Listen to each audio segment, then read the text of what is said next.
Straight guy, you guys see me? I'm queer-eyed, but straight. I'll tell you what, man, that's the last time I mixed liquor and homosexuals. That's a fucked up combo. It's hard being around 5 gay guys all day because, you always feel like you got to adjust the conversation so they can relate to it, You're with 5 gay guys and you go, yeah, so the other day I was playing football. I mean sucking dick.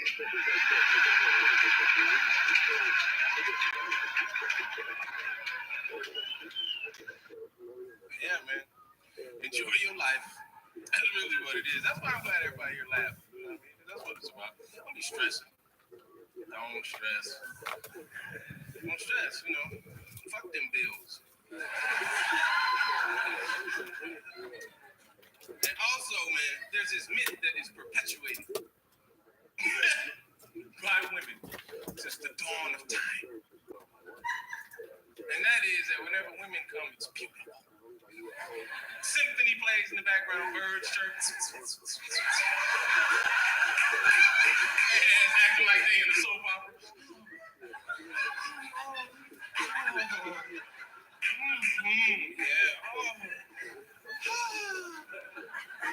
That is some bullshit, because women, when you really come in, you really just as retarded as we do.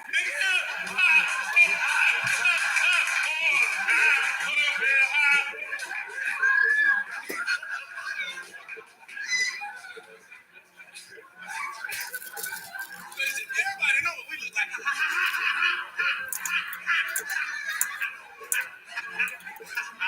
Yeah. And that's why they tell you not to tape yourself if you ain't an actor or a porn star. You know what I mean? Y'all sit down, look at the tape. She looking at you going, ha, ha, ha, ha, ha. You look at her going, ha, ha, ha. Hey, erase that. Break the camera. I'll never be tempted to do this shit again. Thank y'all. Good night. I'm Greg.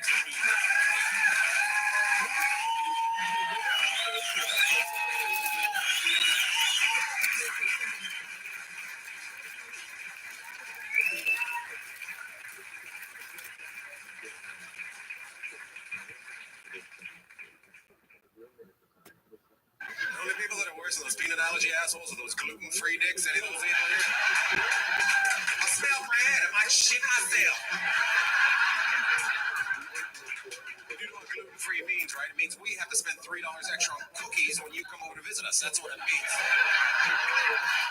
That's what I do now. I just keep the gluten-free package, put normal cookies into it. I don't give a shit. I don't care if you got a spastic colon. Good luck getting home, motherfucker.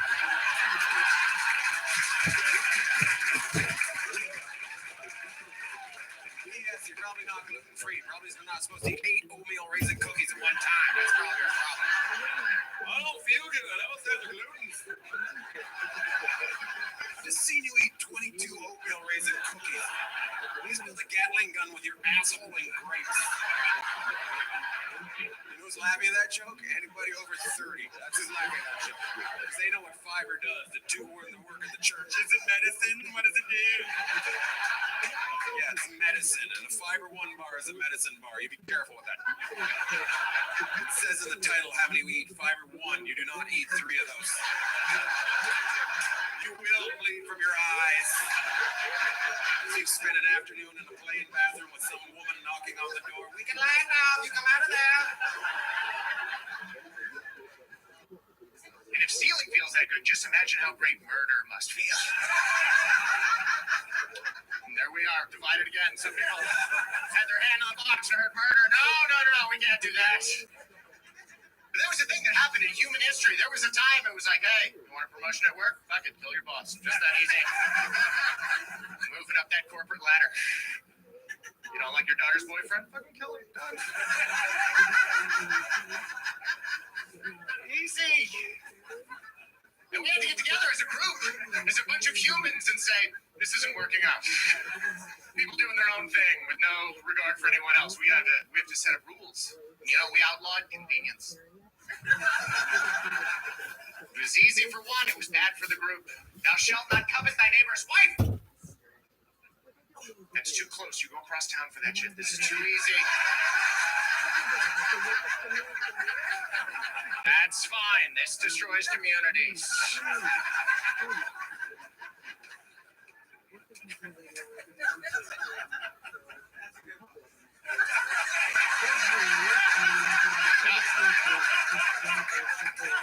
They've all been good ones, Dick. As a matter of fact, I'm going to need a little more energy so you can catch up to these fucking people.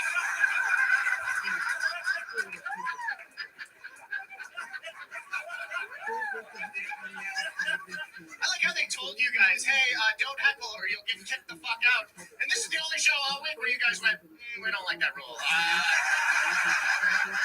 We're going to do what's convenient for us, not what's convenient for the group. You're going to get killed.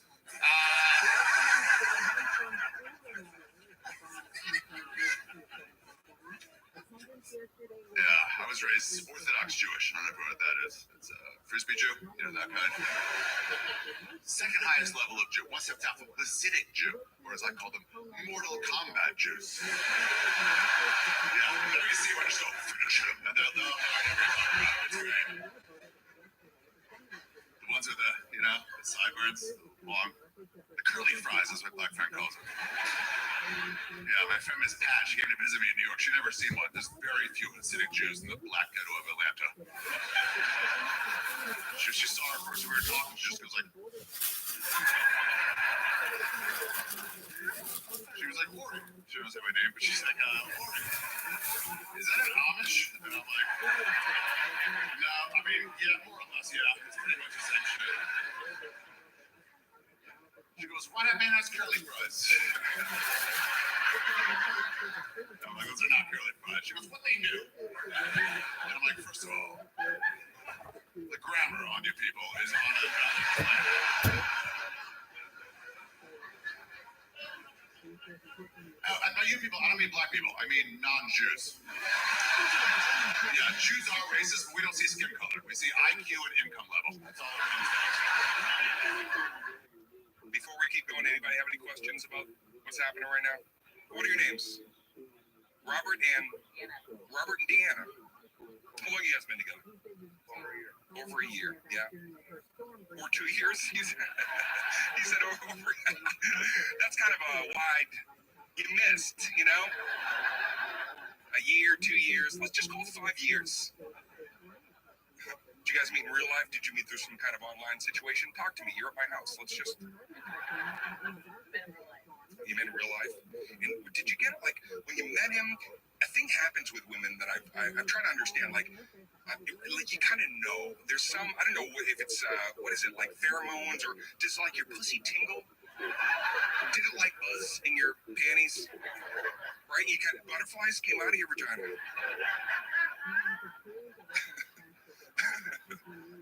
Right? You knew something right away, like, oh wow, I want to hang with this guy, yeah.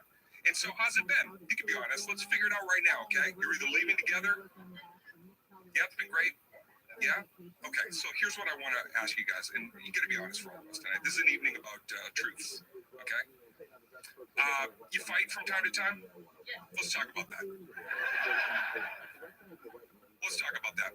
And when you fight, do your fights escalate? Or do they stay pretty like even keel where it's just kind of like she, right? But is it, sometimes they're like, I got a neighbor like right over here. Man, she's a bitch. She's probably listening to the show right now. You're loud! She's always fucking yapping. She just wants to out-yell. I didn't even invite her to the show. I'm kidding! I'll bring you on the ring! The weird fucking world we're living in. You know what's fucked up in this world? I'll tell you what. It's the racism. Racism's fucked up. We're all against racism in this room, right? What, I walk into a Klan meeting over there? Okay, we're all paranoid about racism nowadays. We gotta calm down. You know what I can tell? Over the holidays, Oprah Winfrey dedicated an hour to this subject. Whether or not Santa Claus should be black or white. Now, how fucked up do race relations have to be in this country if we're arguing over the color of a fictitious character. He doesn't exist. Who gives a shit? I'll tell you what. I'll speak for the white race on this one. We'll give you that one.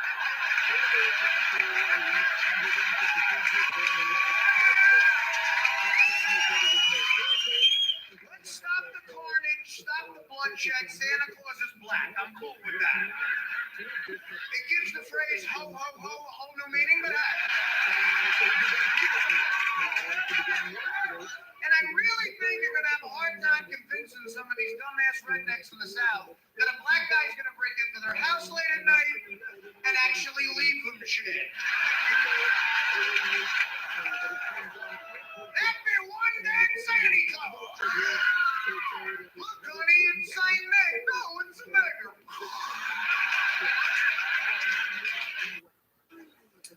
From Cincinnati, Ohio, which means I go on terrible Midwest family vacations every year. I have no say in where we go. 2 years ago, we went to Amish country. I don't know if you guys have been to Amish country, but that place is not fun at all. I did not care for. You know what I didn't like? I'll tell you what I didn't like. The people. I didn't like the people. I'm sorry.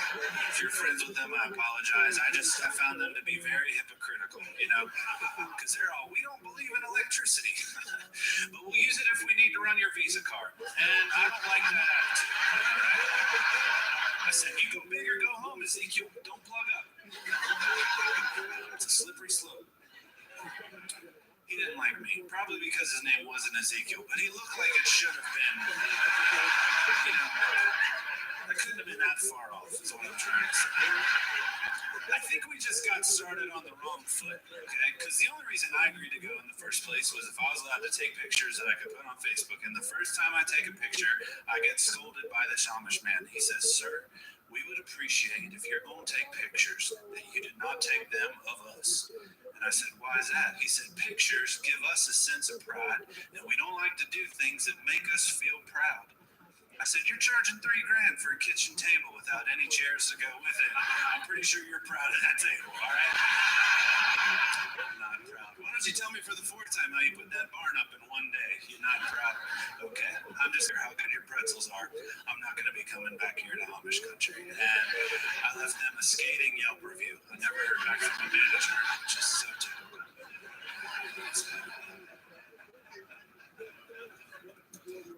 Where are you from over there, that table that looks like you're a family? You can talk to me. I've been on TV. I'm better than you. You know who doesn't laugh at that joke? People in the Midwest never laugh at that joke. They're always like, we've been on TV too. Completely different. You've been on TV because the wind took your house. Just standing in a field. We used to live here. Yeah, used to. You live over there now. Walk to it. The reason they put wheels on the bottom of those places because they're going to move at some point, okay?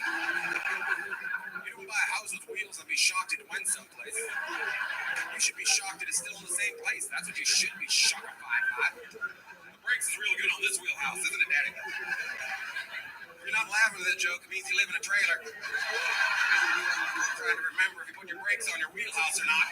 And if you didn't, there's probably a pit bull pulling your trailer down the street right now. Because everybody that owns a trailer owns a pit bull. What the fuck are you guarding? You own a trailer. Nobody's going to steal your bowling trophies. Everything's going to be okay. Buy yourself a wiener dog and feed your family. I look like I'm grown up, but I'm really not grown up. That's the problem. I have a grown body, but I'm still a 12-year-old, so I'll say anything at any time, anywhere, because I'm an idiot, and it makes me laugh. You're probably the same way. Most, yeah, right. We have to get older, but we don't really grow up, right? You're probably the same way. When you see a titty, you act the same way. When you're 12, you're like, the skin's different. Then you have to sit on a chair so nobody notices your boner. I like traveling, man. I like traveling because every place you go, you got to drive. You know, you can walk around here, but most of the country is built by the auto industry. You notice that? Everywhere you go is very suburban, and just you have to drive to get from one place to another. That's why I think it's hilarious that they have a don't drink and drive law in America. like that's possible. Most of the country, they do know everyone's fucking drinking and driving, right? Especially when you're in the suburbs. They act like they're ignoring the fact that we're all drinking at a bar that has a parking lot attached to it. I'm in a strip mall next to an Applebee's. How the fuck do you think everybody got here?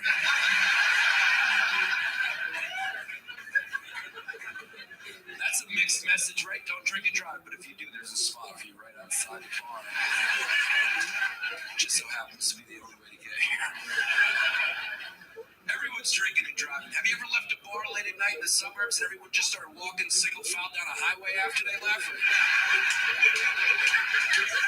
Fucking hammered.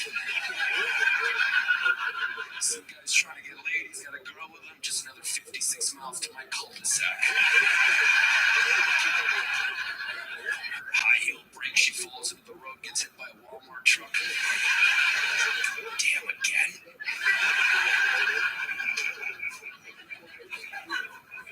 I would have more respect for the law if it was called like We Get It. You know, not Don't Drink and Drive. It was like the law was called We Get It. And it's like, look, we get it. We know it's late. We know you're hammered. Just please drive slow. And then they just design some back highways like that. With rubber on the sides, so you can just fucking swerve.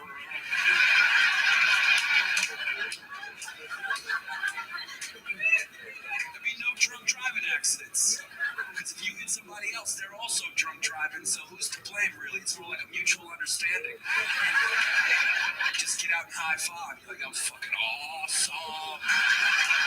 Let's do it again. I was actually trying to hit you.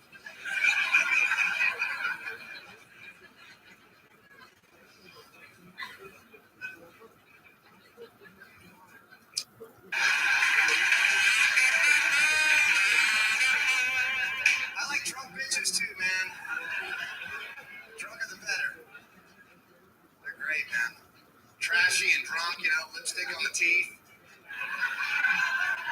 What's that, man? Driving an Eclipse. I know there's some drunk girls here, some trashy broads, man. I see a lot of Payless shoes. Girls that wear Payless shoes always put out. Everyone knows that, man. Come on, right, guys? If you want more, you pay less. That's what they say. They're whores.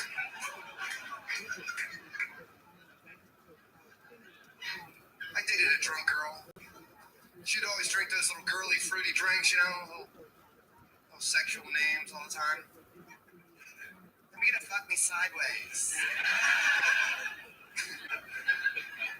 I used to bartend. It sucks, man, you know, because you have to know how to make all these drinks. There's like a million of them, you know, and girls just make them up on the way to the bar, right? I was bartending one time. This girl's like, let me get a bang me against the bedpost. What the hell's in that? She's like, vodka, grenadine, and bacon bits. This is an adult show.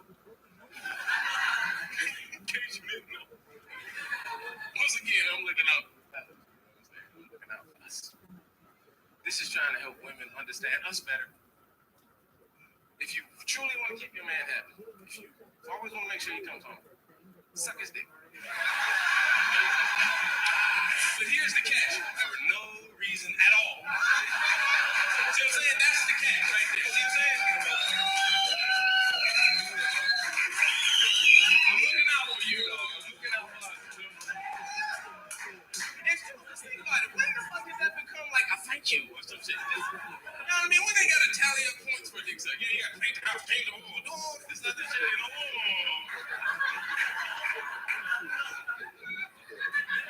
And it's really a trick, because, you know, when you've been married or, you know, you deal with a person for a while, you don't even know how to ask them to suck your dick no more. You know what I mean? You just be dating somebody, you go, hey, suck my dick. You can do that.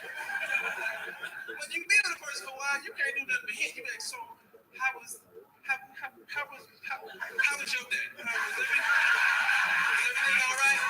Is shit cool?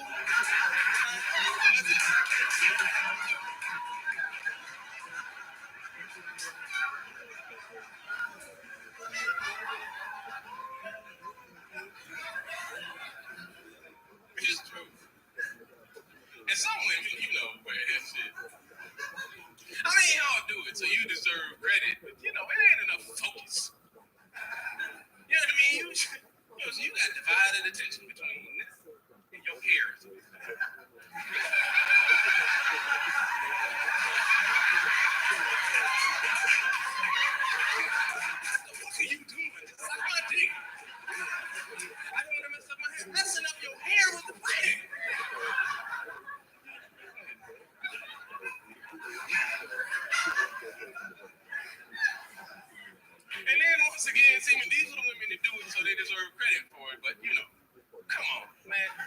Don't suck your man's dick like you eating a lemon.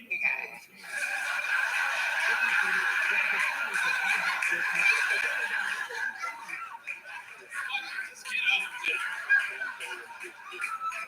Hey, you making me feel like I'm raping you and shit.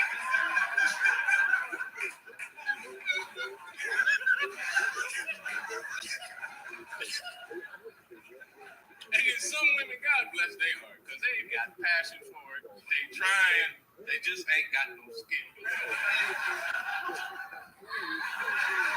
I mean? See, what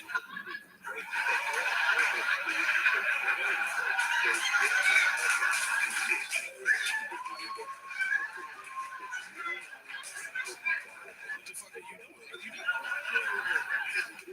I'm sorry. It's cool. It's cool. Just give me a little lip or something. Like that, it's not corn on the cob. Just get up. Just get up. You gonna make me hit you in the head with a lamb.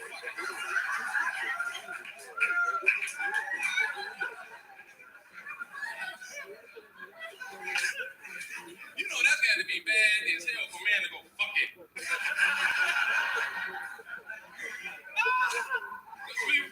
We didn't all endure like you gotta learn. Let's go practice with a banana. You see teeth marks, you're doing it wrong.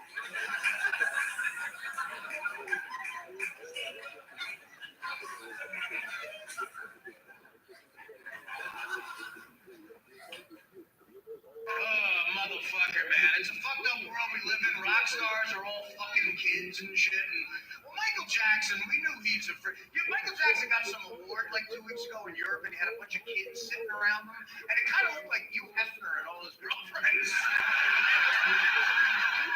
Like, did it have to be a cool guy? Like, remember Pete Townsend got busted for that shit? Did it have to be a cool band like The Who? I love the fucking Who, man. After that happened, it felt like every time I was at a red light listening to The Who, I felt like I had to roll down the window and go, hey, I don't fuck kids. I just like the way he plays the guitar. And not to defend Pete Townsend, you know, I don't know if he's guilty or not, but what fucked him over? The computer. Watch out for the computers, man. They are pushy motherfuckers. You type in something sexual to a computer and something pops up that you want nothing to do with, man. You type in like Playboy.com in your computer and something pops up that says, hey, you want to shit in a Girl Scout's mouth? Click here.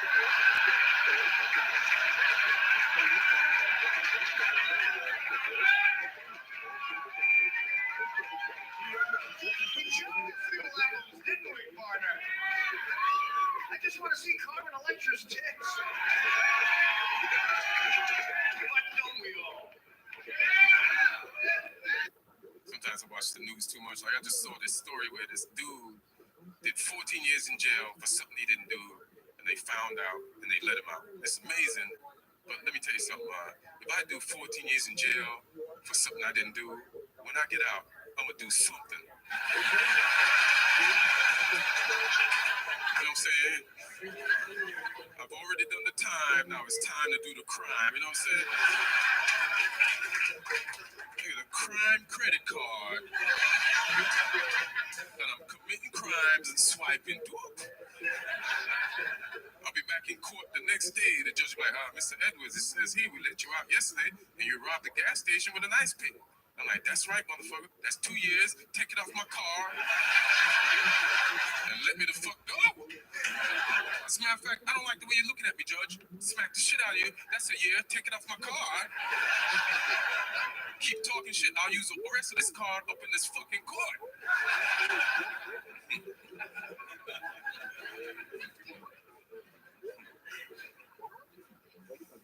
It's good to see couples, man.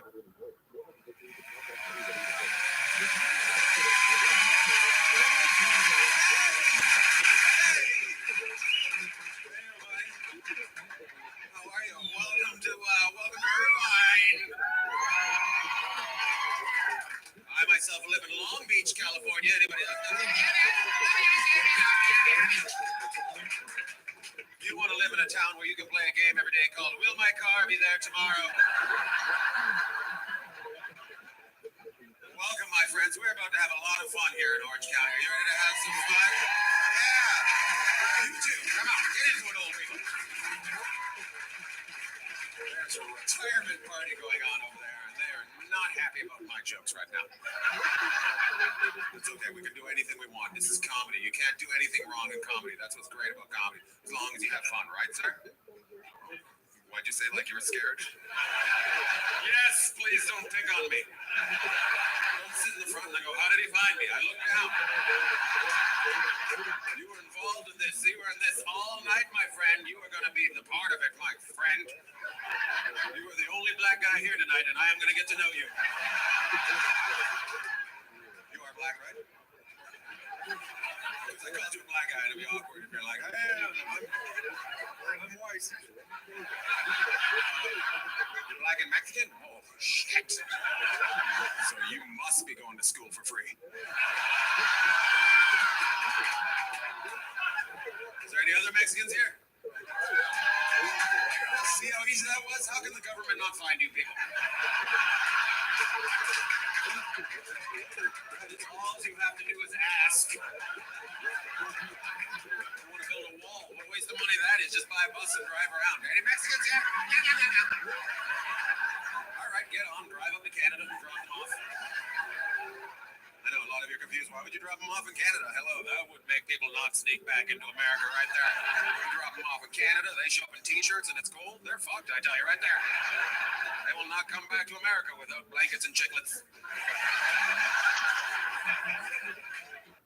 Not a really big Italian family, but we're a very large Italian family. Inevitably, at least one person every year dies. And I got tired of feeling sad about it, so I was like, you know what, we need to capitalize on this shit. So I created a family death pool. Every January, I get together with my brothers and my cousins, and we each pick a relative that we don't think is going to make it. And when it comes time for your turn, you better know what the fuck to ask. It came to me, and I was like, what's the over-under on Aunt Carrie? 90. And so if she stopped taking her meds, I'm going to take it under on Aunt Carrie. We were all sitting around playing cards, and my grandmother said, "Can one of y'all help your Aunt Carrie down the steps?" Anybody gets up from this table, it's on. 2,500 on Aunt Carrie. How you doing, Aunt Carrie? All right, well, they say the best way to get down the steps is to hurry. Well, fuck up and give me my money.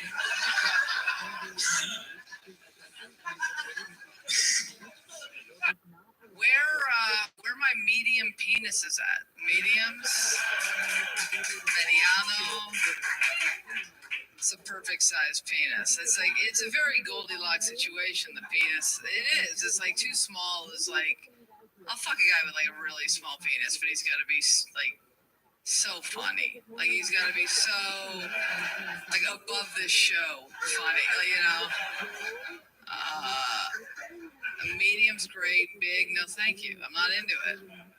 I can handle it. It's not like I'm not like, oh my god, I'm afraid. I'm not afraid of a big dick. I fucked a guy once with a very big, very long penis, and I'll never do it again. I won't, because I caught a reflection of myself in the mirror while it was happening, and I'll be very honest with you. I looked a lot like. Do you guys remember those troll dolls at the end of a pencil from the 90s?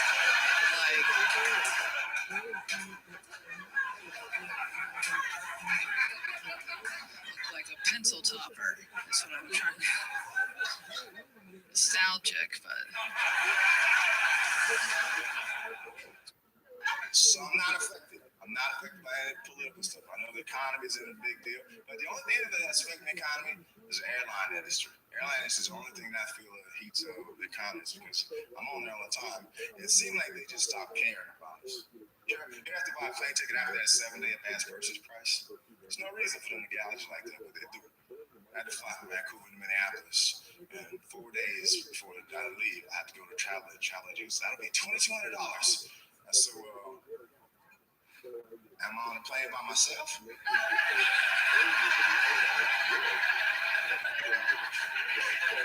She said no. We gonna loot our solar system? How's a plane ticket cost $2,200 in North America? She didn't get the 7-day advance purchase price. I said, well, how much would it be if I did? You know what she said? $250. You can't do that. The mafia don't jack people like that. Nobody. She don't go to 7-Eleven and get a Snickers. He's like, you should have got that. So now it's $80, man. Sorry. We're fucking soft now. That's it. Maybe we're soft. That's it. Nobody wants to. Look at us destroying the country. We're getting destroyed by egg whites.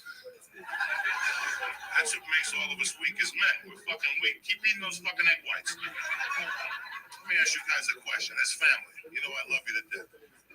You ever come on somebody's tits? The shit that drips. That's the egg white, okay? Next time you eat the egg white, think of the shit that drips. The egg yolk sticks to the breast, does it not? They got a loofah that motherfucker off. But meanwhile, you want to eat the egg white with shallots and mushrooms and you wonder why you got erectile dysfunction. You wonder why you got low T and oh my God, I got a concussion playing ping pong. That's why. Egg whites, you dumb fuck. You gotta eat egg yolks like a motherfucker. And don't look at me like, Joey, what the fuck do you know? What the fuck do I know? I knocked my wife up at 50, okay?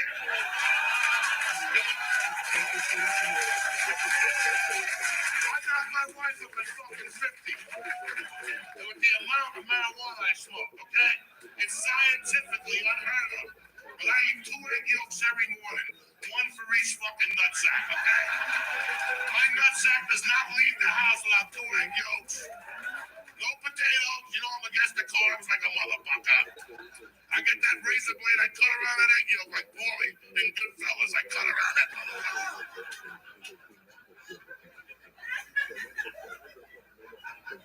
Keep eating those egg whites, cocksuckers. And listen, I got nothing to listen. We've all gotten erectile dysfunction. But not like when you're playing at the park. My dick is harder than hell. You understand me? It's when you're like, doing blow. When you do blow, you get that thing, remember, right? It goes all the way into your nutsack. You gotta get a light up, put it under there. It pops out. Hold on, give me 5 minutes. That type of shit.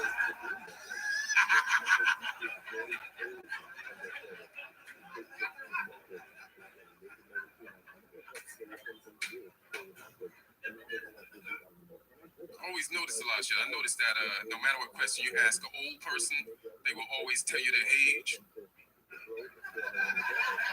No matter what question you ask an old person, they will always tell you their age. Excuse me, sir, do you want some water? I'm 75 years old. You goddamn right I want some water. Jesus Christ, what does water got to do with your age? Jesus. In the same breath, fellas, never ask a woman over 25 her age, you know what I'm saying? 25 is the last time a woman wants to be honest about her age. You ask a woman over 25 her age, you're about to get cursed out. Excuse me? You do not ask a lady her age. What the fuck is wrong with you? You don't know how to talk to a lady, nigga? My bad. You must be over 25, huh? You want some water? Goddamn right, I want some water. Somebody get this young old lady some water. Please put your hands together for Mr. Ian Bag. Hey, keep it over that guy. Come on, he's gay. What's going on, club full? You guys seen a weather forecast of bad, and you said, fuck it, we're going to laugh. I like your style. What, is there going to be snow? Mm-hmm. We'll put on the ball tires. Let's fuck it up. I do love it when it snows here because I fly in. It's awesome. It's the best airport ever to fucking come to because you have Somali cab drivers. Yes, I know. The black ice is going to be inside the car?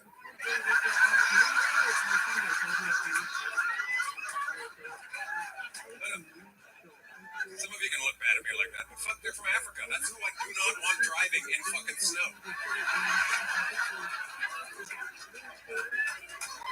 You guys, you're fucking assholes too. You know that, right? Because you guys gave them a job. You're like, I got a bunch of smallies coming. Well, fuck, let them drive the strangers in the snow. That'll be fine. Come to Minneapolis, home of the Lost Boy. Take you 48 hours to find your hotel in the back of a goddamn cat van. I should have went right. Oh, yeah. I'm not from here. I know how to get to my fucking hotel. You get in the back. You get in the back and fucking don't touch that GPS. Fuck everything up, Lou. You guys are much more fun. The crowd last night was shitty. Yeah, a lot of old people. It felt like a cruise ship that crashed in here. I know, and we're in the middle of a goddamn... There's no goddamn ocean around here. And a cruise ship crashed. That's what I said. Oh, there's a lot of old people here, too. Is it a retirement party? If you didn't like that joke, I was talking to you. Anyways, let's move on. And I got a lot of little cousins that are punks, you know. They all want to be gangsters. And I'm trying to be a positive role model for these kids. I'm like, look, you guys fuck around with gangs, you're going to end up in prison. You think I'm scared of prison? It's like, I'm scared to death of prison. And my grandma was like, why do you think that they're not scared of prison? And I think it's because we're too PC in this country. We're all so worried about calling this, that, this. And how PC should be. Whatever fires you up. But prisons have gotten into this shit now, and I think that's why people aren't scared. You know, we used to have prisons named Alcatraz, Rikers Island, Lewisburg. Now they got shit like Autumn Blossom Correctional Facility. Who the fuck is scared to go there? I saw one of the people the other day was Misty Morning Fenced-In Community. That sounds like it's the end of a cul-de-sac. I'm not scared to go there. We need to get back to naming these prisons like we did back in the day, you know? Someone put the fear of God in these kids. Something like Terror Rectum State Pen.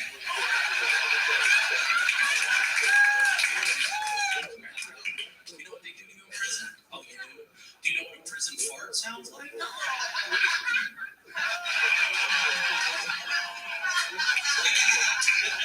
ladies, do not let that scare you. I know we talked about anal earlier. That is the worst case scenario. It's actually do come in handy when you're in a car with your man. You're just like...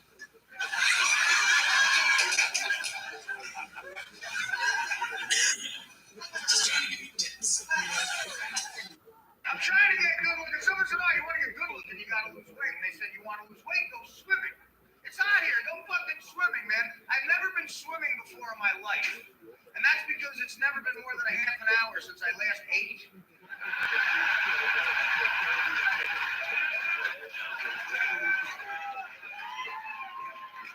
I used to be a lot thinner in the 80s, but that's back when I was exercising. Yeah, you guys do coke here? You fucking do a lot of blow. Right? Oh, wait a minute. Come on, you do coke? Here's a piece of advice. Only do coke if you're good looking. It sucks doing cocaine when you're ugly. Because every time you do a line, you gotta see your fucking face in the mirror. You're like, holy shit! There's the whole reason I'm getting high in the first place. My ugly fucking fat fucking face.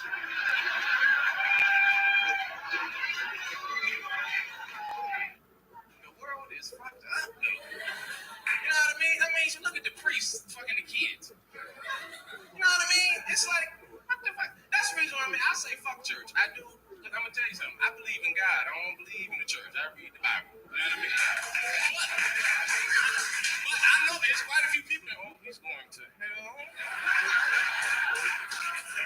I know what the Bible says. It says a lot of people you think going to heaven ain't going. And a lot of people you think ain't going, they there. Like Tupac, he there. Hey, tell the truth. It's gonna piss you off after your whole life being disciplined. You don't drink, you don't smoke, you don't do that. You go to heaven and I'm there like, I told you he didn't care.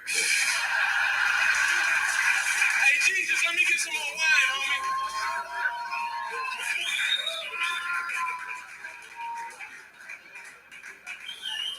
I know it's some people in here, Lord Jesus. Jesus forgive him for what he said. He don't mean it. He just trying to make the folks laugh, Lord.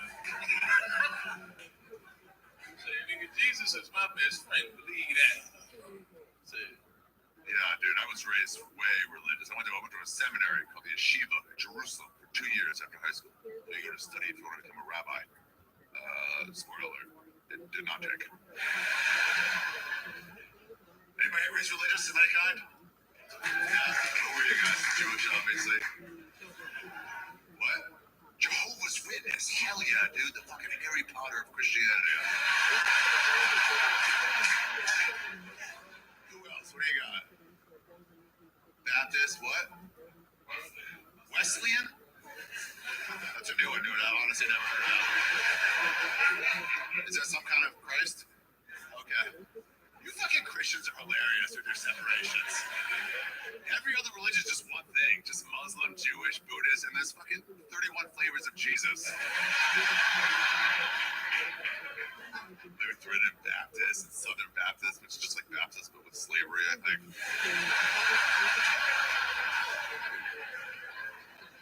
So funny.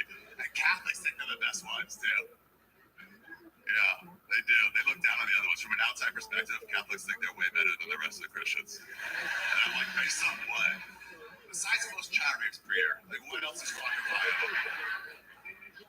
It's weird. They'll ask a devout Catholic, they get older, devout Catholic, ask if they're Protestant, they'll get mad at you. They're like, well, nothing like Protestants. Like, nothing. What's the difference?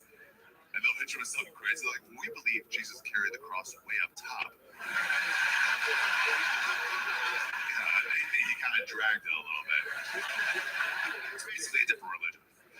Crazy Christians and stupid separations. You guys still religious now? No, okay, that's good. If you are religious, that's totally fine. It is totally fine. There is a solid chance you're going to hate the next 68 minutes of your life. So, those of you raised religious, of any kind, do you ever think about what they taught you when you were little, now that you're a grown-up? Guys, it's all darker than you remember it. It really is. I mean, I have goals. Sometimes they come true. It's a literal dream come true that I was able to buy a house for me and my son with stand-up comedy money.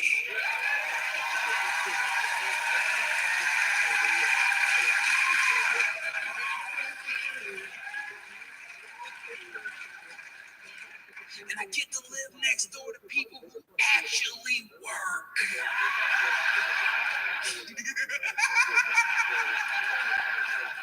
Oh, we took way different paths to get to the same destination. Oh, I feel so bad sometimes. I try to be active in my community. You know, I get up early, get my son on the school bus, and see everybody going off to work, and I'm just like, bye, you can do it! They come back at 6 o'clock, I'm still in my PJs in the front yard. It's like, welcome back! What was it like today?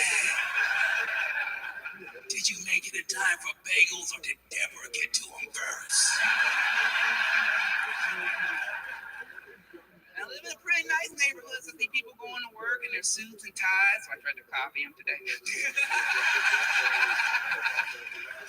I'm just like, oh, you're so fancy. You must be so important at your job. What do you do? Oh. I don't really know what most of those words mean. Well, it sounds very stressful. Oh, me? Oh, let's not compare. Oh, I just kind of get high and then mumble into a microphone? Did you know that was a lucrative profession?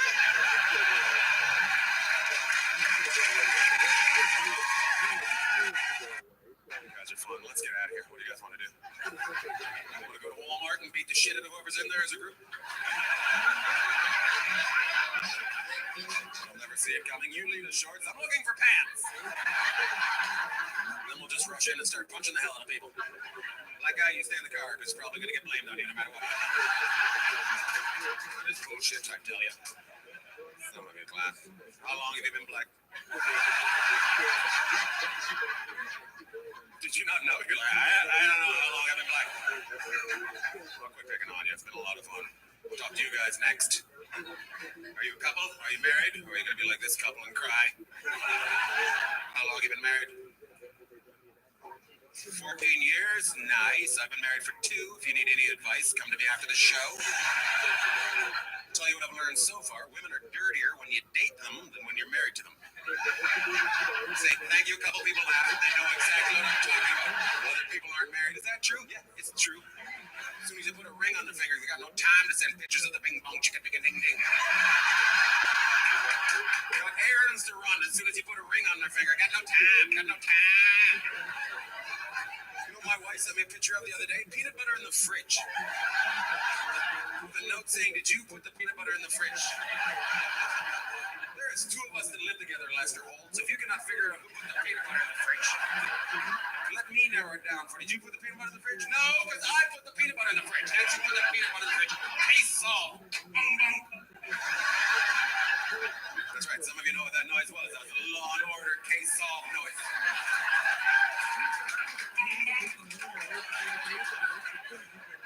Then my wife said this, and I almost lost my mind. Peanut butter is harder to spread when it is in the fridge. If you can't spread peanut butter, you might want to start lifting some weights, because you are a fucking pussy. Yes, that is what I thought. What I said was, okay. I will talk a lot of shit up here tonight, but it does not work at home. I'll tell you that much right now. I tried once, and now I have to walk the dog every day and pick up its crap, and the dog's a dick. Because I'm pretty sure he can count, because he tries to outshit how many bags I have with me every time. Come on, Lou, get it together. Nobody shit 6 times in a mile. I'm a single guy. Here's the only thing I've learned about women at my age. And that's women do not want a psycho. At first. Fellas, you can't come out of the gate too soon with a psycho. You'll scare a woman off. But if you hold it in for too long, she doesn't think you're really into her. Right? Like if after 2 weeks of dating, you said to her, if you ever leave me, I swear I will kill you. Oh my God, he's crazy! But after 2 years, when you say to her, if you ever leave me, I swear I will kill you. Oh my God, he really loves me.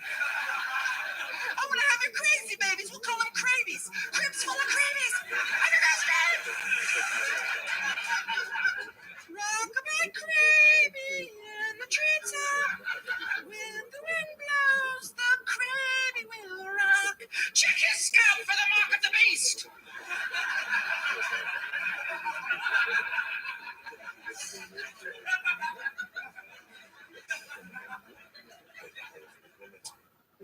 So now it's Christmas fucking Eve, and I go, let me take my check. I used to have this little hat for the little girlfriend.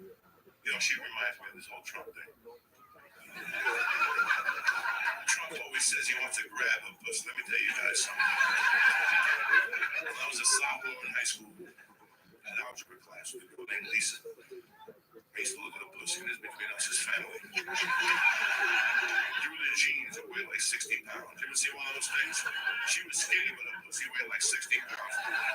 No camel toe, it was just fresh out the box. Like, you could see little fangs, like. And she would wear little claws, and she would walk past me. She looked like Pat Benatar, and she'd wear the shirt with the stripes. And every day I'd want to grab that fucking monkey like Trump did, but I controlled myself, you understand? But years later, I started dating, and I'm happy. I sucked little titties, and that's it. And one night I walked home with blue balls, and I go, fuck it, I go to the Meadowlands, and I'll forget this. And I go up to the bar, I'm 16, I'm at the bar, there's this old geezer next to me, he's all fucked up. He's got glasses on and shit, he's got like a dollar bill in his mouth. And this fucking chick rolls over, takes his fucking head, and just puts it in the monkey. And you hear the guy like dying, like he's like, oh. Then she pops his head off. Like I'm 16, my face is red. I'm getting anxiety attack. I'm 3 coming in my jeans. I'm on that point. And all of a fucking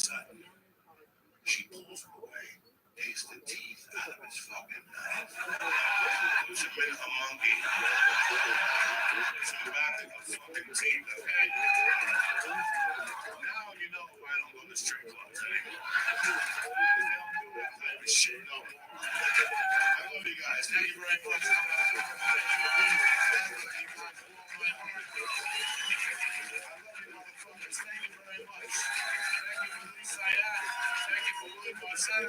Thank you for the Zingix Comedy Club. I love you guys. Stay black.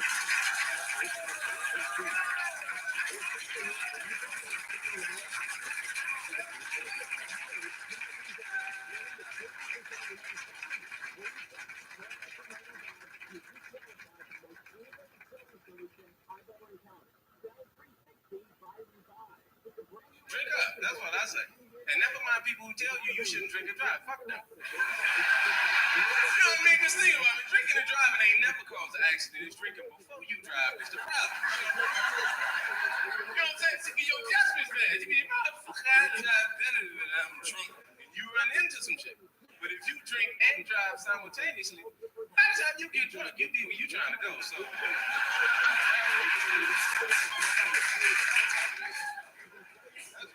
That's real. I mean, I like going to white parties too. But y'all take care of y'all guests. You do. You know what I mean? You take the keys at the door. And if you get too drunk, that's it. You spending the night, you ain't going nowhere. Not at our party. That's when it's time to go home, man. Hey, Roger, take your ass home, nigga. You too drunk. You too drunk. You keep moving into the CD player, nigga. Leave. We don't care. Roger can be staggering towards the door. You know what I advise is? Hey, don't hit my shit on the way home, nigga.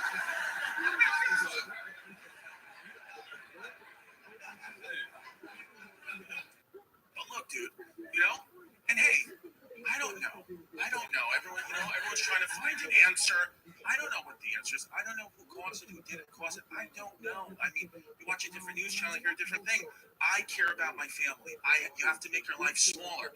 So that's what I did. I was like, I'm not going to get involved on who's the perpetrator of COVID. I don't know. I care about my kid and my 6-year-old, you know, smart kid. She was nervous. Like the word pandemic triggered. So I have to think of things, you know. So I don't call it the pandemic. I was calling it the pandy-wandy. That's what I was saying. I was like, baby, it's the pandy-wandy. Like, she's like, I'm so scared of the pandemic. I'm like, yeah, the pandemic. But that's not, we're in the pandy-wandy. Don't be scary, wary of COVID-wobby. No way. It's the pandy-wandy. She's like, that doesn't sound so scary, Daddy. Pandy-wandy. Pandy. It sounds like pandas. I was like, there you go, babe. It sounds like pandas. I didn't even think of that, you know? And she's like, Daddy, where are pandas from? I was like, China.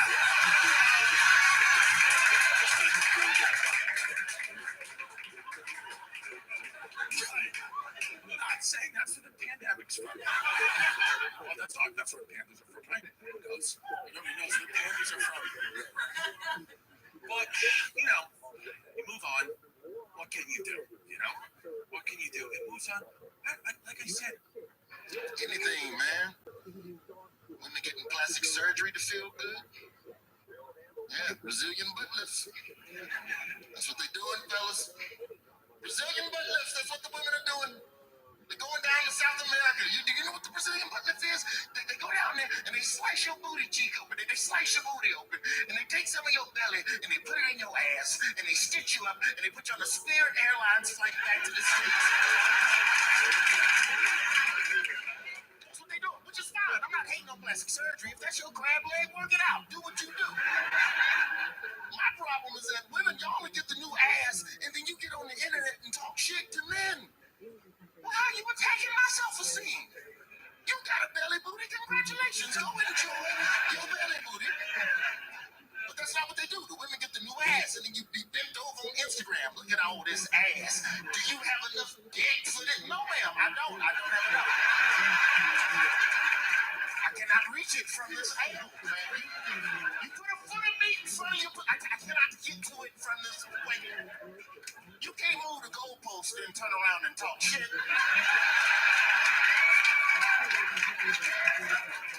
You turn around. We gotta do it front ways. This is the only way. Old people, what did you do before you came here? Are you deaf? Yes.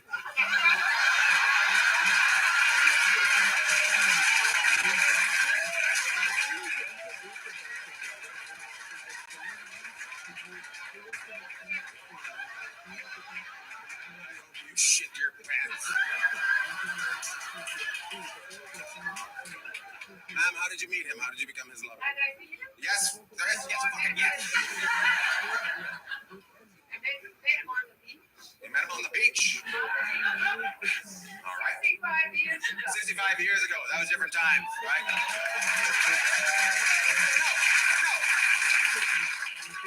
I've been doing jokes all night. You guys haven't applauded once. They live. You guys clap. You know how easy it was to meet somebody on a beach 65 years ago? What beach were you on? Rockaway Beach. New York, yes, I know. Thank you very much. Somebody else. New York, did you just finally make it out to the West Coast? You live in Florida? Yeah. Okay. You're visiting? I know how it works, ma'am, when you live someplace else. Any chance you staying with children and they sent you out tonight? That's family over there? That's your brother and sister? Brother and sister-in-law. It's probably best that they're not brother and sister. So what kind of car are you guys driving? Cadillac? What's that? Which one of you? You're all driving separate cars? Are you serious? Should we warm the CHP right now? Because I've had a conversation with you. I can't imagine all four of you merging at the same time.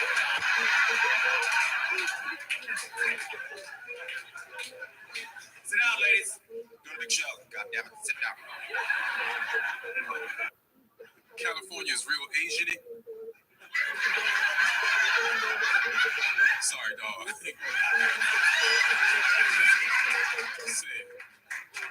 I'm just saying there's a lot of Asian people here. I was out on the beach and I saw this one Asian woman go up to this other Asian woman. She's like, "Excuse me, are you Korean?" And she's like, "No, I'm Filipino." And I was like, "Oh shit." They don't know either.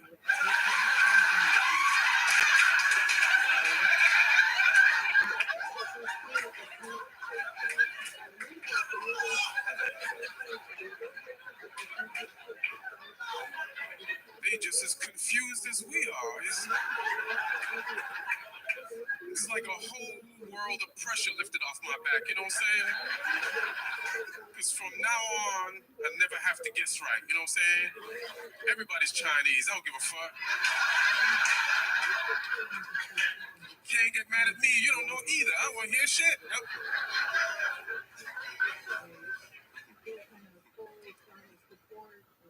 My mom stormed the Capitol.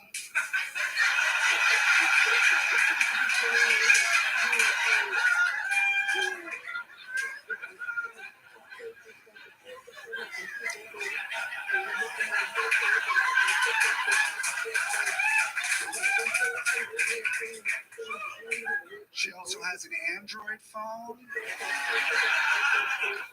So she's fucking up the family group chat in more ways than one, let me tell you. It's a lot. She didn't really storm the Capitol. She just went to the riot, and she was on the stairs, and then she heard a loud bang, so she left with her church friend Yvonne.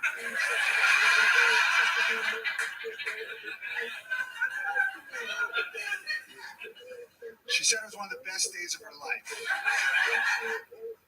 She birthed 4 kids.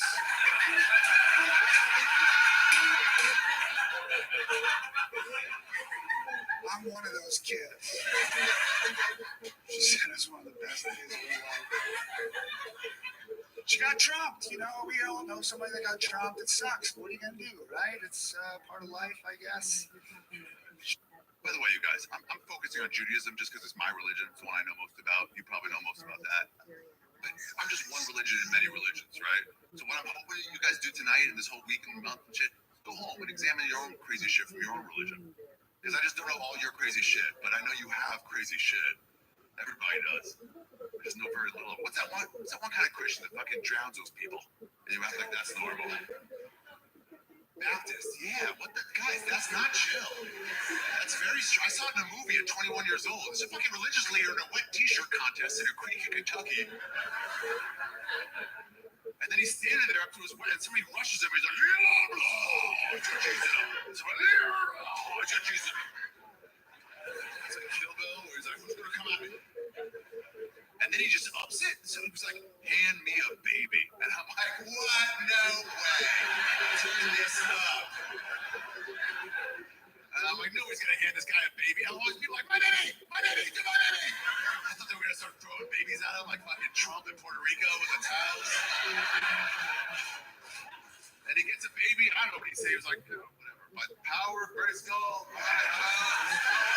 Oh, Jesus, I love my job. Yeah. I never thought I could ever have a child. I had a child when I was fucking 50. As a kid, when they're fucking 50, that never happens. You think you're all juiced up. That's it. Right or wrong, when you're 20, you're like, I'm gonna be done when I'm 40. There's not gonna be nothing in there. Surprise, bitches. Surprise. It don't shoot up like it used to, you know what I'm saying? It just works out onto your little old fungi toes. You gotta walk out there like Jesus out of the cave and shit. Well, it's like to have a fungi toe pig. We have no fucking idea. You gotta put duct tape on it when you go to parties and shit. People like, what's wrong with your toe? Traction.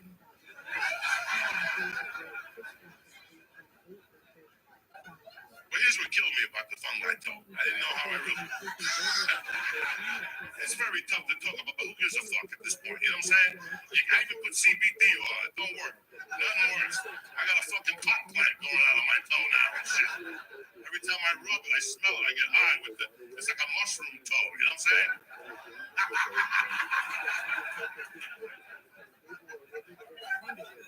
I don't know. I let like a barbell fall on my big toe. And it got black, and then like a year later it fell off. And while it was unguarded, the fungi went in. It's like a Benghazi toenail. And the fungi went in there and shit.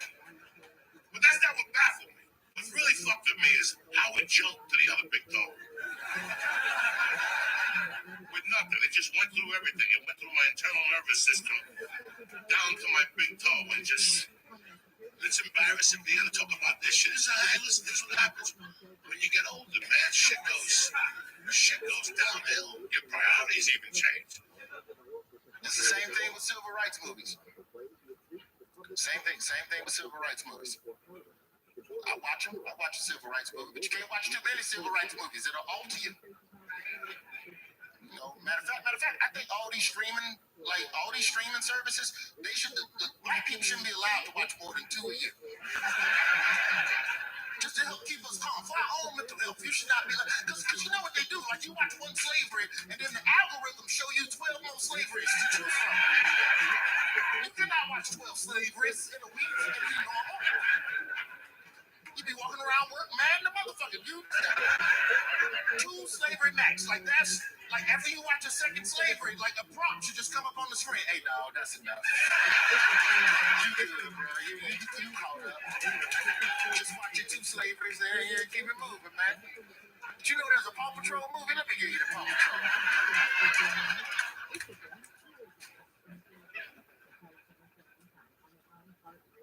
Because it's a mental health. We've reached the mental health portion of the pandemic. This is where it gets fun. Because now you see absolute lunatics just walking around. We're like, what? The other day, I was walking downtown. I saw a guy pull down his pants, just in public, just a nice, beautiful day. Pulls down his pants, starts spray shitting against the wall. Just a full, nice spray shit, which you don't see every day. Just a full world. Just it's Saturday. I was like, holy smokes. Spray shitting. And then some woman's walking by in the other direction, looks at him, and she goes, "Sir, put on a mask!" I was like, why do you care about this COVID American status. What is this even a concern? He's spray shitting off the wall in public. I mean, obviously he's vaccinated. The vaccine gave me AIDS. That's what they're saying now. Whatever. The news is saying that, by the way. They're saying vaccine is giving you HIV. I'm like, can't get it twice.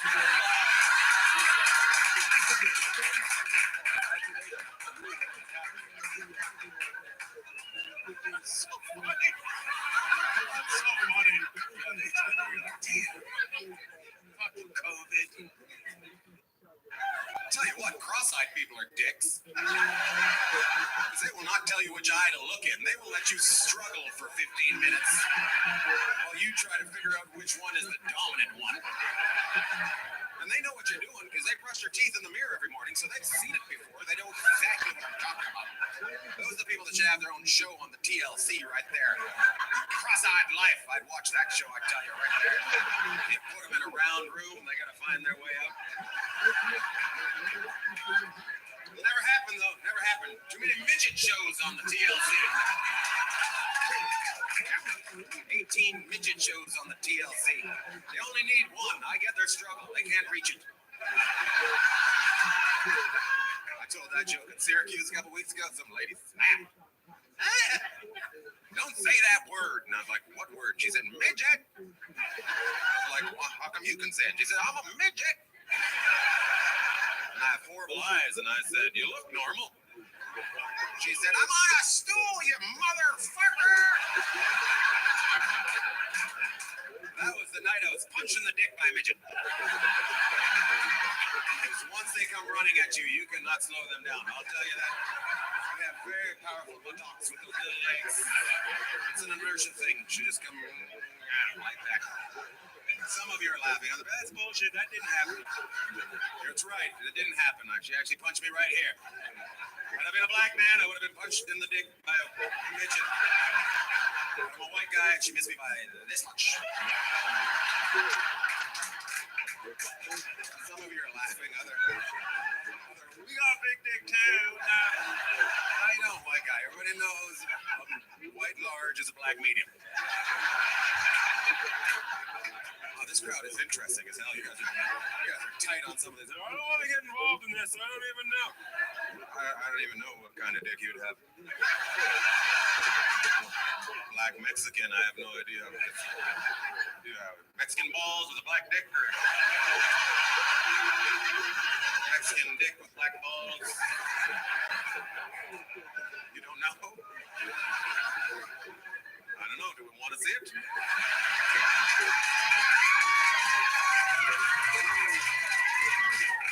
It should be a big night for you. People want to see your dick. About to find out what you have. That was weird. A bunch of white guys clapped. That was the weird part. Let's see it. I want to see it. I want to see it. She would get upset with me for yelling at the dog. She'd be like, oh, real nice.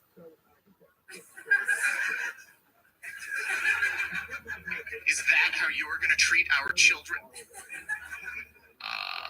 If they're barking at a squirrel.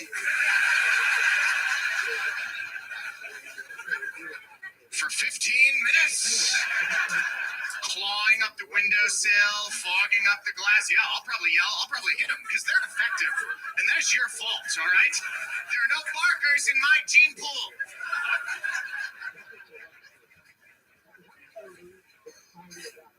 Bitch. You see that? Some people just laugh. They're like, oh, because if they're little dog children and there's no dog in his gene pool, she must be a female dog. She's a bitch. These are like fucking poems if you want them to be. And other people just sat there going, you shouldn't call women bitches. Don't ruin this for yourselves. I've been writing a screenplay recently. It's about a Latino man who enters an Alaskan sled dog race. And the film is called Snow Way Jose. And No laughing at puns, goddammit! Puns are for children and ventriloquists. You're adults, you be discerning. I like you guys. I just want to pick you all up and shake you like babies. That's love, right?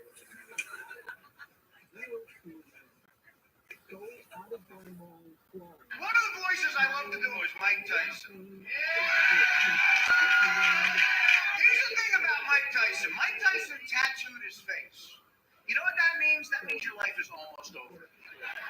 You tattoo your face, life is almost over. Mike Tyson's life is like a fantastic movie, and it's going to end so great. I can't fucking wait to see how that ends. He tattooed his face. We're going to start to hear about Mike Tyson just raping and killing inanimate objects for no reason.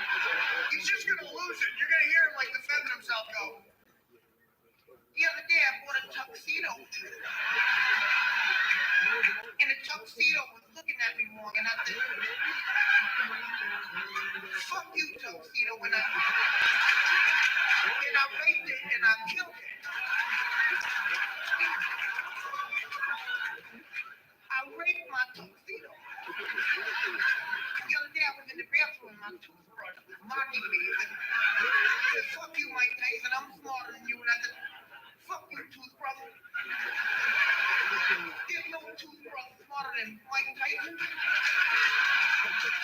So I picked it up and I raped it and I fucked it and I killed it.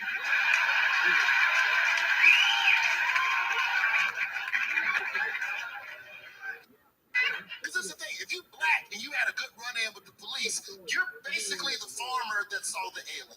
That's who you are. That's how you sound. You sound like the farmer who saw it. I'm telling you what I saw. It was some bright lights, something grabbed me, and it just let me go.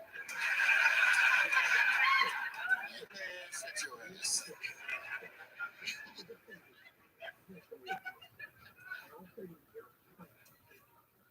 The last black person to have a positive interaction with the police and speak about it on the record is Ice Cube. Just yesterday, them fools tried to blast me. Saw the police and that was 30 years ago. And we never forgot that one cop. And he didn't even do shit to Ice Cube. He didn't pull him over and give him ice cream. He just let him go. Ice Cube was sitting at a red light. That cop saw Ice Cube and drove off. And Ice Cube was like, oh, shit, I got to go to the studio right now. Call DJ Pooh. We got to fucking make a track about this shit. What's the score of the Lakers Supersonic game?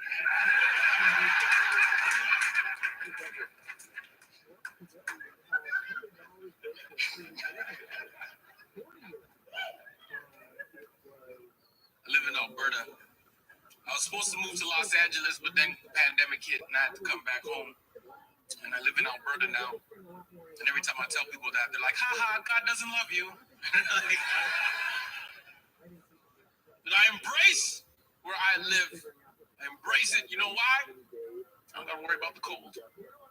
Because you know why? Cold stops zombies. That's right. Walking Dead, that was done in Atlanta. Resident Evil, they were in the desert in Vegas. Zombies don't like the cold, people. Think about it. It's negative 35 degrees Celsius. Zombies are walking up your driveway. You throw a bucket of hot water down, it immediately freezes. Zombies are slipping and sliding all over the place. You slap on your skates and you skate off to victory. And what do zombies want to do? They want to bite your flesh. They want to bite your flesh. Let's see them bite through a Carhartt jacket. They just chip their tooth and just go right back to work. No, it sucks. It sucks. You can't go anywhere when you gotta know where you're going, right? Can't go to like old theaters. We don't fit in the seats. Right? Imagine that. Look at this fucking dude. You're like me. What fat is that? This is my 6 fat. What are you on? That your foot fat? Okay, there you go. You know what I'm talking. You never know what I'm talking about. You little sexy Cuban. You just fucking been shredded since you swam here. Fucking gorgeous. Cut that out. Cut that out. I don't want to be fucking canceled. This fucking bunch of dirty Cubans showing up at my show. No, you go home. No, you go home. We did not swim. We took a raft, motherfucker.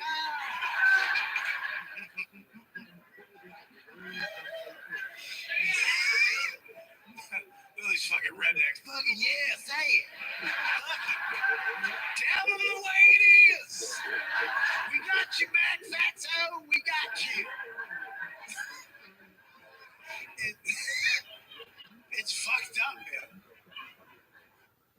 Attraction's a funny thing. You don't pick who you're attracted to. My last girlfriend, it was a case of opposites attract. Like I do this for a living. She, on the other hand, she couldn't have a conversation with someone out in public unless it was scripted out in her brain in advance. Like we go to Starbucks to get coffee, and before we walk in, she'd be like, hold on. Don't be a dick. Hold on. Okay. I'm going to walk inside. They're going to say, hi, how you doing? I'm going to say, oh, fine, thank you. They're going to say, what can I get for you? And I'm going to say, iced grande, non-fat caramel macchiato, old school if you can. How you doing? Fine, thank you. What can I get for you? Iced grande, non-fat caramel macchiato, old school if you can. Thank you. Okay, I'm ready to go inside. So we'd walk inside, right? She'd walk up to the counter, and the girl would say, hi, how you doing? She'd be like, oh, fine, thank you. And the girl would say, oh, I really love that sweater. Where did you get that? She'd be like, monkeys make me sad! And she'd run up. Just stuck there looking like a jackass. And, well, Monkey Girl's got all the money, so I gotta go outside. True story.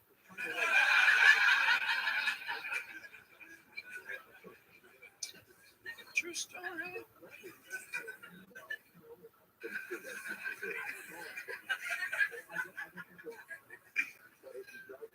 We've gotten through a lot of good things here tonight. We killed a soldier, pedophilia. If you like that kind of logical, dark, mean humor, I sell a CD after the show. A whole different show from what you heard here tonight. But if you liked what you've heard, you're going to love Third World Kids, Guy in a Wheelchair, Cannibalism, Fitness, Motivated Rape, the Special Olympics, and then we close out real big with a nice bit about the Make-A-Wish Foundation. And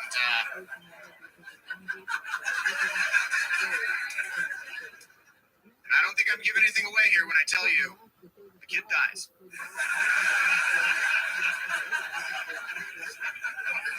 And the crowd goes wild when it happens. So just imagine the magic I pull with that shit.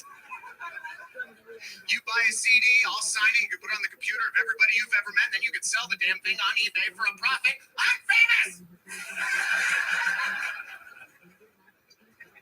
You sell these things, I'm tired of it.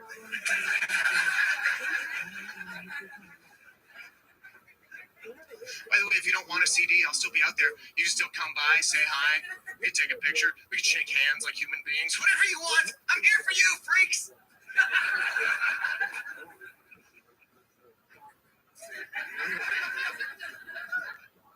Y'all know I didn't write that for anyone other than myself. You know that.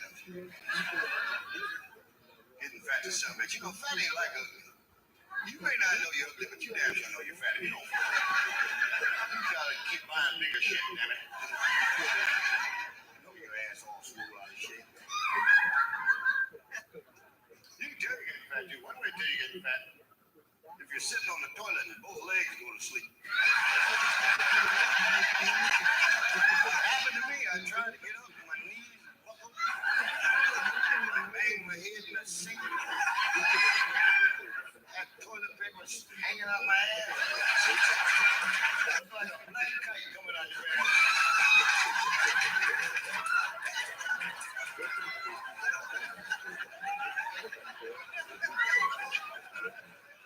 When I ain't exercise, I'm kind of like everybody else. I'm just going to let the weight fall off by itself. I think it's stupid to exercise your entire life and then end up dead anyway.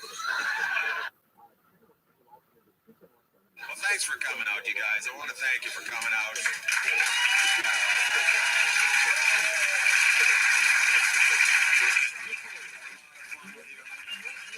Very nice people. I hope your men come back from their journeys Should probably talk to the Indian guy after he knows about walkabouts. You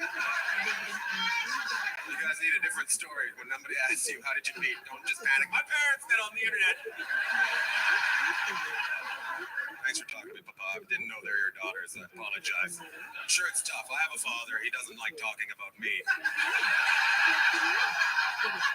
I'm his son. He's like, oh, son of a bitch. My dad's been retired for 8 years. He's been in an argument for the last 6 with a garbage man. Apparently that's what you do as soon as you retire from jobs. You get all angry at everybody else. It's stupid. My dad made his own garbage can, and the garbage man threw it out. So my dad's fired up like you wouldn't believe it. I'm just like, how bored are you that you made something you can buy from Costco? Oh, you're stupid. I just took a barrel, cut it in half, put handles on the side of it, and used a piece of plywood as a lid. And that asshole threw it out. I'm like, yeah, Dad, because it's garbage. Let it go. I chased after him, but I didn't catch him. That's what he said. And I'm like, how did you not catch the garbage man? They stop at every house. How did you not? If you wait for him, he comes back down the other side of the street. How did you not catch the garbage man? You're a dick, and I think you're adopted. You guys have been so much fun. Thanks for coming out. Take care.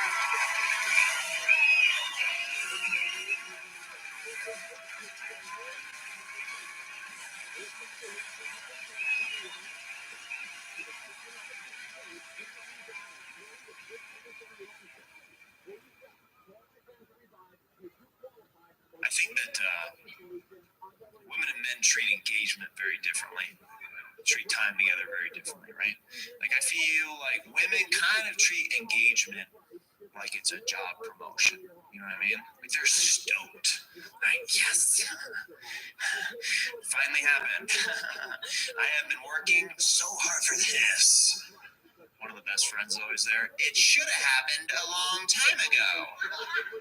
Guys kind of treat engagement like it's a death in the family. You hear about Jeremiah?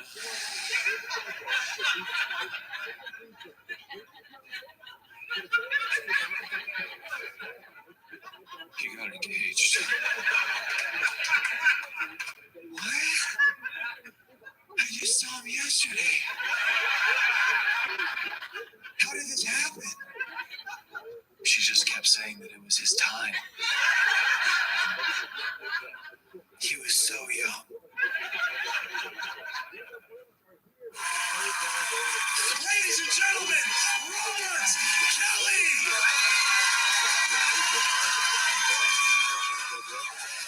What's up? How we doing, B-Town?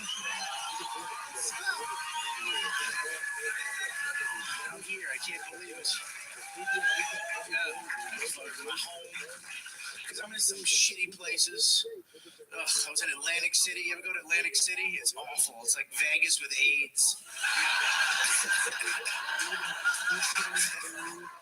I like New York. I love New York City. My favorite. Boston, New York, my favorite. Las Vegas, third favorite. Love that place. Crazy. I hate their stupid slogan. Sucks ass, though.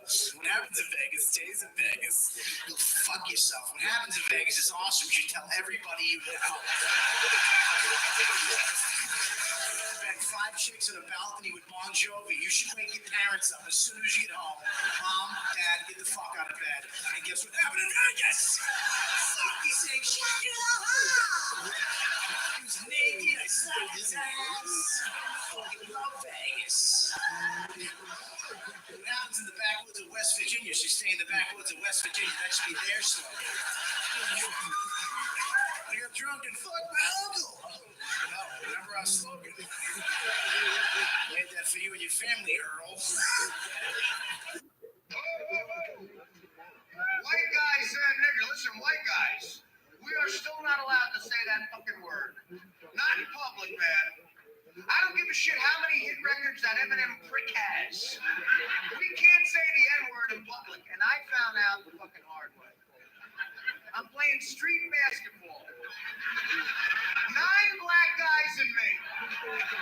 The whole fucking game, here's what they're saying to each other. I'm open, nigga, shit, nigga, what the fuck? Nigga, throw a ball, nigga, pick and roll, nigga, shit, nigga, on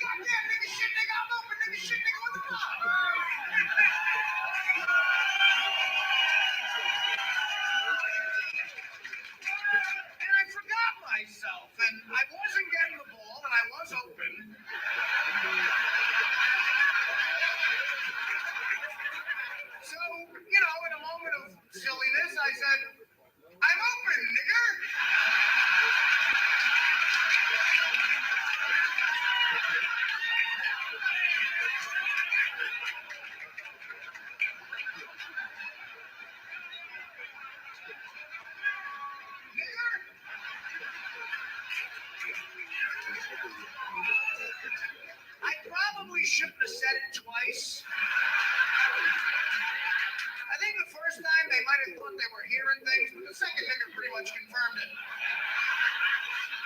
And it wasn't the cool way to say it, the way Nelly says it with an A at the end, like nigga. It was that real goofy white guy way, where the ER's real pronounced, like, I'm opening the car. In case you didn't hear me, fellas, I said nigger.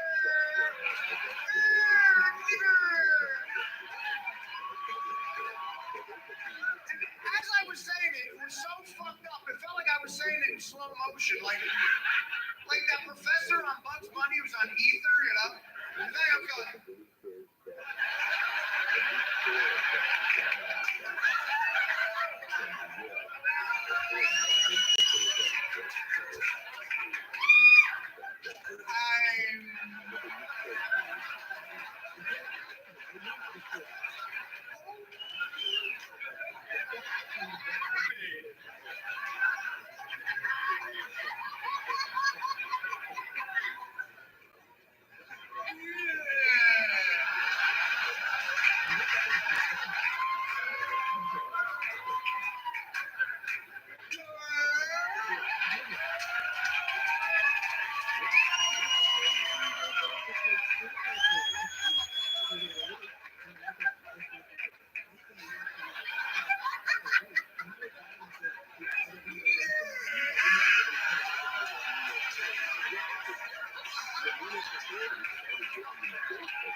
You know how some people will eat placenta? Oh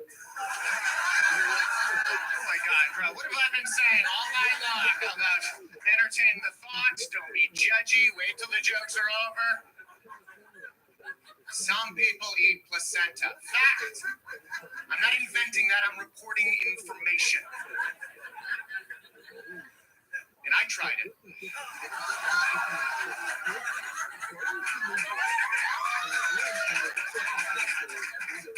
I tried it, but my tongue wasn't long enough.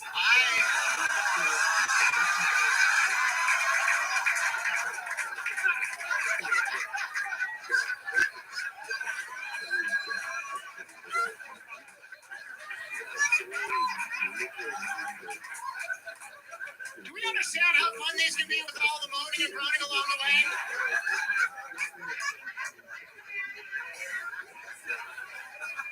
Or just tickle little guy's feet some.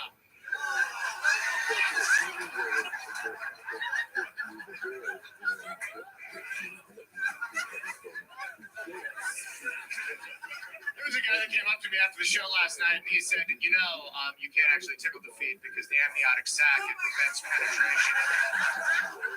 And I didn't do this, but I felt I wanted to take my little fingertips and just like slap him on his teeth, like right on his lips. I just wanted to hit him, but just real soft on the mouth, like he's a puppy that did something wrong. But I didn't hit him. I just grated my teeth and I went, 8 sounds like 8 dick.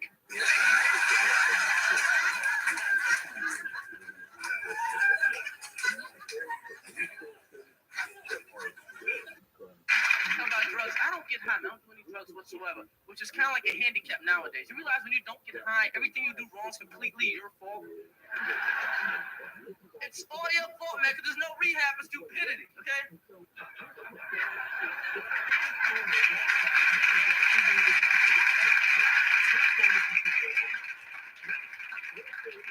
I remember I crashed my father's car. Came up to the police precinct. Was like, was it drinking? Was it smoking? So, sir, your son's an idiot. I hate drugs. I hate like athletes on drugs. I think athletes on drugs should be punished more severely than everybody else because they're role models. And kids follow their role models. They tell kids, oh, don't be like Dwight Gooden, be like me. What does a kid see? A kid sees Dwight Gooden driving by a Mercedes-Benz while you're waiting for the number 4 bus, right? You got a lot of commercials to stop kids from using drugs, but who do they use? Drug addicts. Yeah, that's real smart. Yeah, that's kind of like using a bunch of diabetics in a Snickers commercial. Yeah, when I bite into Snickers, I go blind.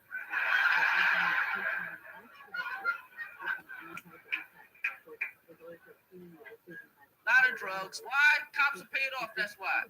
Cops are very much paid off. Cops always say we're looking for drugs. We're trying to find drugs. Like they're so hard to find. Okay, you know, if a cop can't find drugs and a 14-year-old high school dropout can't, what does that tell you? Okay. Okay, when you see a Mercedes-Benz in front of an abandoned building, drugs ain't too far. All right. You see a heliport on top of a liquor store. All right.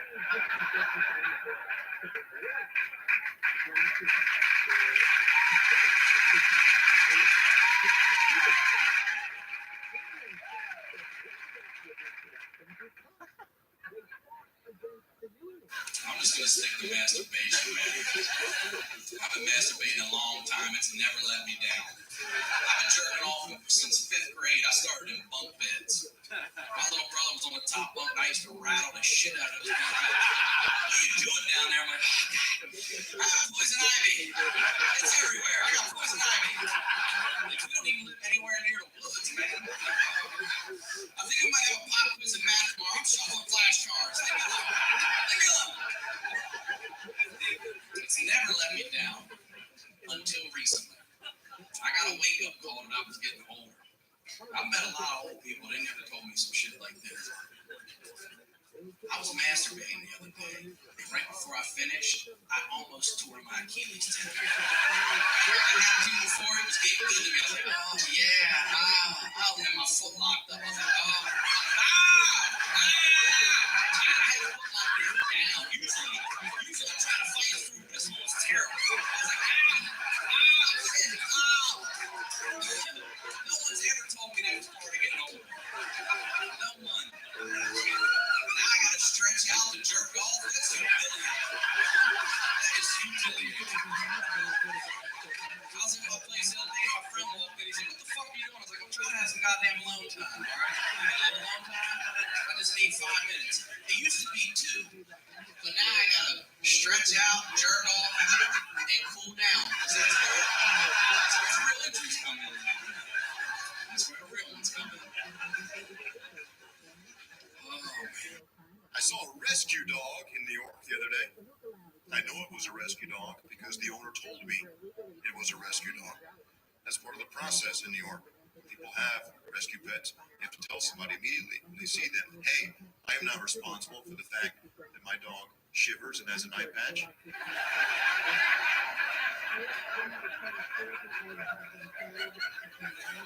I didn't do that. I saved this pirate dog.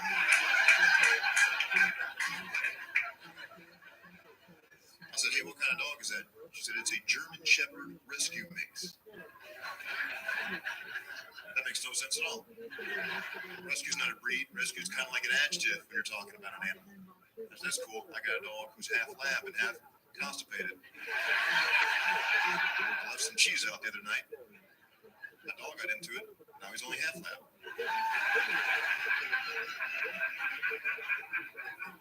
People who have rescue pets are very proud of themselves. They're going to bring that up first. You can ask them anything, they're going to bring that up first. What kind of dog is that? I don't know. He's rescue. Rescue. He's rescue. It's very lazy. You can't do that with kids. Hey, how old's your son? I don't know. He's adopted.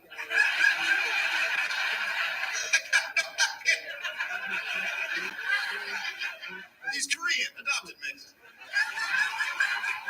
Good night, everybody. Have a wonderful night. Thanks so much for being here. Take care of yourself.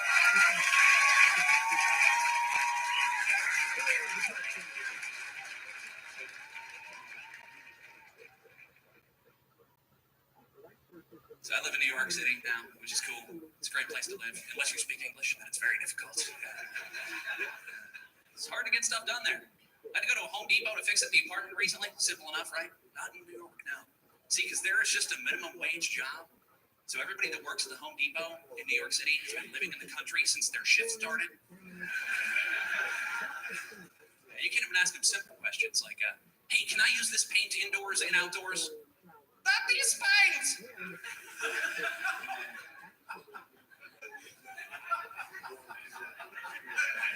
Yeah, I know that it's paint, Gomez. I just said that. I need to know, can I use it indoors and outdoors? You're gonna need a brush! Yeah, I will need a brush, Gomez, but that's a hammer. That's not gonna help me right now. Can I I talk to a manager? Okay, manager. Manager comes over. What's his problem with brush?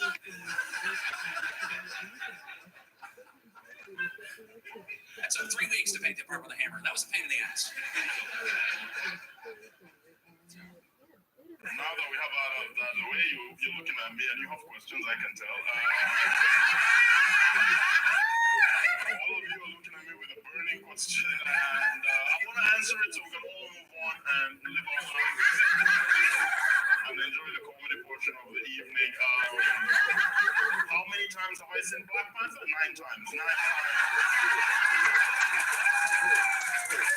9 times. 6 of them shirtless. I don't know why. That's how I decided to show up. The best Spain, no shirt, let's do this. Every time the previews would end and the movie was about to begin, I would stand up and be like, we're about to enjoy the Black Panther! And I sat back down. Because all the white people in the theater were immediately uncomfortable. They were very uncomfortable. Is he in the movie? I think he's in the movie. Why? Why would he be so excited? It's the guy from Get Out. I think it's the guy.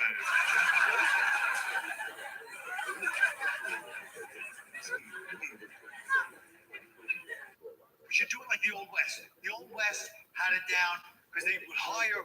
Nobody accidentally got shot because they used experts.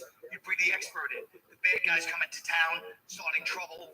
You get an expert gunslinger, call him in, bring him in. What's good? What's the problem? These guys came out of town. They're starting shit, talking dirty to the ladies. They went in the bar. They're throwing drinks at people. You know, whatever. He's like, you want me to run them out of town? No, we want you to murder them. We want you to murder them on our main street at 12 o'clock in the afternoon. Well, we watch. You know what I mean? Maybe that's CX. Every community gets a gunslinger, somebody who's really good. You know, there's home invasions going on. You hire the guy, put him in the lazy boy, $80 a night, whatever it is, $140. Put a picture of the family on the desk right there. Tell them, look, if anyone comes to that door, it's not in that picture. Well, their brain's not for it.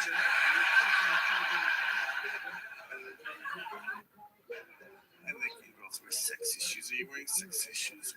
Yeah, those are hot. She wants me so bad. I like high heels on girls. That's so sexy. I don't like when women wear those running sneakers with their dresses. Who started that? It's gotta stop. It's disgusting. And women are like, oh, it's more comfortable. Who gives a shit? Do you think I like lugging around these balls all day? They're annoying and they stick to the side of my leg. Yes, it's disgusting and true, but you don't see me getting them cut off so that I can be more comfortable. Because I accept my responsibilities as a man.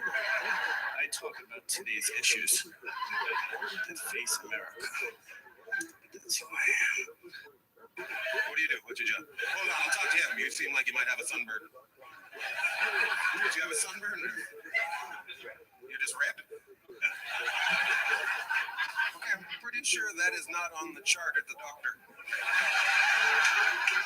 Why are you red? Are you got anger in you? Are you road rage? You got road rage? You one of those guys that gets mad when he gets cut off? I'm fucking late, and then he'll pull over to the side of the road and want to fight you for half an hour? I thought you were late. How do you have time for this? What do you do? What's your job? You work for a beer distributor? Holy crap. Like you drive a truck? You work in a warehouse? Distributing beer? The trucks? Into the trucks? What's that like? You ever get hammered? Is this why you're red? You've been drinking a lot of beers at work? How'd you meet your lady?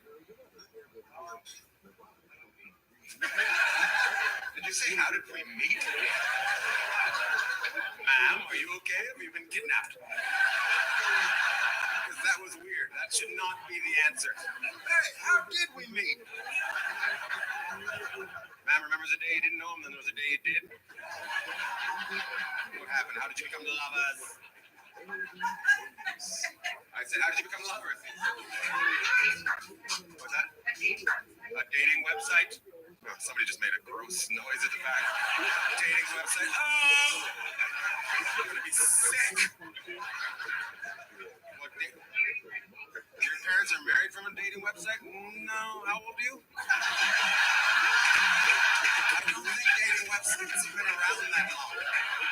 Maybe a newspaper. Maybe they met through a newspaper. I'm pretty sure the internet's only been around since '95, so unless you're 12, I'm pretty sure your parents. Did your parents say they met on a dating website? Well, my parents got married at 40 and 50. Your parents got married at 40 and 50? Okay, but I think the big thing is, when did they have you? Because it'd be weird. Oh, it's your step parents? Okay, that's completely different. Because you made it sound like that Pina Colada song. Like they broke up and then got back together because he like walks in the rain or whatever that song is. Well, that was a good story, Mal. That was a weird, interesting story. I asked you how you met, and you're like, my parents got married on a website. www.whatyoudooing@50.com. How you met on a website as well? So your parents are like, hey, we found a man on the website. No, that's not what your parents said. That's a completely different website. That's Craigslist or something. Like that's like, I need a couch and I want to fucking go to a glory hole. My mother always told us we had to share what came in that house. I remember one thing I never shared, my Dr. Seuss books. Oh yeah, remember Dr. Seuss books? Cat in the Hat comes back, green eggs and ham, hop on pop, rocket in my pocket, one fish, two fish, red fish, blue fish. Yeah, I would not, could not share my Seuss.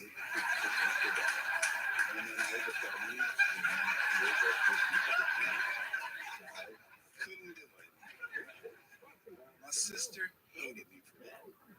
I mean, we used to fight. I don't even think she really wanted to see the books, really. She just hated the fact that I wouldn't let her, you know what I mean? She was upset. We got to be grown folks, and she was still upset. Dr. Seuss died. My sister called me up. Clint, guess what? Seuss is dead. Dead, I said.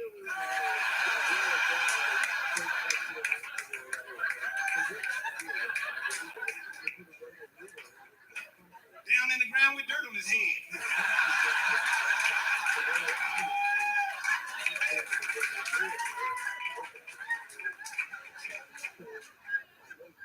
Get over it.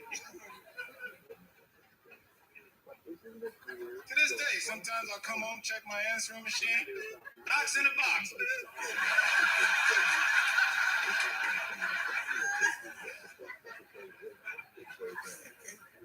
Pretty sneaky, sis.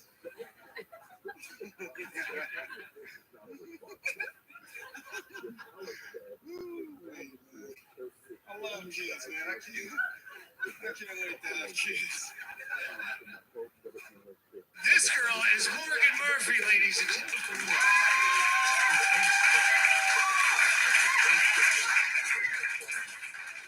Thank you, Doug.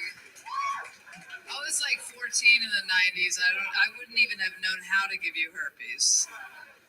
I'm gonna put this over here. That's where I was told to put it. Fucking nailed it. Show business. Oh, everybody. Hi. I'm here. So that's good. Thank you. I don't fake orgasms. I like to get that out. Thank you. Yeah, I don't fake them. I think it's rude. I just have sex with my man. Right? I have sex with men. That's a surprise. And I have sex with my man, and then I wait for him to finish. Right? And then I look him right in the eyes, and I say, you failed me. That's the way to go, right? Honesty is key to every relationship. You failed me. So I've never hung up posters for movies that I've written and directed because I always think that's obnoxious. But now that I live out in the woods I hung up posters, so but I didn't own them. I had to go on eBay to buy a Shakes the Clown poster.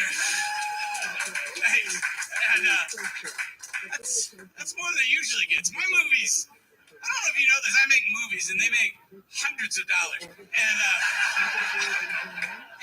it shakes. So I buy this eBay poster, it comes to the house, I don't open it, it's just in the tube. I take it to the frame shop. A week later, I go to pick it up, and that's when I realized I bought my own autograph. $40, by the way. And the guy's like, "Isn't that you?" And I go, "Well, it looks like me." And that's the that's the joke. I'll be paying in cash. So I like to get pumped up for shows. A lot of times I listen to music too before a show. I flew to Salt Lake. I'm driving down the interstate down to Provo here. I was like, this weekend's gonna be awesome. I'm getting pumped. I'm listening to some music, right? Like my pump up jam is like they're gonna judge me right off of that there. All right. Yeah. No, I felt that. I don't care. You can't face me. I know that's ridiculous music, but I love it. I do. It's my pump-up music. I don't know what you listen to, but I'm coming down the interstate. I got the radio pumped. I'm like, yeah, it's gonna be awesome. Yeah. I'm rocking out to this song for like 3 or 4 minutes till I realized it wasn't even like a club jam. I had just drifted a bit over to that rumble strip. We're good. Sorry.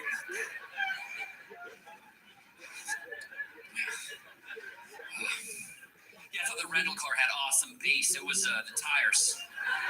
Yeah.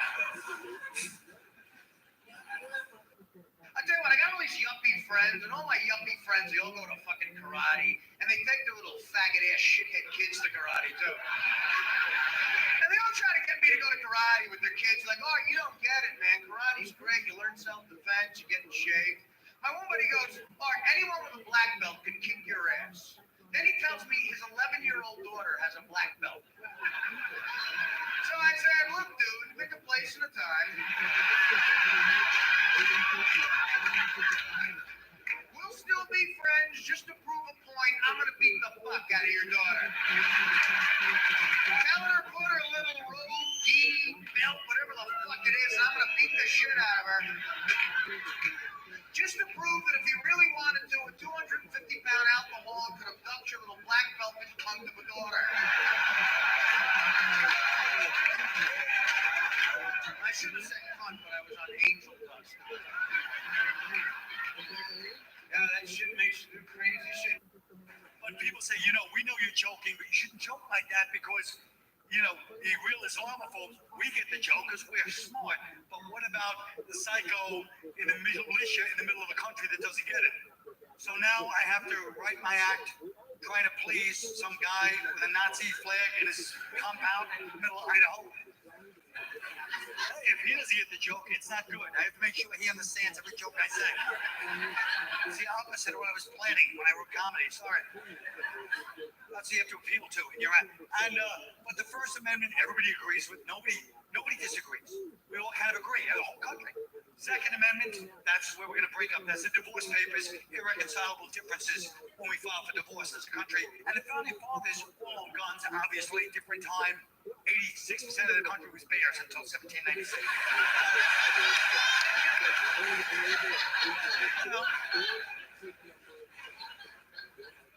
Guns and animals, just want, you know what I mean? And hunting, you can't say it's more humane the way we kill cattle. If you eat meat, you can't say hunters are worse than tricking cattle into a chute. The way we just lead them down a chute like, hey, come here, and it's like De Niro getting Lorraine Bracco into the dress shop.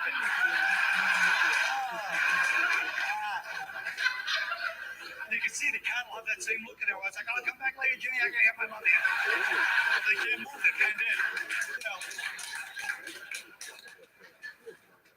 But hunters won't compromise either. Like, they say, well, deer hunting, we've blood. No, nobody eats goddamn deer. Nobody even wears deer. It's not the 70s. Chris Christopher. They go, but deer hunting's a sport. First of all, come on. Nothing's a sport if one team doesn't even know they're playing.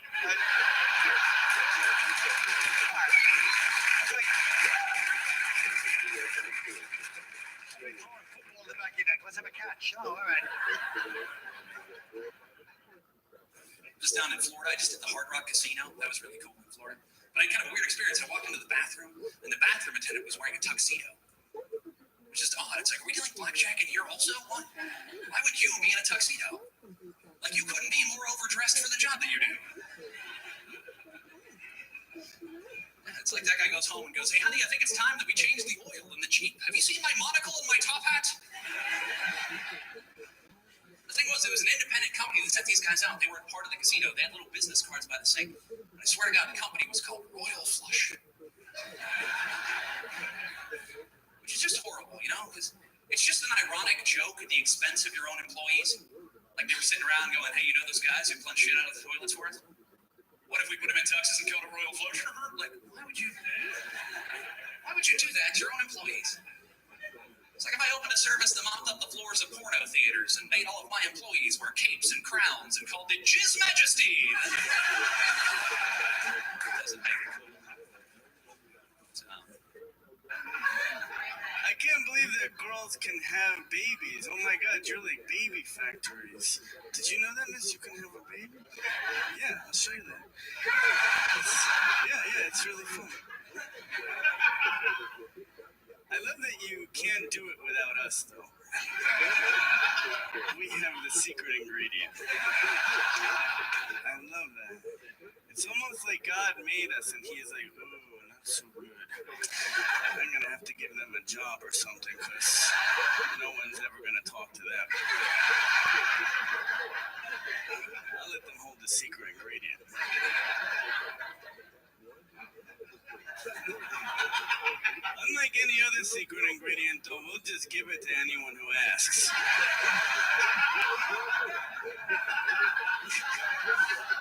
Any girl could just walk over to the street like, hey, can I have your secret ingredient? You're like, sure, should I put it on your face? That's disgusting. That's the internet talking, not me. The internet. Rockin'. This next comedian coming to the stage, man, he's a correspondent on The Daily Show. Keep it going for my man, Mr. Roy Woods Jr. Yes, sir. Yes.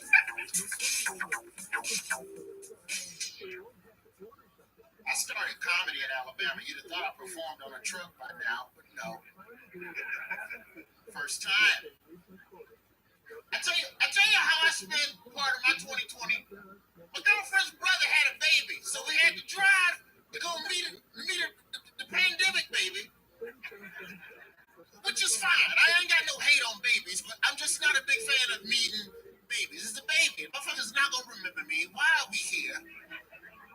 You get no credit. You get no credit for meeting the baby. And then when you're in the room with a baby, everybody's quiet. They make a little half circle around the baby. And they go, oh, you see the baby? Oh, I see the baby. And then you just pick the baby up, you smell it, then you pay. It's weed. That's basically what a new baby. It's just weed. You smell it, it makes you smile, and you eat that baby. You want some of that baby? Eat you some of that baby right there. That's some good Detroit baby right there. I want you to know right now that I'm a cliche in every way. I am a hypocrite in everything I say or do. I want to get that out of the way. I'm a man. I want to get married someday, maybe have a family. I'm starting to think that. I don't know. I guess I understand, even though I don't agree with it, when I hear people say that they're against gay marriage for religious reasons. But what I don't understand is when I hear people say that they don't believe in gay marriage, like it's a dragon. What do you mean you don't believe it? We start using it to scare kids into doing things at night. Timmy, if you don't eat all your peas and say your prayers at night, a big gay dragon's gonna fly out of your closet and breathe man sex fire all over your body. Then they're gonna be able to get married, your health benefits. Is that what you want? Oh shit, Mama, no, I'll eat my peas. You got glitter on my peas, Mama.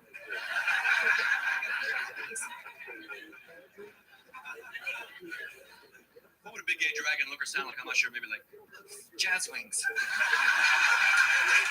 I come from Honolulu.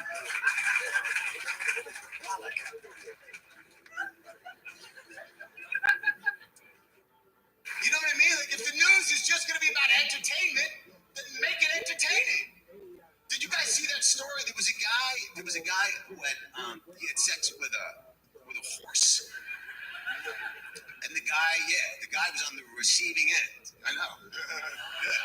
The dude's on the receiving end, and everyone on the news kept talking about how sick this guy was, and it's like, yeah, but shouldn't the term courage also be a part of that discussion? This is a real man on some level, you know. This is a guy who could relax under a degree of pressure most of us could barely relate to. I'm not saying you want to invite the guy to a dinner party. I'm saying if I'm stuck in a foxhole being shot at, that's the kind of guy I want on my side.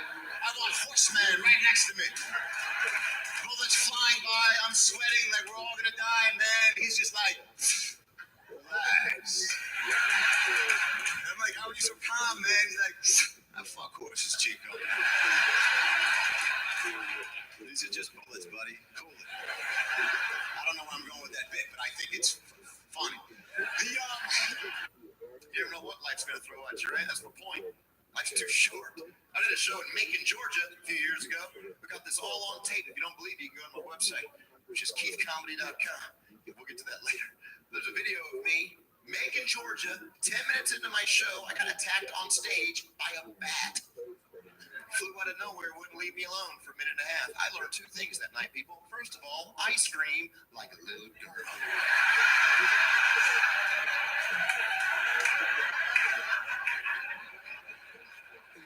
I had no idea. Secondly, because it was Macon, Georgia, they actually thought it was a part of the show. They tried to buy it!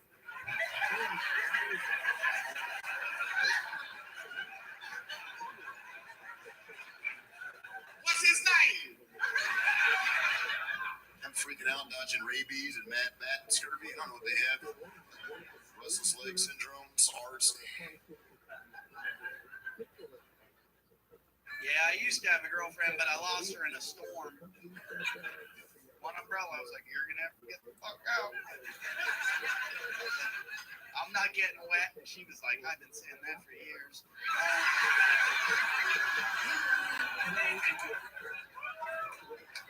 That's a joke, people. I don't own an umbrella. I don't. I just walk under other people's. I lived in New York City for 8 years. You just walk under other people. You know, people you don't even know. You just get up behind them. They don't even know you're there. You steal their umbrella space. But then you end up going places you don't want to go. One time it was raining. I got a manicure and an abortion. And abortions hurt really bad.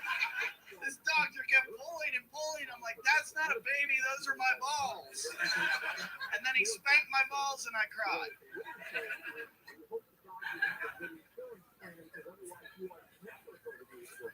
But it's true, man. Like every TV show, the guy's an idiot.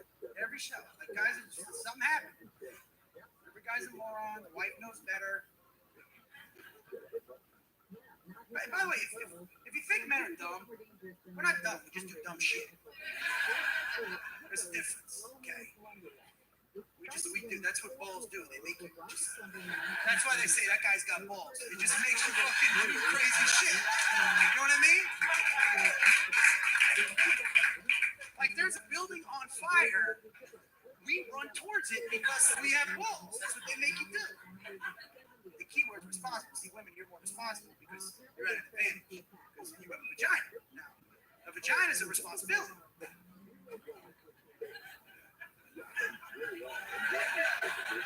Think about it. You have to keep it clean. You know what I mean? The fucking thing bleeds. It brings life into the world. It needs to be maintained. God knew what he was doing when he gave women that responsibility. There's no way a dude could handle a vagina. You know what I mean? Our shit's simple. Like, we don't shower for 3 days. What's the worst thing that happens? Our balls smell like onions, you know? There's no repercussions.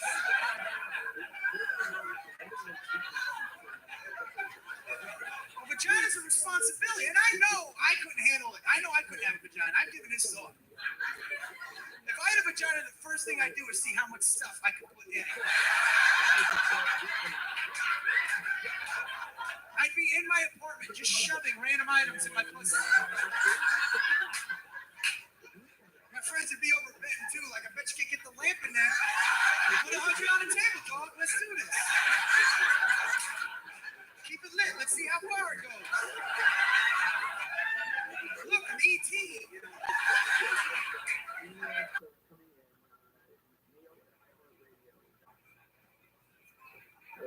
Ladies and gentlemen, put your hands together for Mr. Robert Kelly. Robert! From New York. Anybody from New York? What's up? Represent, bitch. What's up, motherfucker? What up? I'm not from New York. I tell people I am, man. I'm from Massachusetts. Yeah, Massachusetts sucks. Just the name is a little faggy, isn't it? Just Massachusetts. Hi. You can't even get into a fight with a guy. It's like, where you from, motherfucker? Massachusetts. Why? What is the problem? Is there a situation? Harry Potter's book came out. Want to read it? I'm tired of assumed racism. As a white man, I'm tired of other white people coming up to me, assuming I'm racist and telling me racist jokes. It's bothersome. Here's what I do if you're a white person in here tonight, and I see a few of you.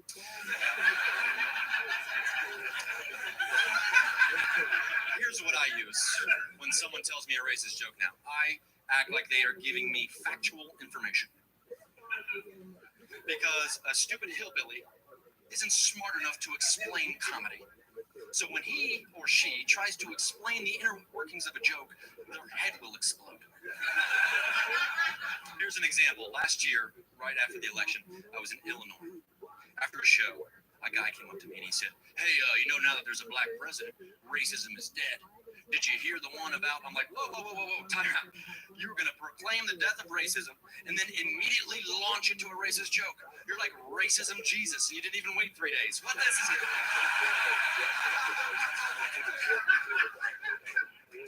This is the joke he told me. He said, they took down the Statue of Liberty and they've replaced it with Aunt Jemima and a chicken wing. And I go, why would they do that? Where did they find a bottle of syrup that big? And he's like, well, no,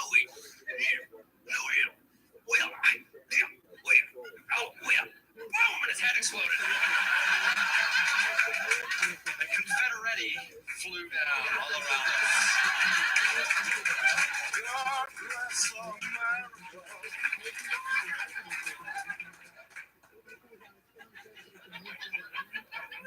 Confederate. You ever have when a person contemplates suicide on you? I had a woman tell me that. If you leave me, I think I'll kill myself. Yeah, right. I don't think nobody actually wants to kill themselves. If they do, there's some surefire ways you can do it, right? I don't know. Like, it reminds me of an incident when I was staying with my lady. We got in like a real bad argument one morning. And I told her, I said, hell with you. And I stormed out the house. I got home late that afternoon, about 6. She was sitting in the middle of the floor with a razor blade in her. I said, oh my God, what are you doing? She said, you lucky you caught me. I was just about to kill myself. I said, woman, you had all damn day to kill yourself. You should be dead by now. I didn't do the dishes. I was mad. That's crazy, man. That's funny though. Guys though, man, we don't like to admit it, man. But we don't, when we get hurt in a relationship, we don't want to let women know, right? And I find that's funny. And you know, women, when you get a guy to cry, believe me, you know this guy loves you. I mean, don't think he's crying because you make a hell of a ham sandwich, all right? No, he is really in love with you. You know? And it ain't easy to leave it because guys, with men, we're not supposed to cry, and we try to hide this, all right? You know, a woman could just tell us, look, I'm tired of you. I can't take this no more. I'm leaving you. And guys are like, fine. If you want to leave me after 4 years, fine, you do that, because I'm a man. You know? I ain't going to try, you know? I'm a man, you know? Hey, you know,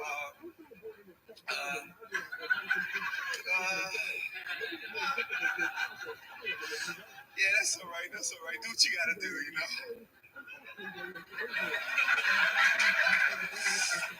I've been with you for 4 years. You gonna leave me after 4 years? I love the mess out of you, girl. I should crack your forehead. You leave me after 4 years. Man, I brought you a hat, a scarf, a t-shirt.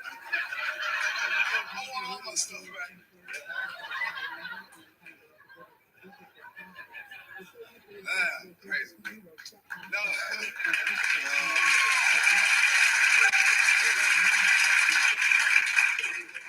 Women are the same way, though, right?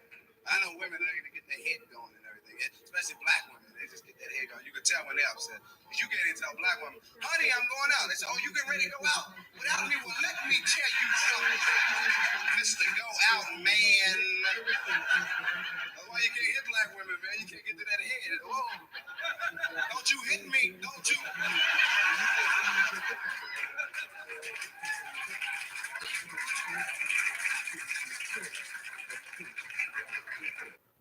I love traveling, but I hate traveling with a cell phone. That is a pain. It is. I'll say this. I love traveling when I'm talking to people on the road if I can kill some time. But talking to my brother recently, the signal was fading, so his voice was breaking up. He decided to solve the problem by simply talking louder. So anyway, Keith.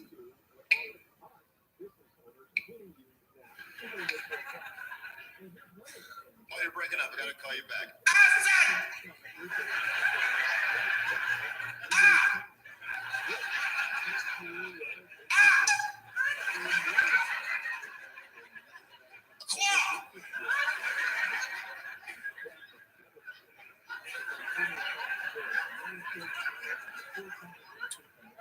That is clear as bell. I don't know what you did. That sounds like $1 million now. To me, nothing's funnier than hearing somebody lose their cell phone signal at the worst possible time, like when they call into a radio station to win a big prize. For $20,000, what's the phrase that pays? 107 point.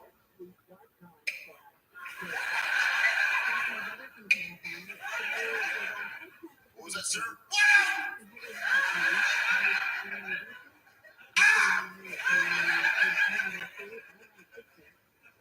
Damn it!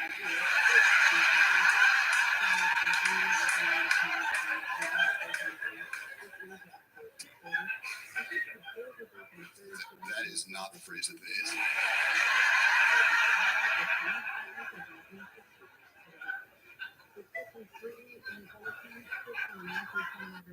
Because that is the worst, most offensive racial slur of all time. You say the N-word, man, and everything fucking stops. And there's other groups that try to pretend like words that are offensive to them are just as bad. Bullshit, man. You know we're a bunch of fucking pussies, midgets. You see a midget on television, they'll try to sell you this shit. They'll go, calling a little person a midget is the same thing as calling a black person a nigger. Bullshit. Go out one day and try both things. There's a huge fucking difference. One will get you smacked in the shin.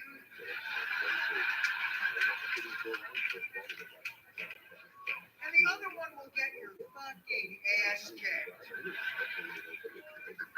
So the lesson here, people, is never ever call a black person a nigger. Unless they're a midget. I hope we have fun tonight. This could be good. Comedy's a lot like sex in that we're in this together. Like, I'm gonna give. Oh my God, I'm gonna give. I really hope that you also give. I hope you give so much that it maybe instills me with confidence to do something I've never done before. Something I always wanted to try, but just never had the courage. I hope you leave here sweaty and kind of exhausted. I hope you say to your friends, that was actually a lot kinkier than I expected, but I don't know. I think I liked it. I might try that again. I have a new comedy fetish. That could happen here tonight. Pretty clear at this point, some of you are not going to give.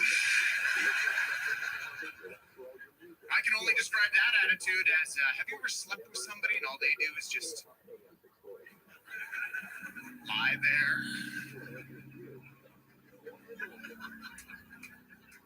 It really doesn't matter how good you are at it. You could have had a lot of experience, done it all over the world, maybe even on TV.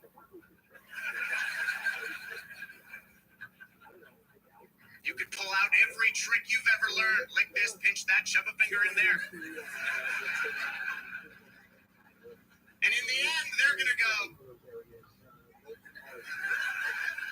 yeah, that was all right. Yeah, it was all right. Because you gave nothing to the experience at all. I gave 100%. You gave 0%. And we met in the middle at failure. And that could happen here too tonight. But I want to say this, everybody, do whatever you want. If you're the type of person that wants to laugh and clap and give energy to the show and make it better, great. And if you want to just lie there, taking it.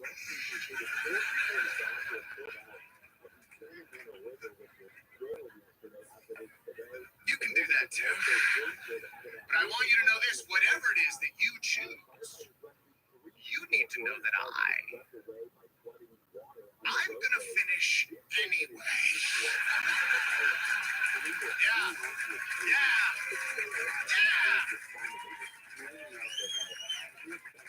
We're gonna make a comedy baby here tonight, whether you want to or not, so get ready to be a single mother crowd. I will comedy all over your faces, so open wide, crowd. And then daddy's leaving town. I will flip you over and grab your hair and inject some comedy. All right, too much on that. That was a little vulgar. I apologize. Good evening.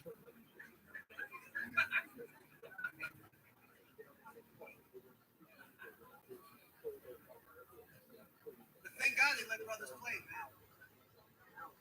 Because they made everything better. They're skateboarding now. You ever see that shit? I can't wait to see the X Games 15 years from now. I mean, did that guy just fly?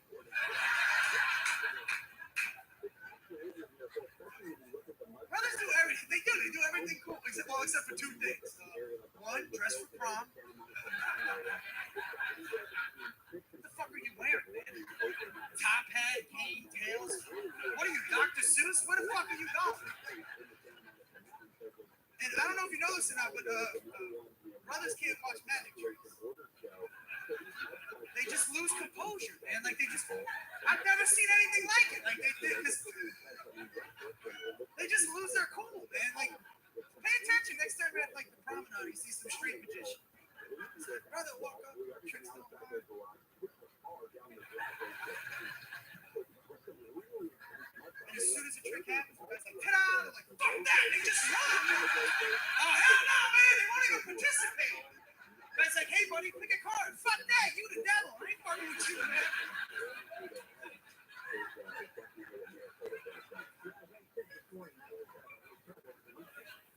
Jews do love loopholes. That's what makes us such great tax attorneys. Find loopholes and we exploit them. We really do. Like, you know how the women wear the wigs? Loophole.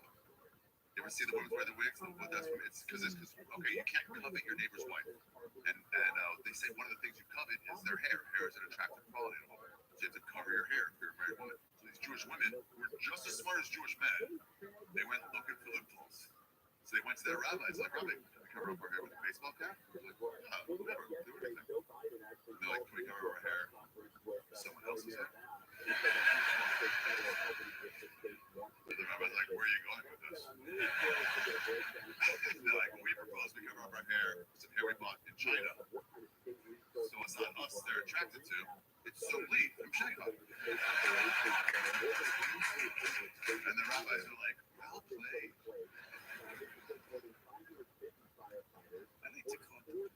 I like it better than vagina. That's such nice to say. It's so sexy. I love vaginas. They're so wonderful. Let me see yours. They're so wonderful. I'd like to see it, please.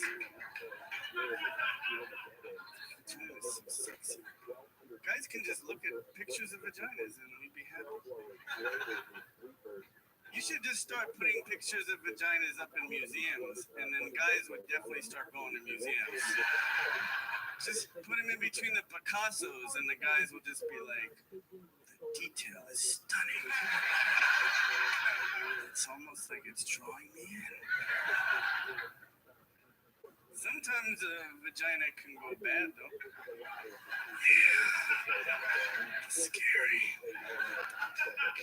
Every guy knows that feeling. You never know who it's going to be. You just go home with a girl and then she gets undressed and you're like, oh, for the love of God.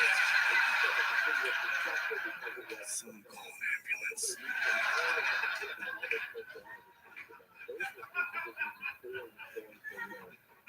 I think the girls should put off having babies as long as possible because I think that has something to do with the bad vagina. Because if you've ever seen a vagina after it gives birth, it just looks very confused and scared. It's like, what the fuck was that? Did someone just see a head come out of me? Oh, Jesus. My wife was very excited for our new apartment. She's like, let's get everything fixed up nice. Let's get an HD TV for the new apartment. Here's the deal with the HD, you guys. She's nearsighted. I got a lazy eye. I was like, what's the point?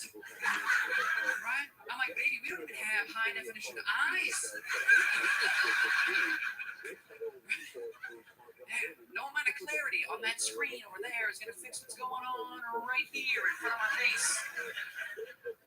Doesn't matter. That's wasted technology. That's not for us. It's like asking a deaf guy if he likes records or CDs better. It's okay to laugh at that. I actually ran that by a deaf guy. You see fine.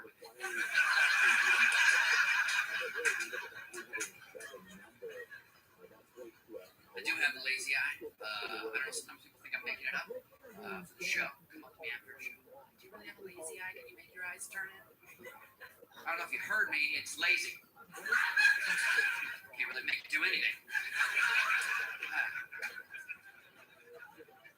Sometimes it gets me in trouble, right? I'm just hanging out at a bar, so I'm trying to have a good time, relax. Some guy will get in my face all aggressive. Dude, bro, are you looking at me? I'm like, no. I mean, maybe. I could have been. I'm really not sure.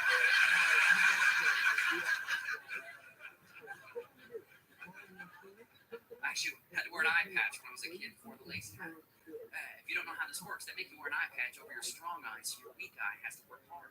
I had to come home every day after school in elementary school and wear an eye patch for like 4 hours. Hey, it could have been kind of fun, right? It could have been like a pirate eye patch, something playful. No, just a big Band-Aid. That's awkward. And a little confusing for the other kids in the neighborhood. Because I'm running around, they're all concerned. I got this bandage on my face. They're like, what's wrong with your eye? I'm like, nothing. That's the one that works.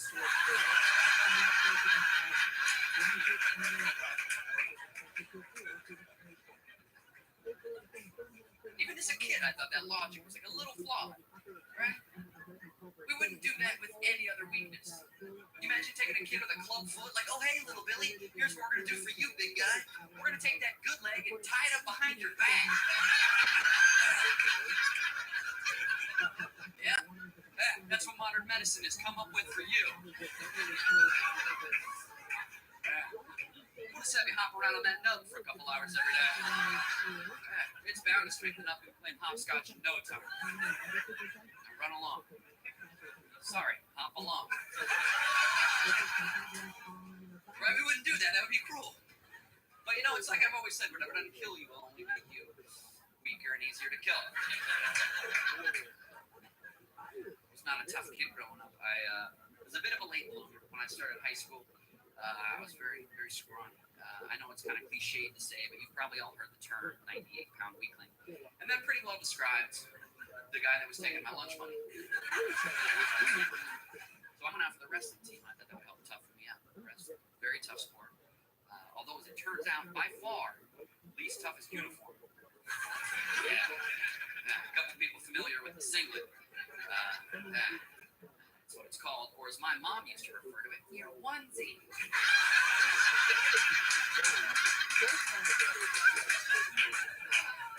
Thanks a lot, Mom. As if I don't have enough self-esteem issues already. As a 100-pound high school freshman with a lazy eye, you're going to refer to my uniform as a onesie. That's awesome. Maybe we can sew some footies on the bottom. I just never understood that uniform for that sport, right? It seemed a little insufficient. Right, you're playing hockey, you're playing football, you're practically wearing armor. I'm competing in a full contact sport. The only thing they're going to give me equipment wines to protect my most vulnerable area is that thin layer of spandex. But then the coach is like, hey, let's go ahead and make sure those ears are well protected. Right, guys? That's priority number one. Yeah, God forbid you take a knee in the ear. That'd ruin your day. Imagine that. Oh, man! Great, now I won't be able to hear the children I'll never have.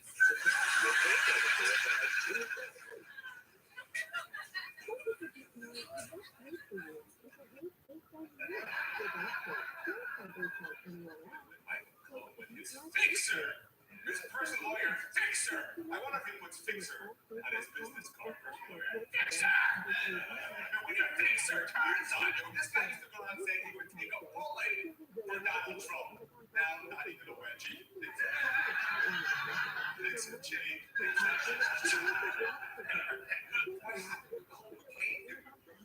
All of a sudden, he's a martyr. A reason to apologize? Because he said a couple of things against Trump. Hey, McCain, I hate to break it to you. It's hard for you. It would be Donald Trump. When Bush came to shove, who did you pick for your next president? You scoured the entire country and picked the celebrity gateway moron.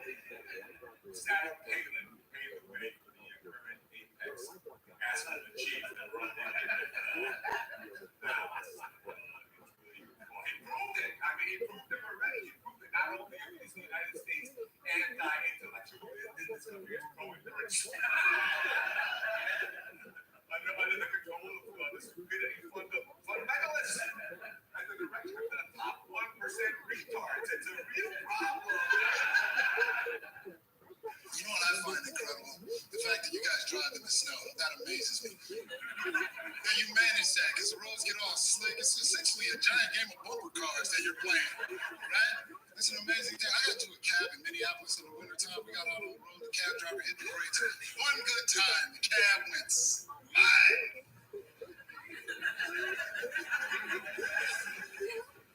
My life was flashing before my eyes. And this Midwestern cab driver was completely unaffected by it.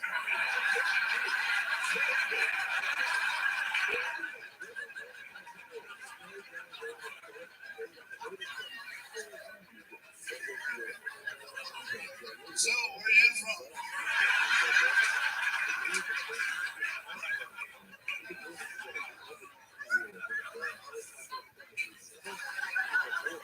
Sitting sideways at the light.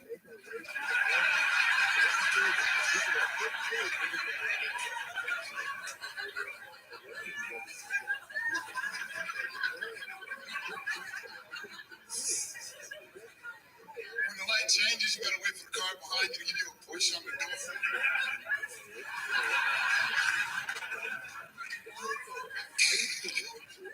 No fault insurance. Kills a guy, not my fault.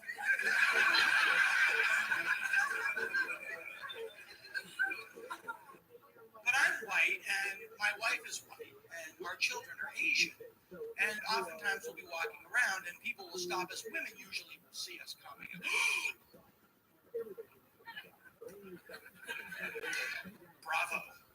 Bravo. Congratulations. So you adopted. Congratulations. Bravo. And how did you come to that particular conclusion about the makeup of your family? What went into that decision? What was your process? I'm not going to tell you. High-eyed lunatic at the airport. It's kind of a personal decision. I didn't go up to people with biological children, so what happened here? Did your husband come home drunk and stuff his junk in your business? Did he drop a load of tot nog in the baby bunker? What was your process? But I don't know, maybe I'm obligated to answer that question. I left the house. Let's see, why did I adopt? I don't know. Let me look at my side of the family. The guy who still lives in the basement, the girl with the tattooed back, biker, loser, dead tooth, too many cats, the guy who talks to his truck. Maybe I adopted because genetically my balls are full of poison.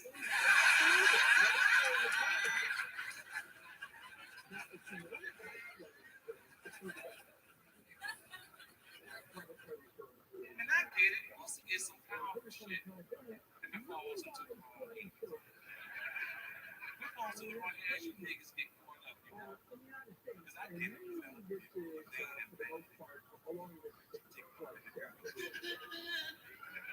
You niggas quiet. You ain't never did that, man. You never put a thick dick in a bitch, nigga. You still quiet, no, man. You fuck her real good in a bitch. She starts saying that shit. You go, what? It's your pussy, daddy. You niggas really believe that shit? You niggas really think it's your pussy? Nigga, I'm never gonna get married in 10 years or 20 years. It's never your pussy. It's just your motherfucking turn. Understand? It's just your turn to stop this bullshit. Ladies and gentlemen, a big welcome for Eddie Gift.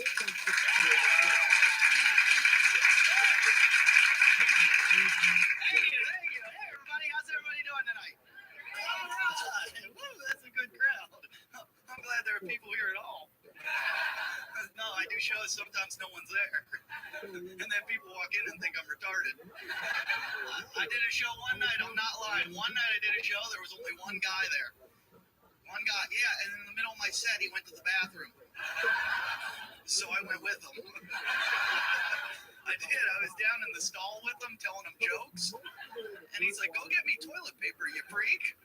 That was in New York, because New Yorkers can be mean, right? They are. Every once in a while, every day, all the time, you run into that mean New Yorker, you know?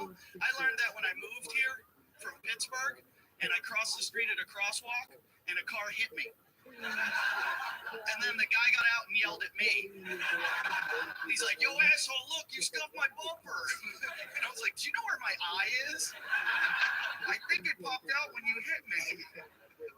Because I grew up in a place called Pittsburgh, little place where everybody's nice, where you cross the street at crosswalks and cars stop 200 yards away. And they're like, come on, we got all day.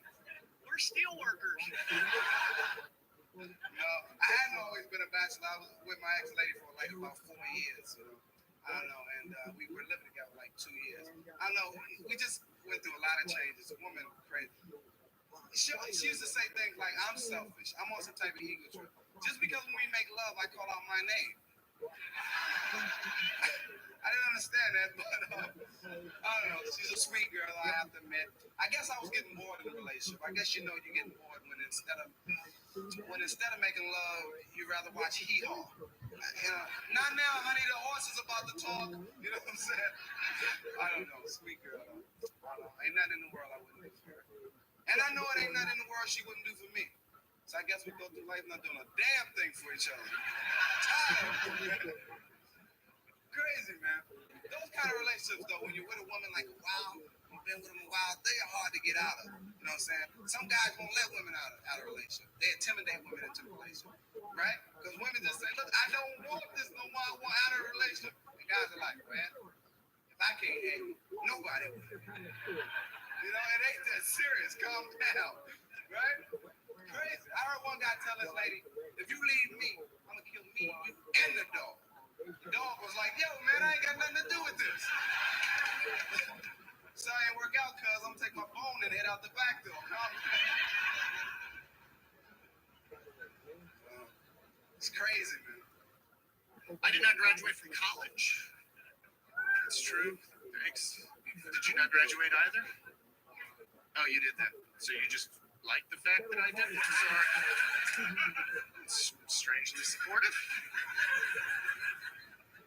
It's always weird when you tell people you didn't graduate because they immediately assume that you're dumber than if you never went at all.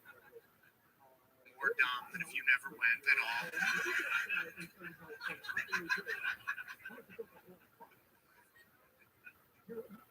Like my friends who graduated, I know they look down on me just a little bit, and I play into it like I'm an imbecile.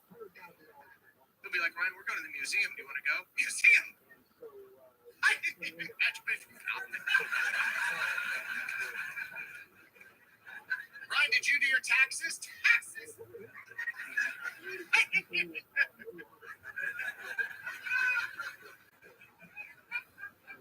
What do you want on your pizza? I have nothing. I had 2 classes left. I had a 4-point circle, and I dropped out.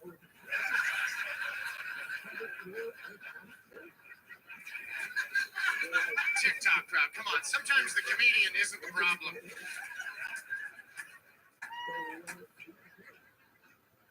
I dropped out, moved to Los Angeles, got on television. Now I don't have any student debt. Stupid now, bad economy. 2007, 2008, I was on MTV, made a boatload of money.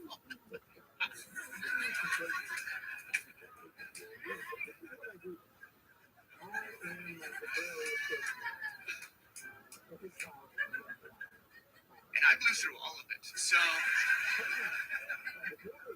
if you could buy a CD, I know it's dead media, but I need new suits.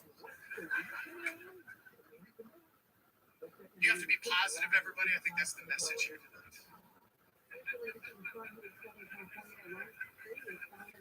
It is. You can't get all judgmental.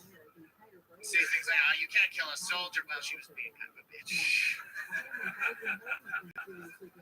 Child molestation's not funny. Well, actually, that face was actually pretty priceless. Be positive. Be open-minded. I hope you've learned your lessons here tonight. This has been fun for me. I'm kind of a bad decision maker sometimes, in that, like, when I make a decision, I'll have to have me do this. Like, my friend right here, would you ever have sex with a man? No. See, that question answered, decision made, so easy, so simple for him. If somebody asked me, Ryan, did you ever have sex with a man? I'd be like, did it save his life? Would it save my life? Is anyone in danger at all? Am I giving or receiving? How do you see this going down? Do I have to provide an erection, or is there like a fluffer situation? Are we filming this? You can't film this. I'm going to say that right now. But is there money involved? I need new suits.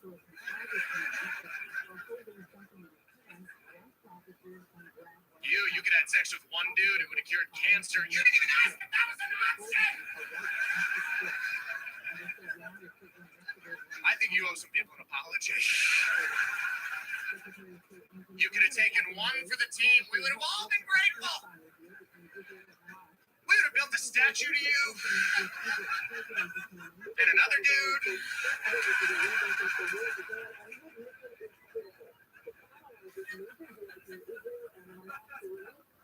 Why would you ever have sex with a man? I didn't even graduate from college. It seems to me I'd rather have sex with a man and not need it than need sex with a man and not.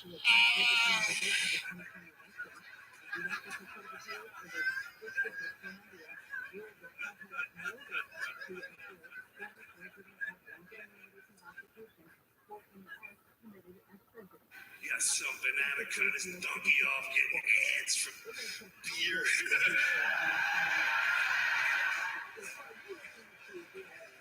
I'll tell you what a woman is. Well, a woman is my wife who's given birth to three girls.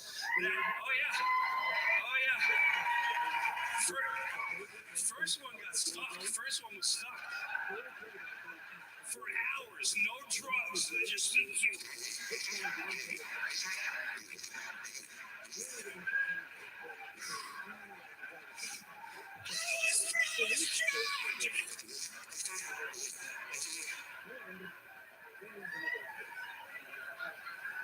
she's screaming.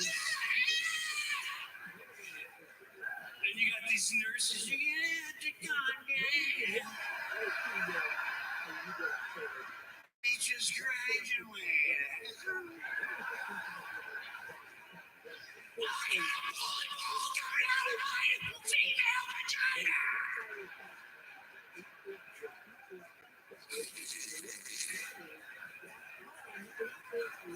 Thing's head was stretched out. Seriously, they used a plunger they called a suction cup. That was her kid.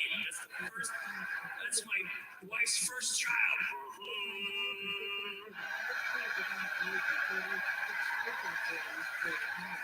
I grew up in Valley Stream. This kid ain't going to public school.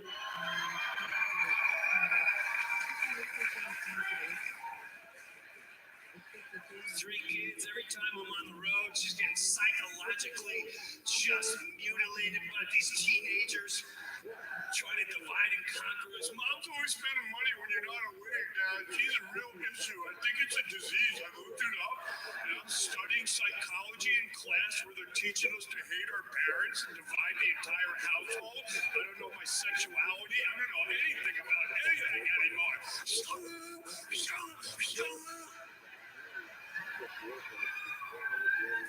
Taking our kids like it's nothing.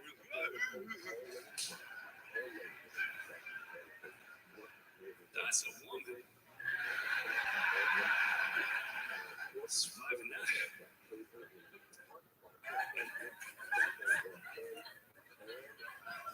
That's what's going on, man. It's fucking demasculization of fucking America, man. What happened to dudes, man? You girls are just trying to get rid of us. Every guy on TV is bitch, man. Like, you know what I mean? Like, hey, there's no shows for dudes. I don't know any guys that like running home going, holy shit, Cougar Town. You know what the number one? I read this article, like, this is a few years ago when I wrote the joke. It's still like in the top 5 or some shit. Now, I read somewhere that like the number one rated show for guys was like Deadliest Catch, and I'm thinking that's how bad it's got. Like guys are watching other guys work for entertainment. You know what I mean?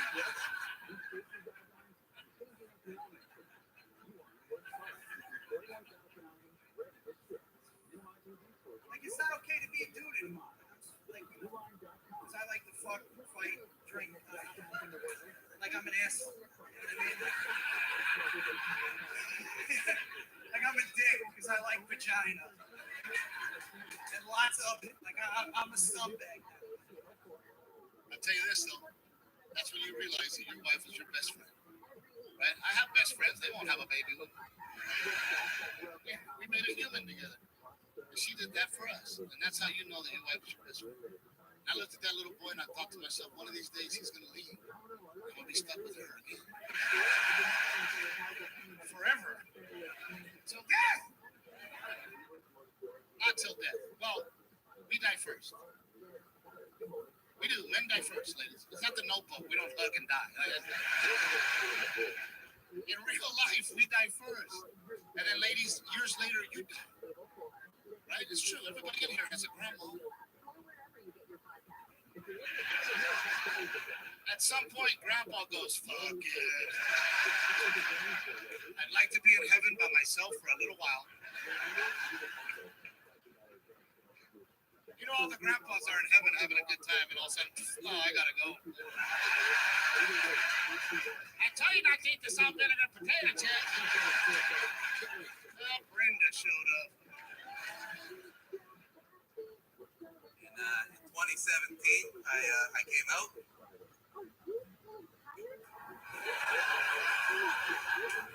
Usually it gets a clap, but all of you are like, I don't think he's gay. I'm pretty sure he's not gay. I came out as a Latino. Let me explain. Let me explain. For the first 25 years of my life, I went by John Paul, despite the fact that my legal name is Juan Pablo. That's how my parents raised me. I have 3 brothers, Dallas Tyler, Brody Alexander, Michael Bradley, Juan Pablo. So, Rabbi, you didn't laugh. Let me explain. One of those things is not like the others, okay? The reason my parents named me Juan Pablo but raised me as John Paul is because my dad did not want me to experience the same level of racism him and his brothers experienced. I thought that was very sweet, but also very sad. I don't think we should be ashamed of who we are. And then I went to America and I was like, my name's John Paul.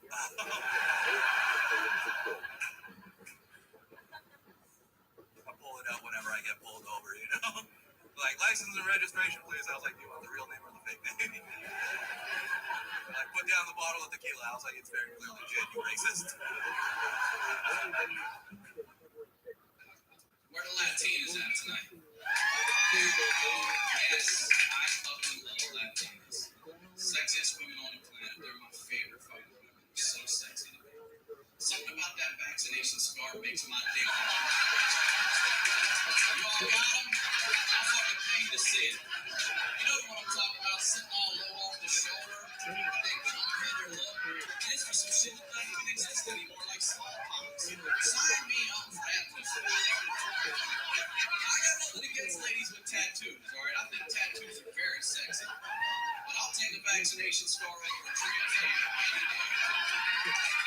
Right? Yes. Your Tia, your well, they probably have them.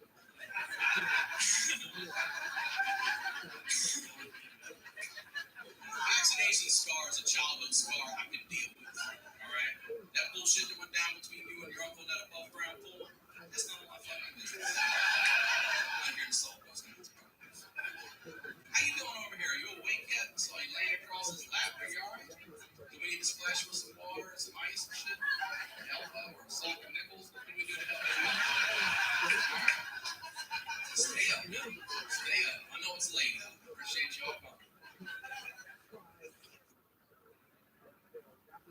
So I am married. I met my wife on the internet, Kijiji, and kidding. I met her on Plenty of Fish, and I regret meeting her on that site because now whenever we meet other couples, they go, "How did you guys meet?" My wife says, "Oh, we met on Plenty of Fish. It's free." Oh, I don't know. I got what I paid for. That's hilarious, Eddie. You were free too, by the way. Just so you know. I gave my wife an engagement ring. I gave her an engagement ring with cubic zirconia. She didn't know. She's like, "Oh my god!" She said, "Is it a conflict-free diamond?" I said, "Yeah." Until you find out it's not a diamond, that's for sure. There'll be no conflict for sure. She found out, she was pissed. She said, "You know what? My wife says you died, right? I'm going to cremate you, press your ashes into a diamond. I'm going to get a diamond out of you if it's the last thing you do." That's what she said.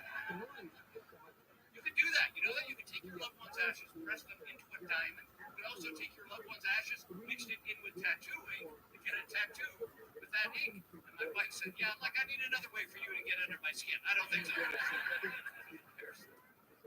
Grew up very poor. Didn't have money. You had to pick a lot of times when we were going to shut off the lights or the gas. Usually we shut off the lights because my mom had 1,000 candles she stole from the church. We'd have a seance in the afternoon. One time she brought a menorah in, all 7 candles lit. I don't think that's right, Mom. It's okay, I know some Jews, Louis.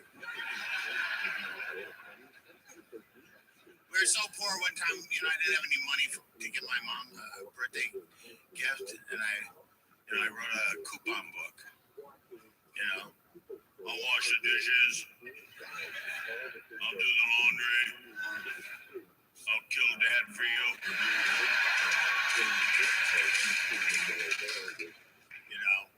Louis, that was a very sweet gift. But one of those coupon books, they were inappropriate. What, the dishes one? No. What? You wouldn't really kill your father, would you? I'd do it for you, Mom. There's no expiration date on that coupon.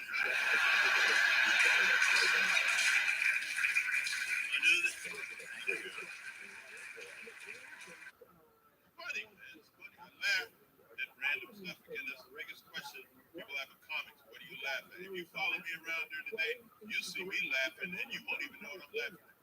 Because I just saw some random funny shit. I was crossing the street. I'm standing at the crossing. A seeing eye dog walked right up next to me and stopped. No blind person. It was just the dog.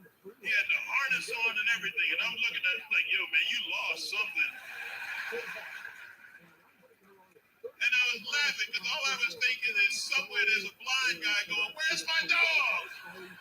And people are like, oh, the poor son of a bitch thinks he has a dog. And the light changed and the dog got up and walked across the street. And I'm like, son of a bitch, you good. You guys are good too, man. I'm Alonzo Blow. Thank you so much. Thank you guys.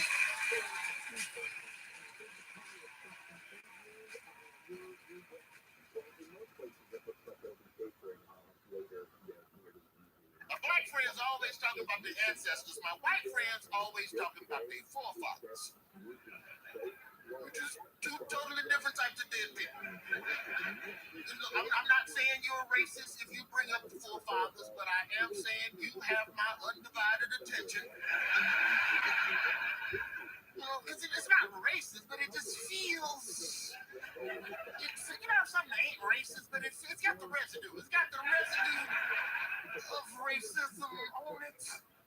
You know what it feel like? You know, it's like somebody started talking about their forefathers. You know what it feel like? If you ever been somewhere and it's too many American flags, it just feels it's a little too much freedom in this space.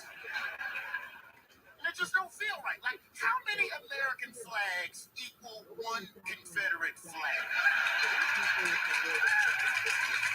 I don't know what the number is, but there is a number. And that's how I be feeling when people get to talking about their forefathers, man. I ain't trying to hear that shit. You know, Roy, this is a layered conversation with a lot of nuance, and I just think we need to think about what our forefathers would have. Hey, I think my ancestors would want your forefathers to shut the fuck up.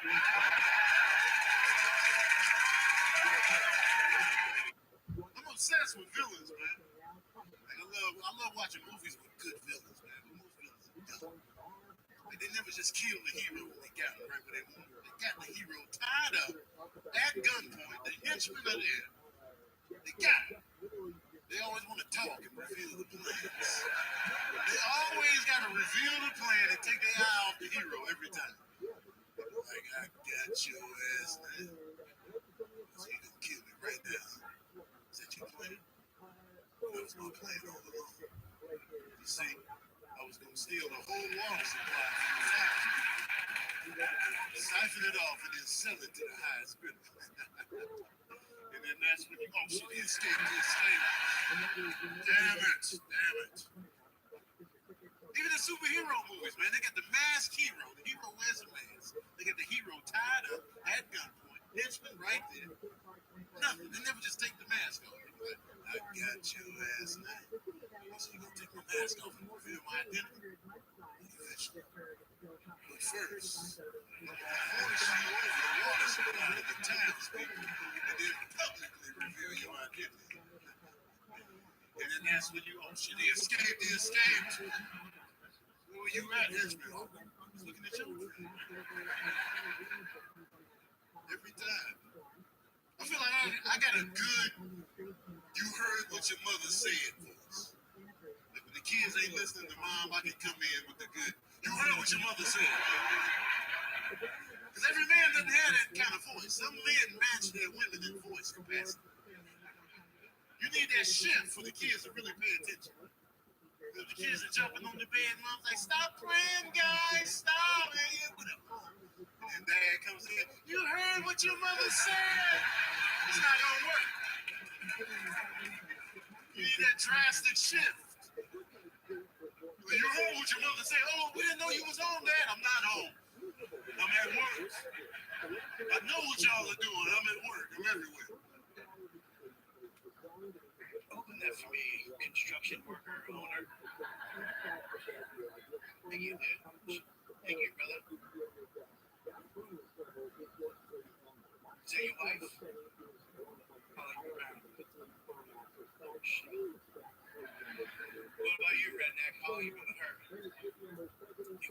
7 years ago.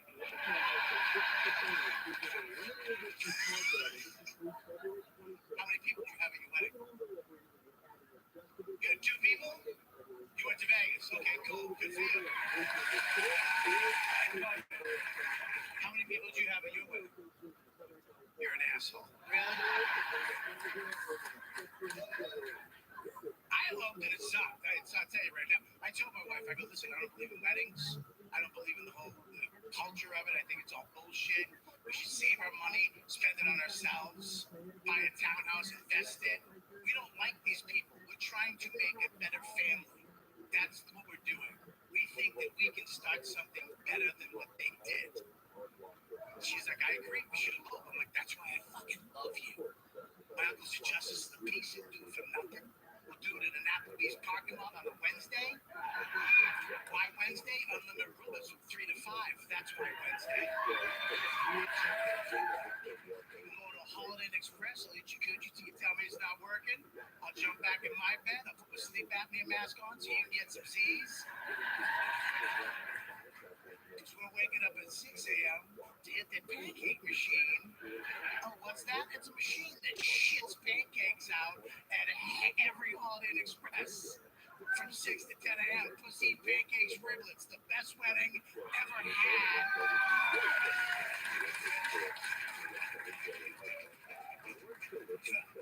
How much is that going to cost? $197, $206 with tax. Yeah. The best. I took a bus last year when I was in Toronto, and I was in this packed bus. I was way at the back, you know, it's rush hour. I'm packed at the back of the bus, you know, and I look up and there's this ad from the TTC. You've seen it. It says, thinking about suicide, Jesus Christ. Isn't taking the bus depressing enough? You know, really, thinking about suicide. Well, I wasn't before, but now, you know, thinking about suicide. I think what they're saying is thinking about suicide. Don't do it on the bus. You gotta take this thing out of service. It's a huge hassle. You gotta power wash the whole damn thing. The people are waiting. We got enough complaints at the TTC without that. Do it at home like everybody else, you loser. I think that's what they're saying, you know. Thinking about, so of course I'm thinking about myself. Of course I am. I'm in my 50s. I'm on the bus. Of course, it's the first thing that came to my mind. Gotta mix it up. Dress up. Fuck around. Want to turn your girlfriend on? When she take off her bra, kick her in the fucking back. Just fucking give her a kick and she'll know who the fuck goes now. Get on that goddamn fucking bed. You fucking him and you punch him in the kidney, they put him. No fuck, watch. Every once in a while, they move their hip on their leg. 1, 2, motherfucker.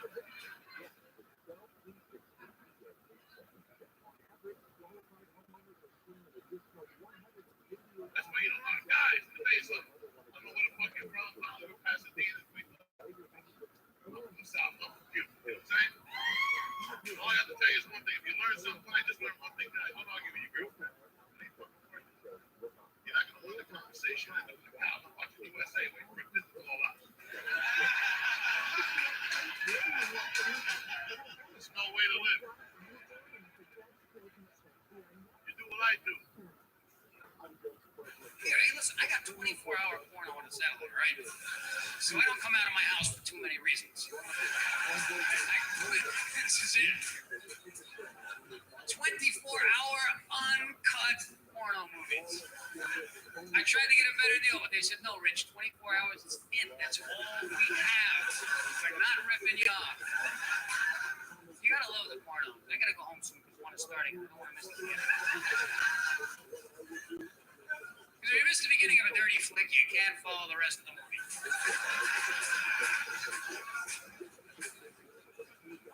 As if there was any difference. And they're all the same. Every porno movie should be called Stuff That Never Happens to You. Starring people getting a lot more action than you. Every guy who watches the dirty movies is sitting there going, this is great, this is hot. This is never gonna happen in my life. Why can't my life be like a dirty movie now and then? Next thing you know, they're all depressed, cradling the porno tape in the backyard. Somewhere over the rainbow, people get sex in the middle of the day for no apparent reason. If a fat, ugly guy can get 3 women in a hot tub, why, oh, why can't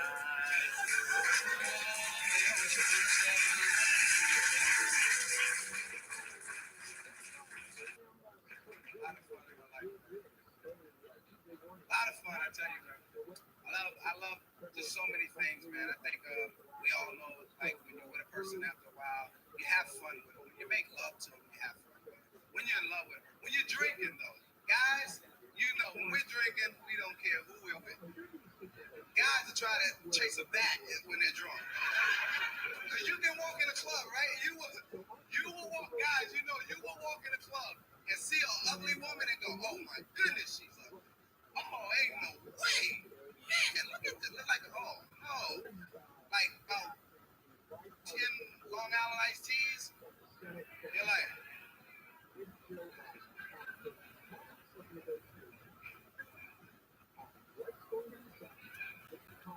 see that girl over there, man? I know I said she was ugly, man, but, you know, she ain't that bad looking after all, you know? You gotta look at her heart, man. That's what's in her heart. Hey, baby. How you doing? Huh? Oh, I'm not drunk.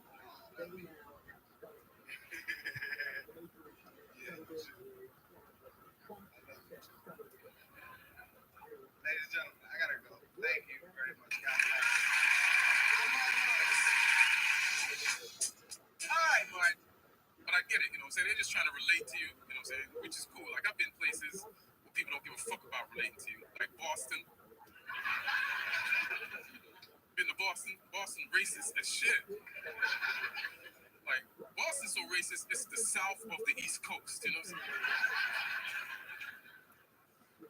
Like, Boston's so racist, I seen a white customer follow a black store owner around his own store.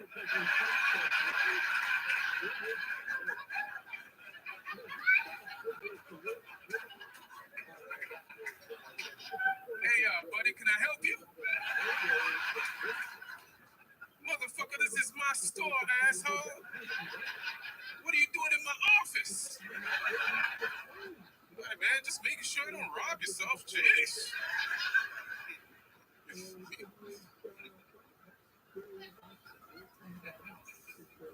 A couple years ago, I went to a San Diego Chargers game in San Diego. Like, I'm from Seattle, you know, so me and my buddies, we went in our Seahawks gear, which I would probably never do again because it's a very hostile environment. And as a minority, you're not quite sure if it's racism or not because it feels the same. People were like, "Boo! Go back where you came from!"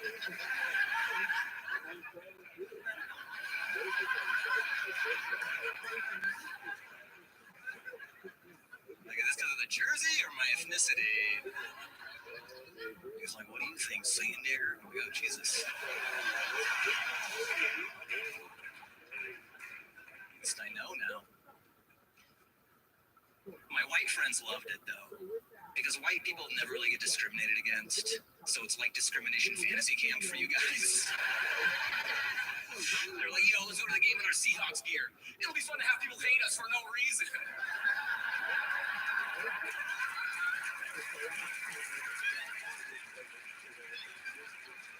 Where else can we ever have that happen?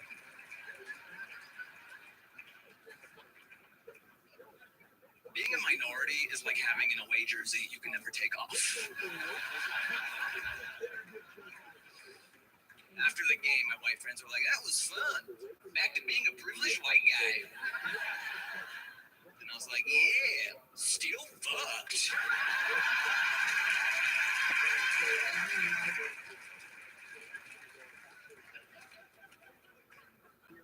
What's up, brother? How you doing, man? Mr. Cool. Look at it. He got his cool sit-down thing.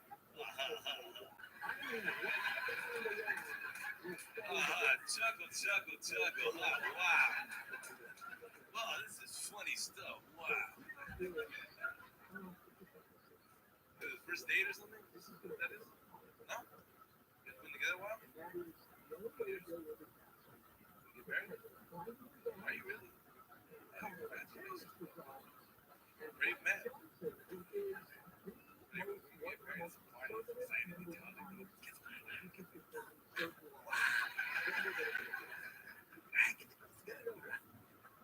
Guy tells his buddy he's getting married. He's like, guess what, man? What? He's getting married.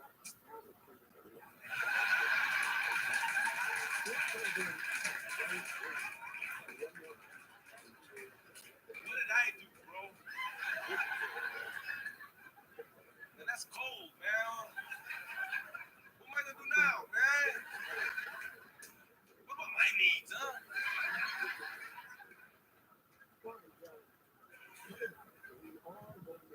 I have a problem with addictions. My body always has to have like 3 revolving addictions happening at the same time. So when I get rid of one, my body's like, Accepting applications for new addictions. Step right up, step right up. Tobacco, you're out the door. Let's see who's coming to apply. Pornography, been there, done that. You make us too sleepy. Hit the bricks. Gambling, we love it. Pick a number, scratch a ticket. Let's blow all the money, motherfucker. right now I'm on caffeine. I was chugging some coffee. Juice. Took some Imodiums and shit. 45, security ain't so tight.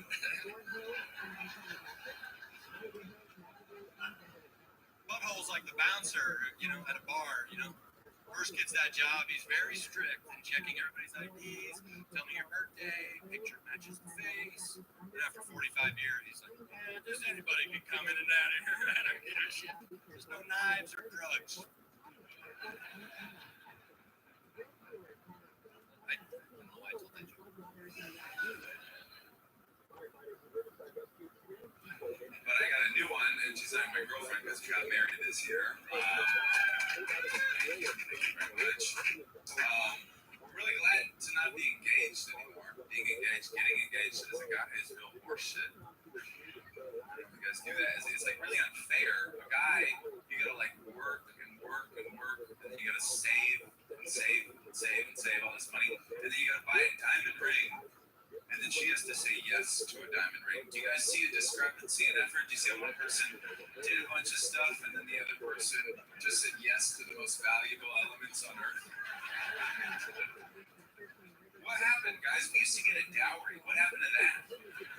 Back in the day when you liked a girl, her dad would come running over to your house and he'd be like, how much money do I have to pay you to get this bitch out of my life forever? I didn't get anything in return. I didn't get an Xbox or a flat screen or anal sex, and I don't even care who it's with.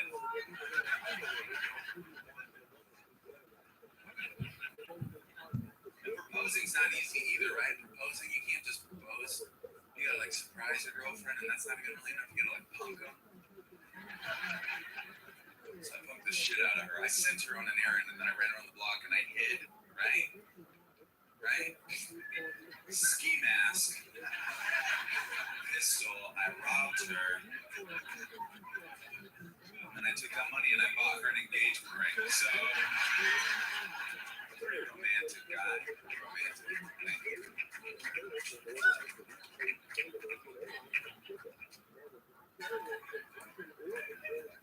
I'll tell you about you guys, but I'm about to just give up on everything. It sucks being a true independent. Because all my liberal friends think I'm conservative. My conservative friends think I'm liberal. They love to group think and categorize. I just talk about issues. Like, I can't stand, like I said, I can't stand both sides. Conservatives, they say stupid shit. People choose to be gay. They're fucking cool. I got a gay older brother. That bitch was different from day one. My brother flew out of the I mean, he was just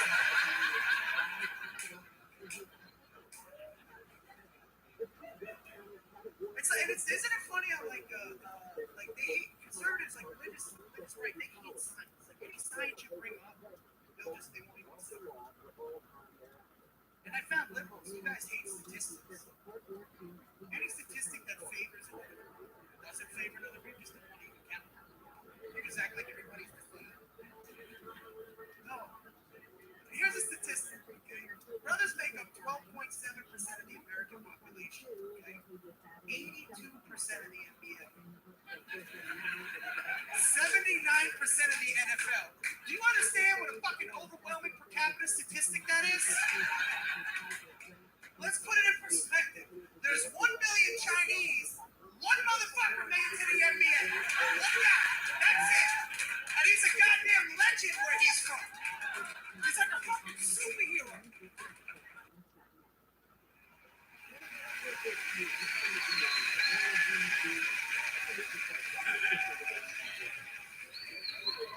First of all, thank you, New York, for coming to hang out tonight. Thank you.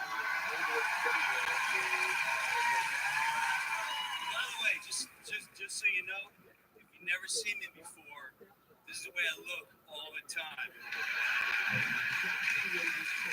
Not high.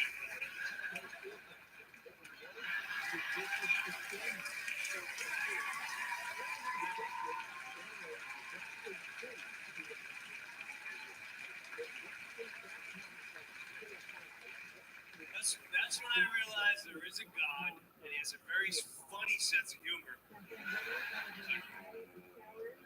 Some people will be born with big noses.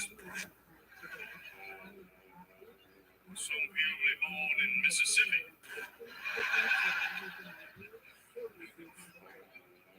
Jimmer, you're gonna look stoned all the time. That's great. Yeah. And people just judge me the way I look all the time. They just, oh my God, just look at him. Walking around like that. And what's worse is when I got my kids, because my kids look just like me. You know, walk around like, can we get a hot pretzel, Dad? Let's go for a Cinnabon.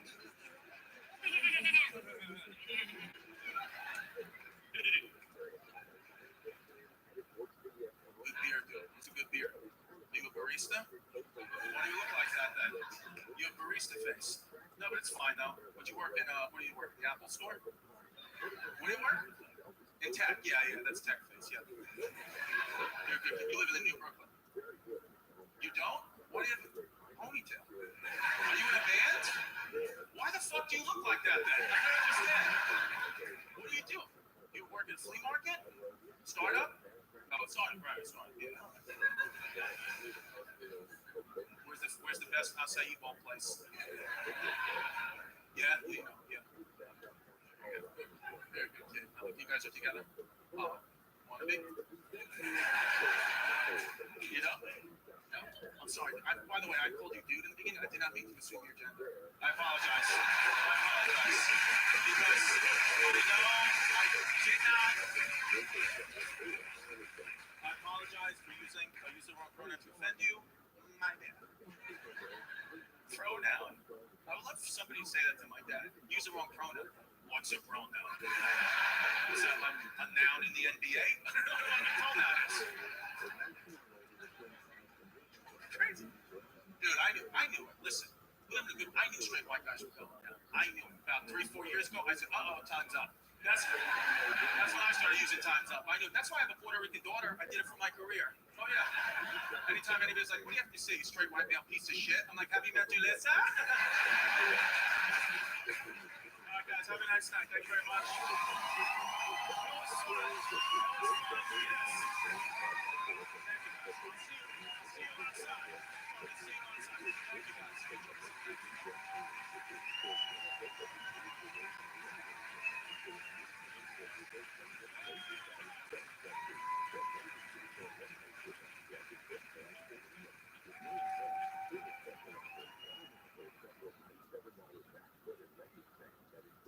Is there any Indians there? No, spelling bee?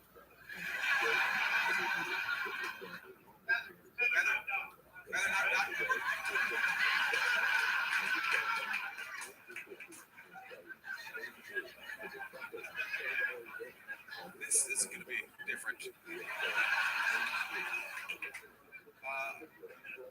Whereabouts is your casino?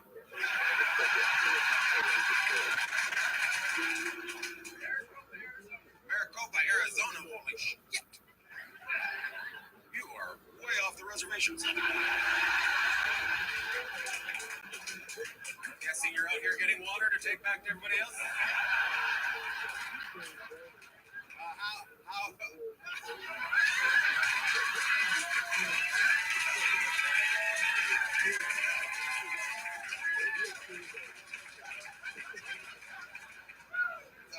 Sorry. No. How TRUMAN? Oh, I can't believe I can't sing. Ow. What's your title?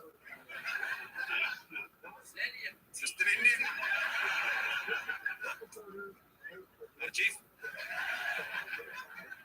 What do you do? What's your job?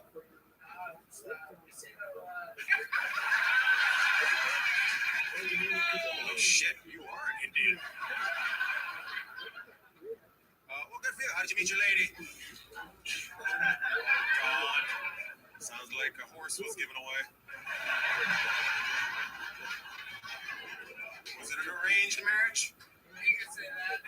I just did. Really? It was arranged? Secretary. Is there any chance of you, like, putting more words into your sentence? Because I feel like Clint Eastwood and outlaw Josie Wales right now. I keep talking to you and you keep coming back with secretary. Sun goes down over that way. A woman came from this way.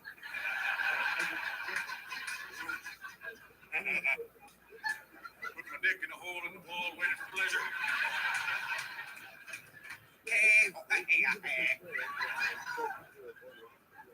Nice to meet you. What's your name? Aaron. Aaron? Yeah.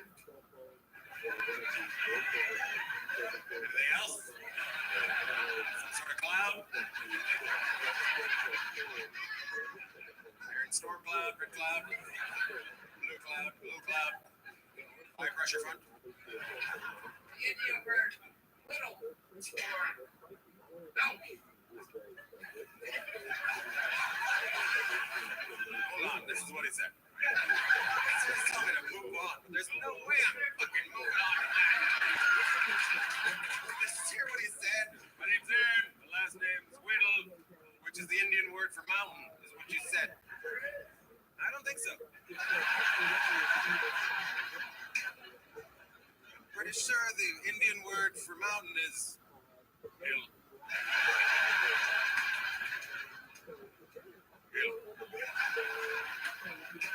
By the way, if you want to see if you're a really good real estate guy, try to sell an Indian land.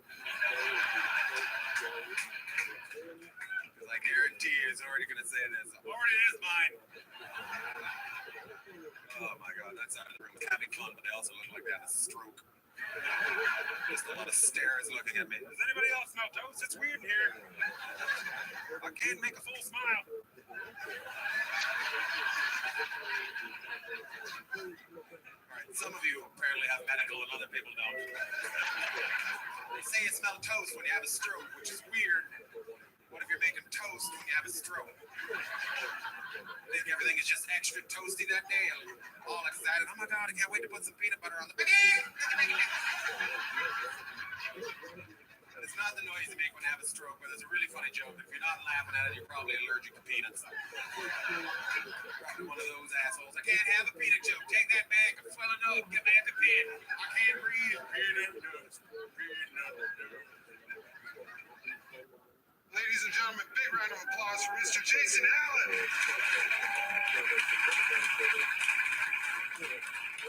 Nice, yeah. Oh man, I'm really happy to be here. I'm from Hamilton, so I'm happy to be anywhere. I'll get that off the top. It's great to get out. But I am happy to be here. I love doing stand-up comedy. It's my favorite thing to do in the whole world. But unfortunately, I have to work a day job. And I don't really care about my job. So I don't let them know personal things about me. Like, I don't let them know how I do stand-up comedy. Sometimes I host comedy shows. They'll list somebody's name on it, so I have the order of the show. And one night I was hosting the show. At the end of the night, I shove the list in my pocket. I go home, I go to sleep. The next day, I put on the same pair of pants and I go into work. While I'm at work, I pull my phone out of my pocket, and the list falls out of my pocket.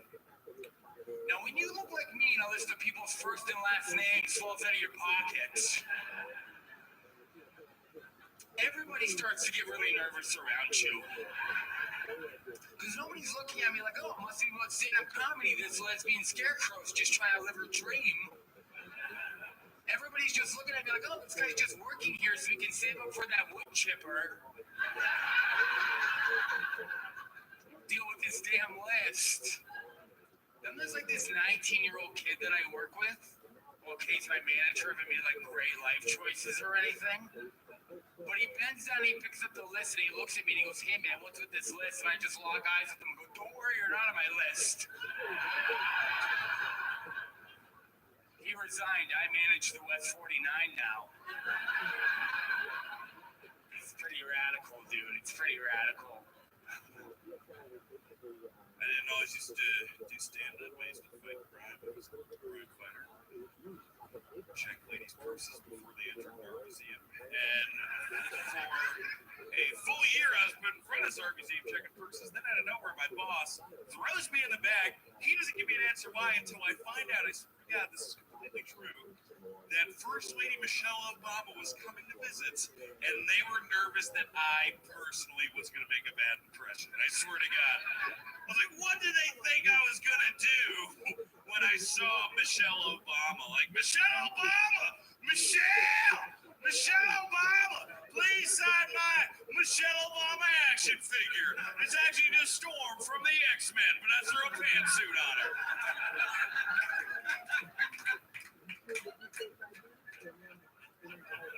And then, I started working overnight security because I thought I'd be able to write more. But when you work overnight security, what you write about changes, So instead of fun things that happened to me at the grocery store, it was a lot of, have you ever been talking to the owl? The owl you talk to. And you realize halfway through it's just a bunch of hats in the shape of an owl. Hey, what's funnier, pissing your pants or crying? Because I'm about to do both at the same time.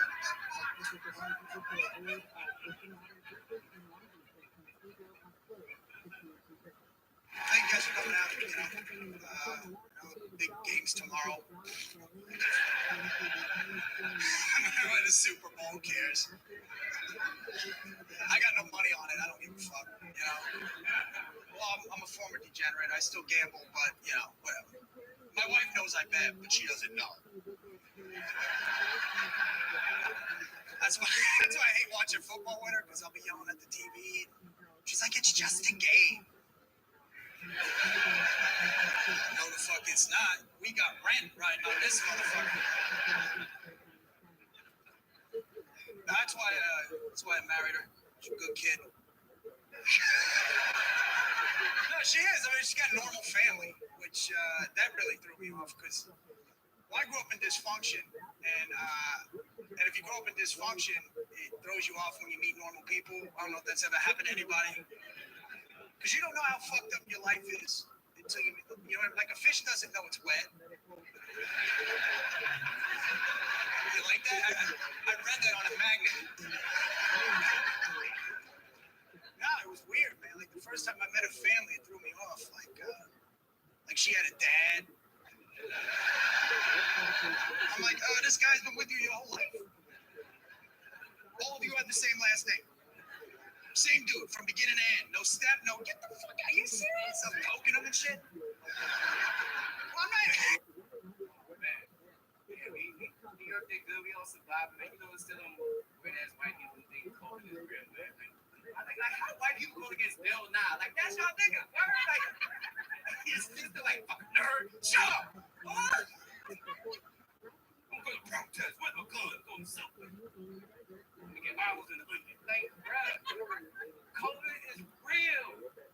I'm definitely scared of it. My best friend had it. Him and his family survived good. And what COVID does, it gets in your body, it finds a pre-existing condition, combines with it, and takes you out. I can't have COVID. I can't have COVID and 6 up teaming up together like, yo, you want to kill this nigga? I've been trying my whole life. I've been dying to kill this nigga. Please help me.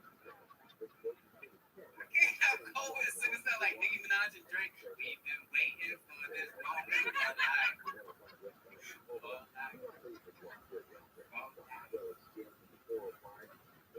Like my grandpa, very tough man, very tough man. He actually fought in World War II. So did everybody's grandpa. Right? It's like not a big deal. It was just a war grandpa. It's like, my grandpa was in the mafia. True blue. Yeah, true mafia. Okay. Not using the wrong. That was a soft blue too. It was like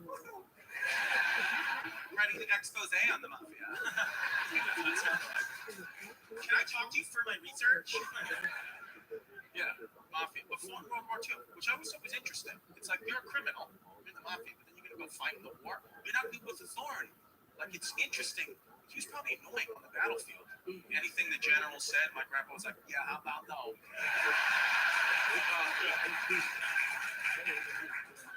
What are you gonna do when I was an hour?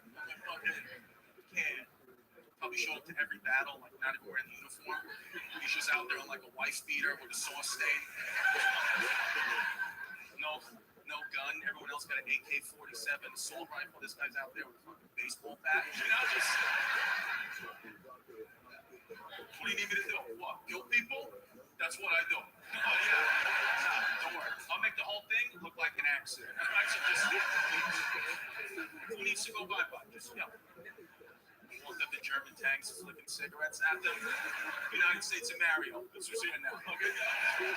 It's like, Grandpa, you don't have to put the bodies in the trunk of the tank. Okay, just shoot them, move up the beach. Well, let's.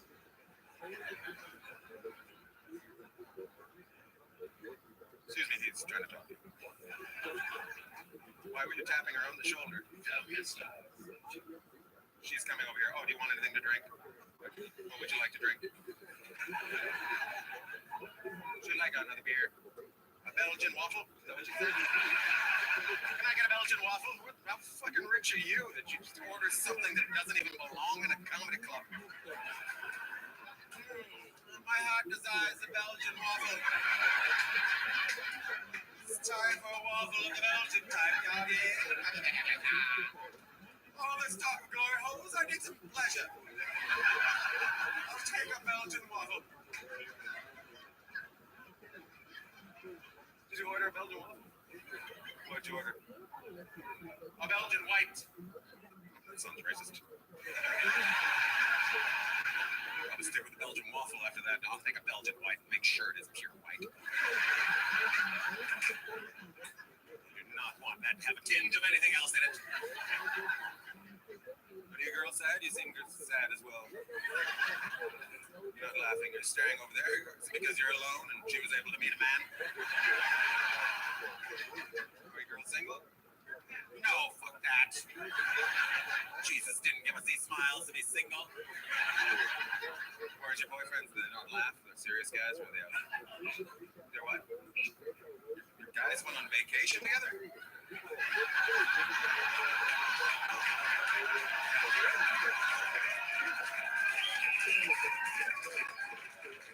Two men go on vacation together. Pack your shit up and go back to your parents.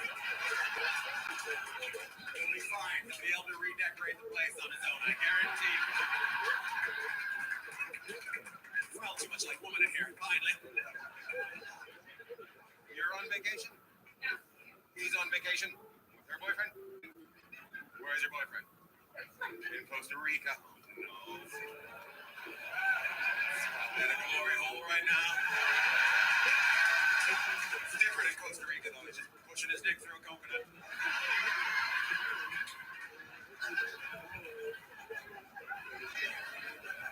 Where's your boyfriend? We're doing distance. You're very pretty, but talking is not your strong suit. That was awesome. Where's your boyfriend? We're doing distance. We're in different towns. He was on a vacation. He's not on vacation, but he's gotten distance from you. No, that's the weirdest thing. Nobody's ever said that to their girl. Look, I'm getting in the car. You stay here. I will get someplace, and that'll be where we'll keep our relationship. When gonna need some distance. My arm has been asleep for 2 days from you sleeping on it. I need some distance. I'm a little older. I'm gonna give you a little hint. You're broken up.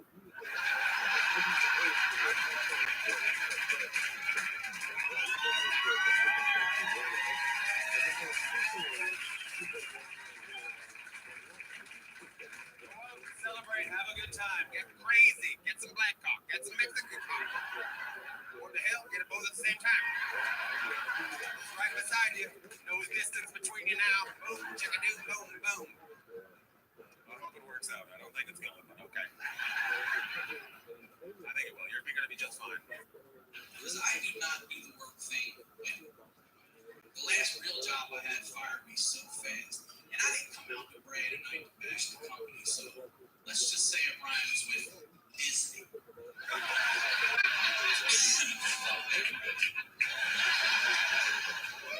I'm terrible at it. I'm lucky if I can even get past the interview process. Have you ever lied so much on a resume when they ask you something, you're like, it says that?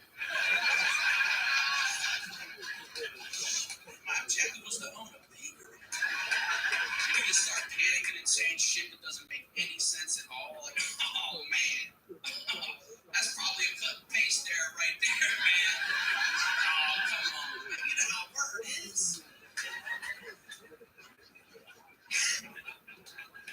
Yeah, goys, that's all you guys are. You ever hear that word? Goy. It's Yiddish, or not Jew. Yiddish is like Jewish abundance.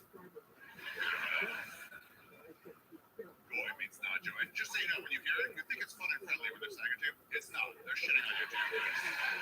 Goy is a derogatory word. Probably my favorite derogatory word. Yeah, because most derogatory words, they single out one race or culture and make them feel bad. Not goy. Goy is the most inclusive of all the derogatory words. Do you know how pompous that is to have as your term for the other? That means to them it's 1/10 of 1% of the world. And then, various shades of goy. But you can't. You gotta be nice now. That's what we strive for. Nobody can be honest. You can't voice an opinion. Thank you. People get upset you won't be invited to barbecues anymore and shit. They'll look at you all weird. That's the guy that called her a fat lesbian. But he's too fucking nice. And we're faking the fuck. It's like when the kid fell into the fucking gorilla exhibit. There's a fucking gorilla. But the next day, 80 people showed up there marching, save the gorilla. Don't shoot the gorilla. Don't you have a fucking job? Don't you have a life? You have a connection with this fucking gorilla? What's wrong with you people? Don't you know these zoos are fucking rigged and shit? We don't have good fucking zoos over here no more. There's like 4 good zoos in the country. That's it. That's it. San Diego. They got a reptile in Miami. That's it. All the rest of them got bum fucking animals. You ever go to the zoo with your kid, the gorilla's whacking off. He's got a finger in his butt, smelling it and shit. The assistant has to cut the banana up for him, and he looks at it like it's a fucking, Go to China. Go to the zoo in China, guys. They fucking got the best animals over there. The fucking gorillas are dressed up like the Beatles, fucking playing. They're reading fortunes and shit. Fucking giraffes, ice skating. But you know what, man? I didn't know nothing about zoos. I didn't know anything about zoos. I'm like you guys. Who does coke and goes to the zoo? You know what I'm saying? But then I had a baby, so now I gotta go to the zoo the last 3 years and make believe like I give a fuck, You see, $20 to walk uphill to see a tiger that just came from chemo. He got no hair left. He got flies all over him and shit. He's sleeping half the time. What's wrong with the fucking cat? He's sedated. They gave him a Cosby pill, that poor fucking mother. I'm throwing rocks at that motherfucker. You don't give a fuck. And don't get me wrong, I love animals, all right? I love animals. You go in my trunk right now, I got cat food, dog food, and a ball to lure him like a pedophile, you follow?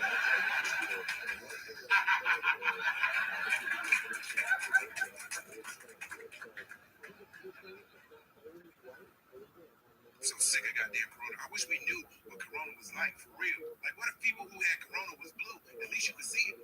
Right? You be in the club like, oh shit, hey man, you and your girl blue as fuck, bro. Go ahead, bro. Corona messed up everything. You can't even eat pussy no more. No, you gotta eat the pussy you know. You can't be eating no new pussy. Not till 2035. God forbid you eat some pussy tonight and get drunk. Like, you know, sometimes you just want to do it. No. But don't do no random shit. No. Turn on the lights. Like, oh, your pussy blow. Oh. Corona made me realize you can't break up neither. You can't break up. You and her, y'all can't go nowhere. You can't leave her. She can't leave you. Don't nobody else want y'all. Because you got too many questions. Was you ever blue? Was he blue? Oh my God, what's wrong? Can't get a divorce. You can't get a divorce right now because the line too long. By the time you get up there, you're like, man, are you home? Shit, I ain't even mad no more. Boo, let go. And now they want everybody to take the vaccine. You see this? They want everybody to please take the vaccine. Take the vaccine. Oh, then you know they want black people taking it. Like, we give you 18 pieces of chicken. We're like, damn, 18 pieces of shit. It can't be that bad. I'm not taking that vaccine. I'm just telling y'all right now, I ain't fucking with the vaccine. I'm gonna let all the white people go first. I'm gonna see y'all in 2 years now. First of all, most black people ain't taking the vaccine. If I know my black people, we ain't taking no vaccine because we got our own vaccine. It's called Vicks. Yeah, everybody black know we got Vicks in our house. And Vicks. Everybody good. Remember when you was little, you had a cold, anything was wrong with you. What your mama do? Come here, boy. Come here, let me put this Vicks on you. Wait a second. Let me put this on your chest. Turn around, rub it on your back. Okay, hold on. Put this under your nose and put it under the soles of your feet. Put on your sweat top. And when you wake up in the morning, that corona be gone. Let me tell you, to this day, Vicks is probably the strongest motherfucking thing I ever seen in my life. I'm gonna tell you, I know something for a fact. Put motherfucking Vicks all over your body. Just rub it all over your body. You can walk into a whole room of corona. Corona be like, God damn. Oh my God, somebody got Vicks over here. I drink a lot too, man. I got a lot of vices. I drink a lot. I'm not gonna lie to you. People say to me, Art, what's a wild night of drinking? You look like you've had a few, and I have. A wild night of drinking to me is when you drink so much that eventually you pass out, and when you wake up, you're naked in a police car with two cops. But the weird part is, you're driving. That would be a wild night of drinking. Not for you guys. That's like a Tuesday night for you guys. What? Oh, well, who gives a fuck?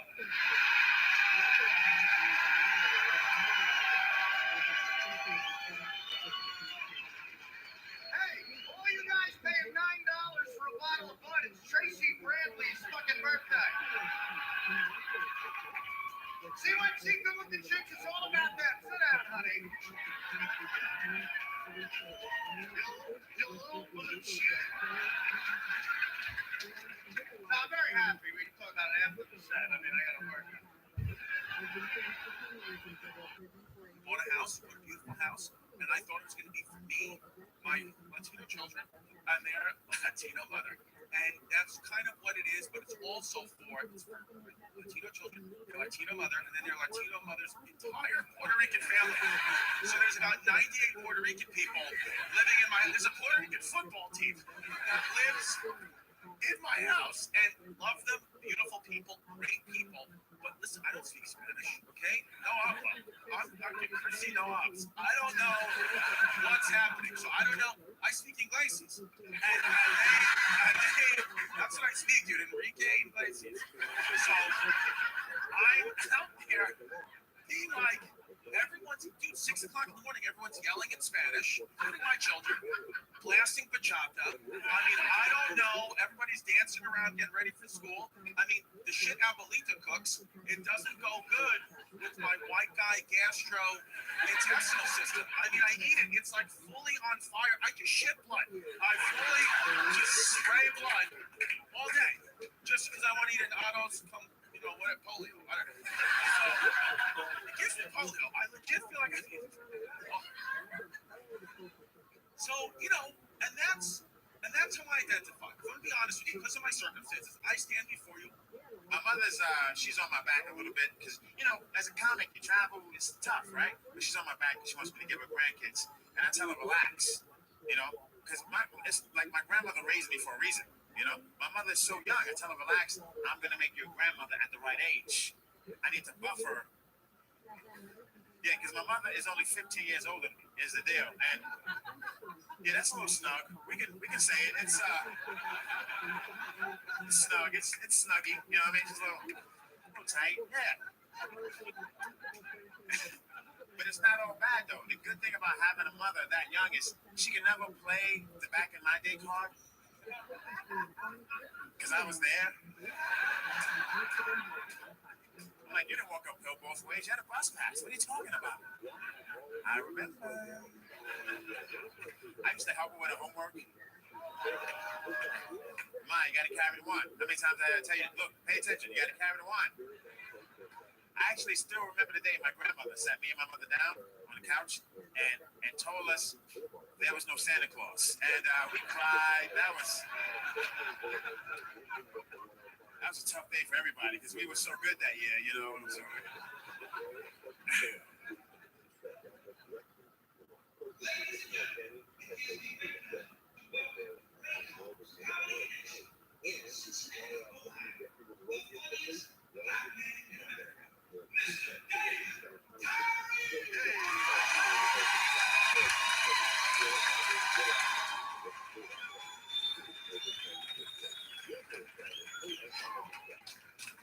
So I'm trying to screw this big fat chick the other day. I reach in the panties and get a handful of cracker rub.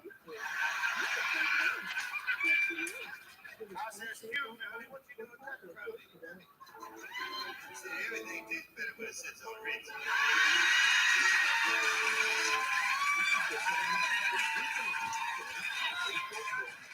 Wait a minute. That's my test joke to see how tight your ass is on your chair. Some of you people wanted to laugh and you said, no, I ain't laughing.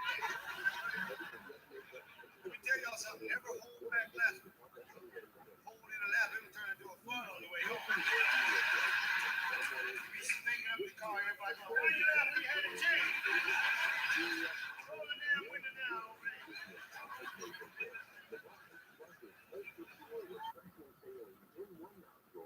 Ladies and gentlemen, Mr. Joey Diaz.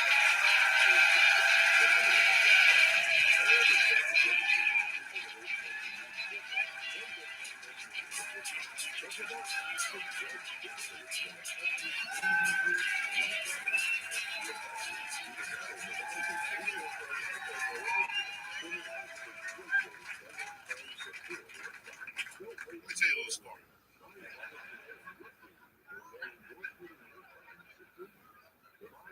Hold on, I'm getting anxiety. Hold on 1 second.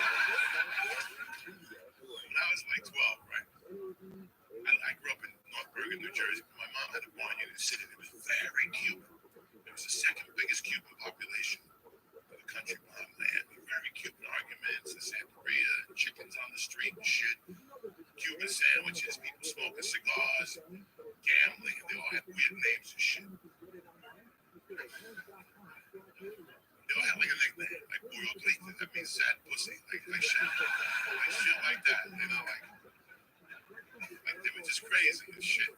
So fucking, what's this guy, Willie Bandy, his name was. When I was a kid, he would come to my mom's bar, and he would always threaten me. They would always say things to me, like fucked up things. I just didn't pay. He was like 6'4", thin, like 180, one of those thin dudes and shit, real ripped up, like Jesus. It was like, in church, Jesus all ripped up and shit, And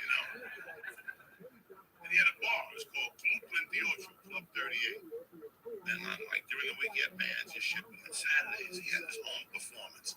And his claim to fame, as I got older, they told me was if he ever saw Godfather 2. They take Michael Corleone for the place where they have the little chick tied up, the human trafficking chick. And they got this Cuban guy playing the bongo.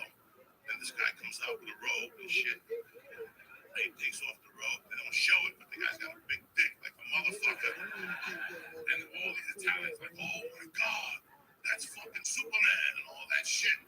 That's when Michael finds out that Fredo betrayed him, you see? That's a pivotal scene, so you don't focus on the man's dick.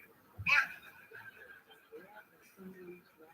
that was his claim to fame, right? That fucking his grandfather was the dude in Godfather 2. So his claim to fame was he had a big dick like his grandfather, right?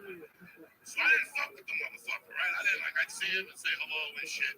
But one night my dad lent the money for something. He had to go there and collect the money on one of those nights when he shows his dick and stuff. Because you want to come in there? And this was fucking surreal. I was like, what the fuck is going on here? And I see all these people with suits on and shit with cups. Had like 200 people. And the thing, instead of a comedian, there was like a chick tied up, right? Like, oh, yo, she was like, and they had like two Cuban dudes with conga drums and shit. And like fire would come out, Willie would come out with a rope, right? Fucking hilarious. You can't write this shit. By that point, like my jaw is dropped. I got anxiety, right? I don't know what the fuck I'm gonna see. My dad's like, hold on, let me just get the money and we'll leave. But think it's ice cream. And the next thing you know, Willie opens up his robe and his dick was 3-4 feet long. It was like a tail. But it was skinny like a motherfucker. Like him and his uncles that got together and pulled it like a tooth. You know what I'm saying? Are any of you girls single? Not for myself. Just gonna see if there's anybody else up there. You're all single. Okay. So y'all single tonight? Well, this show's over, right, Mike? Can we get into the vault? You girls ever been leaned over $80,000? Did you just do this? That's not 10 more than that, motherfucker.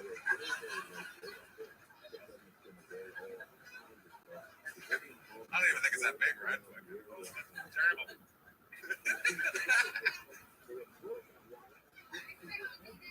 Why do you expect to be that big? Mike. The crowd just heckled itself.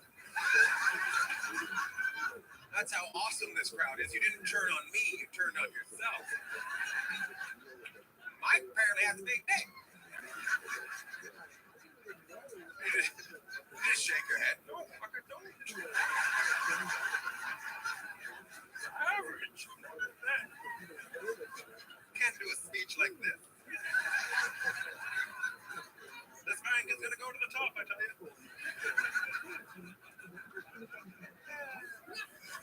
I can't believe I've had to deal with 2 different banks in 2 days. It's so bizarre. I hated one and I love the other. It's crazy. Mike, we're gonna be friends. Starsky and Hutch. That's gonna be me and you. I don't know what we're gonna do. I apologize. I've got out of control. Suddenly me and you are gonna fight crime. Freeze!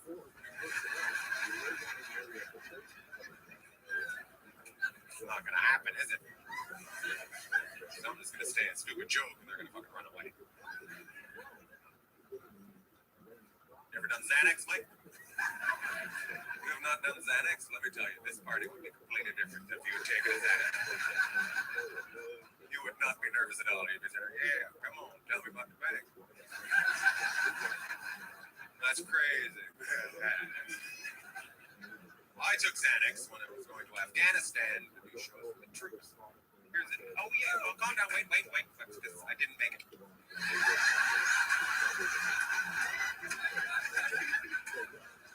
Not because of the Xanax. It's not like I got on the wrong plane. Fuck. End up in Tahiti for 3 weeks. This war is hell. I'll have another Mai Tai, coconuts. No, it's not that. We got to Germany to Ramstein, and then my plane took off in a crash. That's what happened. That's when I was on Xanax, so I didn't even give a shit. Everybody else is freaking out. We gotta get out of here. Where are our tires? And I'm like, my computer. We gotta save my porn. Wow, some of you laughed at that. Other people, he's probably got porn on his computer. Yes, I do. So does every other fucking guy in here. athletics was because I was going to Afghanistan to do shows for the fucking troops. Yeah, fuck. I got jokes. Everybody else got weapons. That's bullshit. What am I gonna do if shit goes down? To stand up in the middle of a firefight? 2 Jews walking to a bar? Like that's gonna stop the Taliban. Let him talk.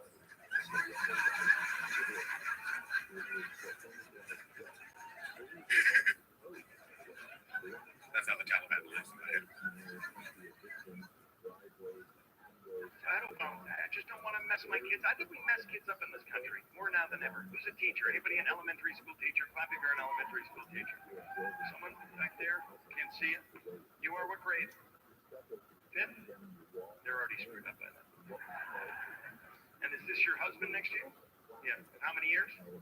That got awkward for a minute. How long? 35 in a row? Bravo. Now, does she ever spend all day with these kids and then come home and treat you like you're a little kid? Because the girl I dated, the teacher I dated, she'd come home after spending all day with these little snot goblins, and we'd sit down to dinner, and she'd say, before you sit down, do you have to make pee-pee? I take a piss. I'm a grown man. I don't make pee-pee. I haven't made pee-pee in 40 years. We were in her bedroom one night, and she said, before we slam, before we jam, could we not have green eggs and ham? I do not want green eggs and ham. Hungry I'm not, horny I am. I want you to insert your diaphragm. Get on the bed so we can slam and jam. She said, I do not like it on the bed. I do not like it on my head. I do not like to slam and jam, and I'm not a woman. Sam, I am.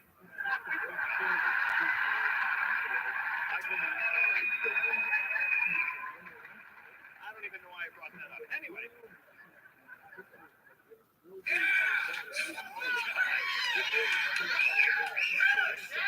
Did you guys all get out of prison tonight?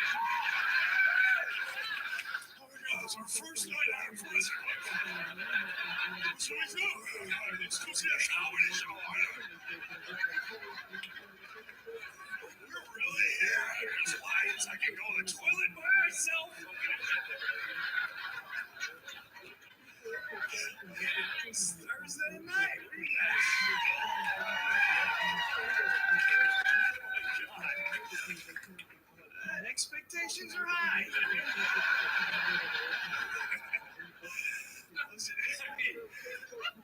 How would you like if you show up to work tomorrow? Be like, yeah!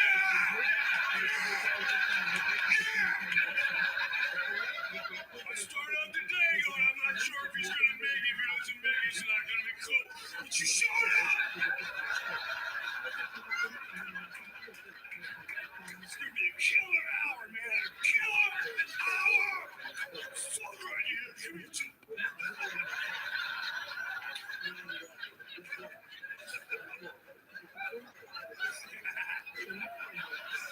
Let's paddle out there.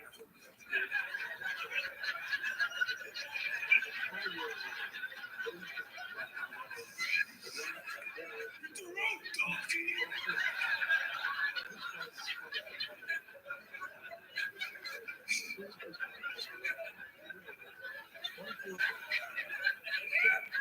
Oh my God.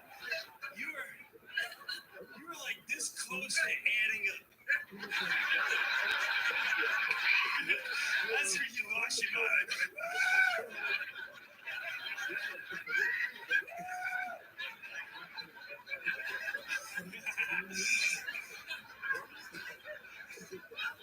See, that's why I think we are linked to chips, because seriously, what other animal does that?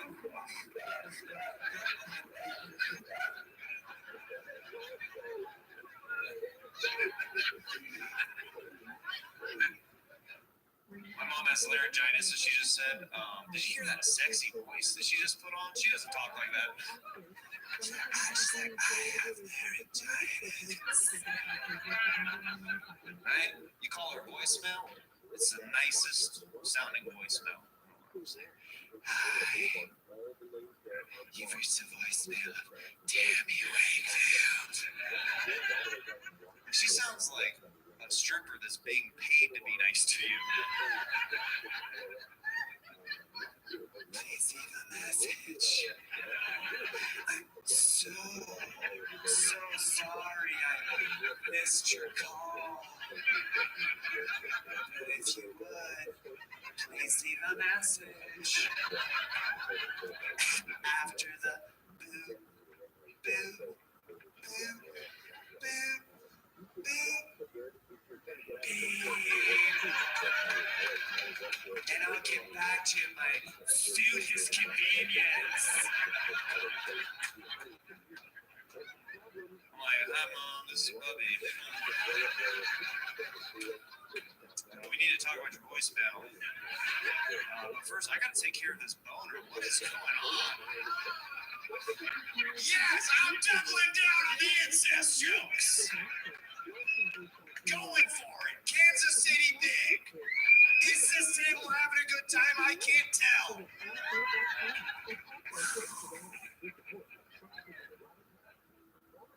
In a relationship, I think it's important to know how you convey love, but it's just as important to know how you receive love. You gotta be vulnerable and let your partner do nice things for you.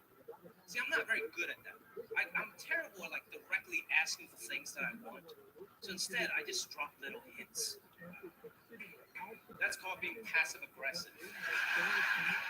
Don't do that. Don't do that.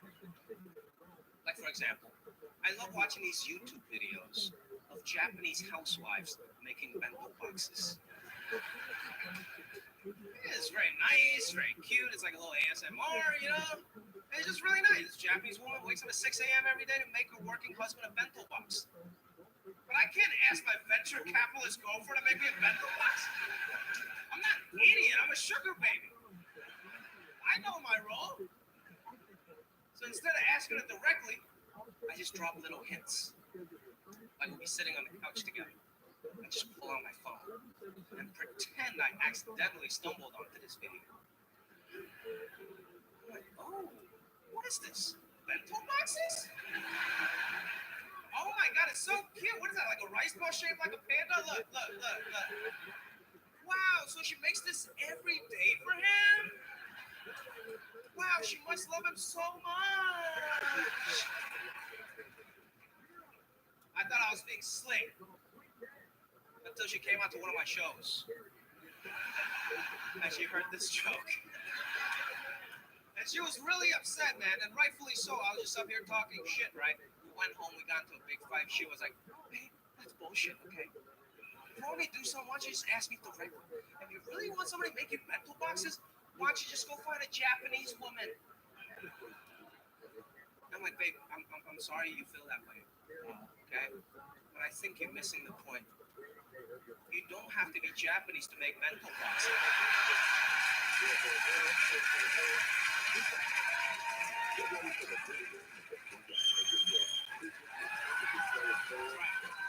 That's right.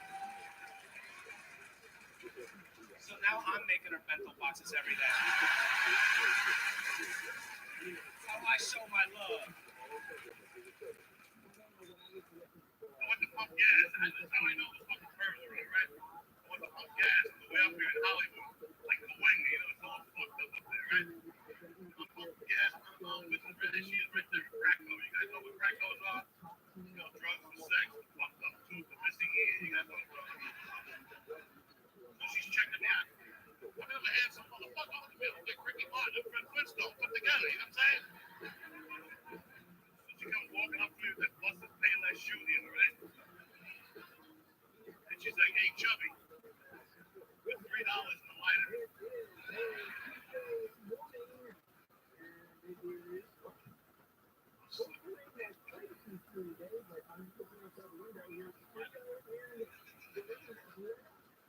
I'm Cuban. But the Jew in me came out, right? So I'm like, how about $2 to book a matches? Would that work for you? I got it down to $1 and 2 toys. I have that type of talent, you know what I'm saying? Yeah, I love Sundays. I went to church today nice and early. Been to church so fucking high, you can't wait for me to that paper. You want the munchies and shit. You always got that lady with the stroller in front of you. Get out of the way, cocksucker. You get up there, Padre only wants to give you one way. Be like, Padre, I'm 290, you know what I'm saying?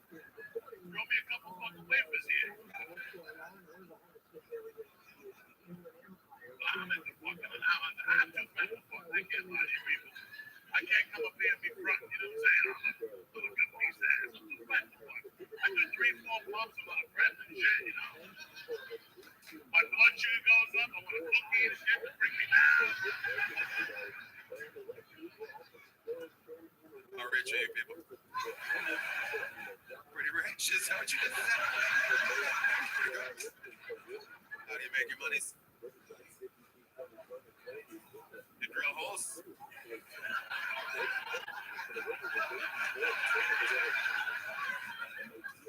Do you have a drill? A large drill? We're talking about your cock right now? I feel very uncomfortable by the way your eye went up when you looked at me. I'm trying to talk to you about work and you're like, I got a big penis, I don't have to work. Guy with checkers, what do? You feel like you're a nice guy. Good. Work out in LA? You've been kidnapped. What do you do in Los Angeles? You're an intern. Okay, so what do you want to be? Why did you point at a different... Don't point at the boss. You're an intern for a reason. You take the bullet for him. Where do you work where they don't give you money? What's that? A clearing firm? All right, what does a clearing firm do? Holy shit. Is one of your bosses here? I need to talk to him. Teal, are you the boss? All right. Here you run a clearing firm. Like lawnmowers? What's a clearing firm? Because the kid that you guys hired for no money has no clue what you do. What's that? Stocks. Your boss has Tourette's.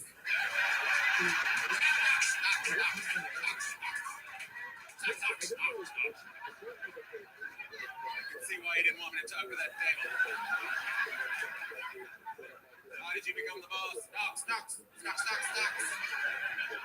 Shot. You don't know how you became the boss? Well, you're doing good so far, intern. You have no clue. It sounds like you might be the boss any day now. Are you single? No, I'm not married. Her? Learned her name yet? You say good-looking woman? Is that just good-looking woman? You guys got kids?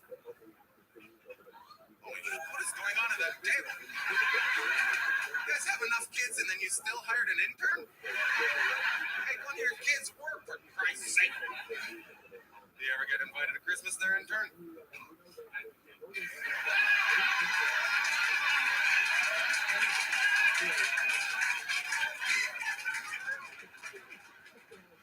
Which one's your favorite child? There's obviously got a favorite because she did this. I'm not playing this game, David. Are you David?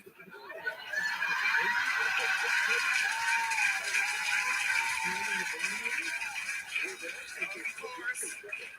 The one that works for free for Dad. That's your favorite child, the money maker. We have any more kids, Mom and Dad? Just the 4. Shut it down after that. We're not going to have kids, me and my wife, mostly because she's gorgeous and I look like Shrek. And I know if we have a child, it'll be a big girl, and then get my genes, and then I'll have to shave her eyebrow every morning before she goes to school.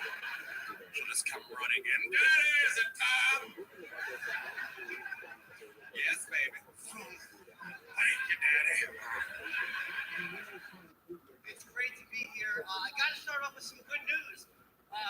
Casey Anthony has announced that she's bankrupt, which is nice to know. And she said she wants to change her name because she's getting death threats. So she wants to change it to something less controversial. I vote for Hitler 9/11 cunt.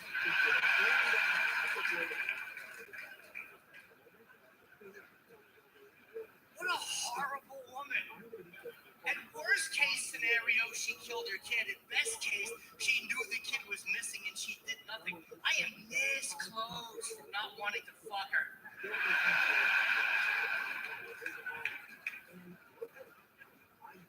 As of right now, I still do. One kid we've all lost, but one more dead kid and she's on thin ice with me. That's where he gets even with you. And the stripper club makes you spend all your money. Because ladies always go, why do men go there? Well, the brain doesn't want to. The brain's in the stripper club gone. It's ridiculous. Can't afford it. I'm not going to get laid. I'm going to be tired at work. I can't afford to be doing it. But the penis and stripper club is the highest form of art. You can't afford not to be doing that. Women sliding up and down on the long, stiff poles. This is genius. I haven't seen a ballet like this in years. The music is so loud you can't even talk to them. These people have thought of everything.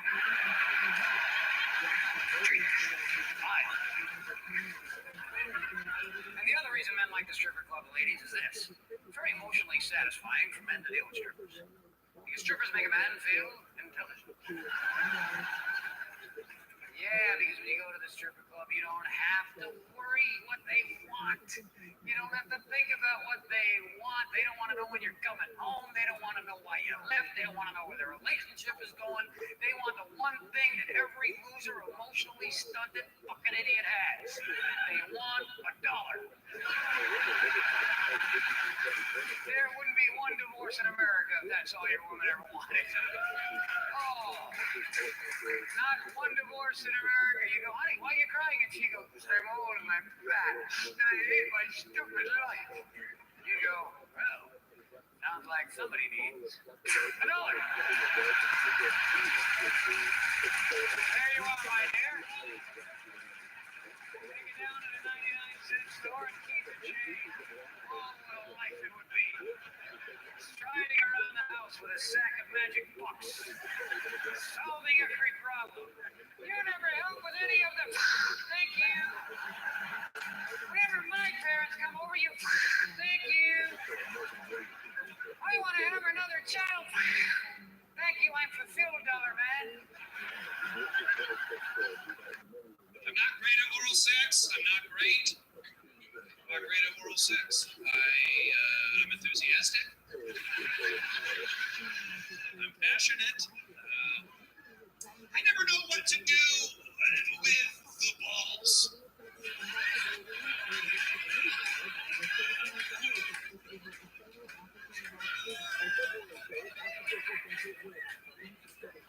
I've said too much.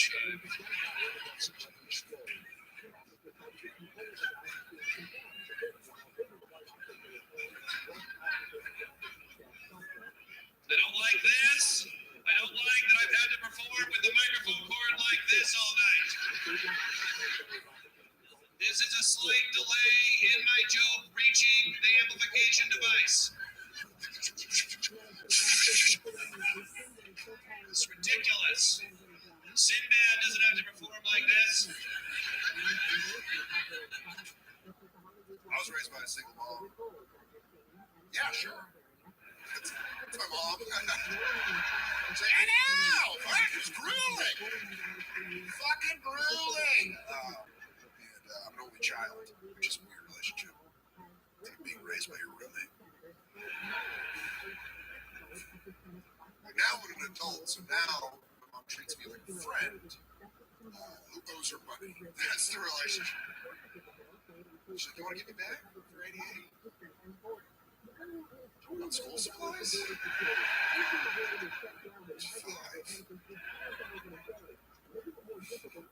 Single moms are like so tired all the time, and when you're an only child raised by a single mom, you learn pretty quickly that you're the reason she's so tired. You're like, no, yep, all right, I'll go back. Sorry about that. You just can't be like, single moms are busy. Like, they're legitimately very busy, tired people. Like, having a conversation with a single mom is like trying to order from a restaurant that's always closing. It's like, what? What do you want? What? Like, hamburger? Like, yeah, well, man, come back tomorrow. What the fuck? headache. You just can't, you know, like, they're so tired, there's certain luxury. Like, I couldn't be afraid of ghosts. Like, that was a luxury in my house. Because my mom was so tired, you know? Like, if I went up to my mom and was like, I think there's a monster under my bed. She'd be like, I hope it just fucking eats you. I would love a free weekend to drink wine with Linda. My homeboy just told me that he accidentally got this girl pregnant. Told me that he accidentally got this girl pregnant. Zach, you know how you accidentally get a girl pregnant? I'll tell you. You meet her at the club, spit game, get her back to the crib, take all the clothes off, and then have unprotected sex with her. It's the same recipe for getting a girl pregnant on purpose.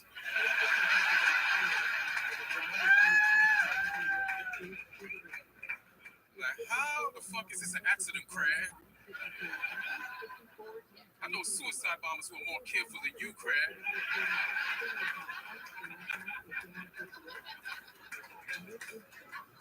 You're gonna look me in the eye and talk about, I don't even know how this happened. I wasn't there and I know how it happened, Craig.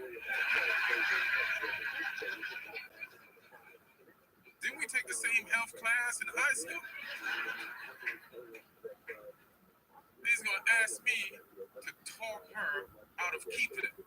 He wanted me to talk her out of keeping it for him. Like I'm the abortion whisperer. I was like, oh, you out of your mind? Give me $50 and I'll see what I can do. Where are you going, confused lady? That lady was very confused. She didn't know how to get out of here. Which way is the exit? I gotta fucking pay. Who's your retarded friend? Kidding. That's your sister? How long has she been your sister? All right, good talking. Are you girls at Christmas party or are you just girls night out rockin'? Your husbands are all like, bad weather. Have fun.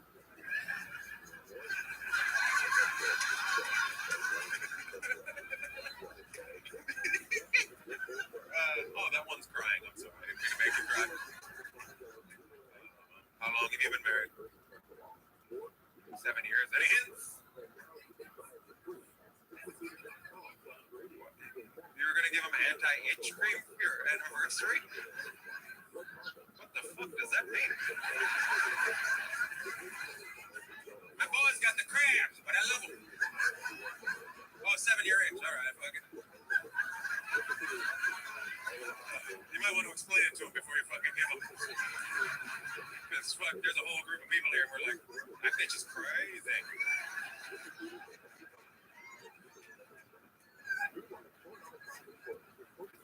How'd you meet him? You're a bartender and he was drunk. Hence the itch.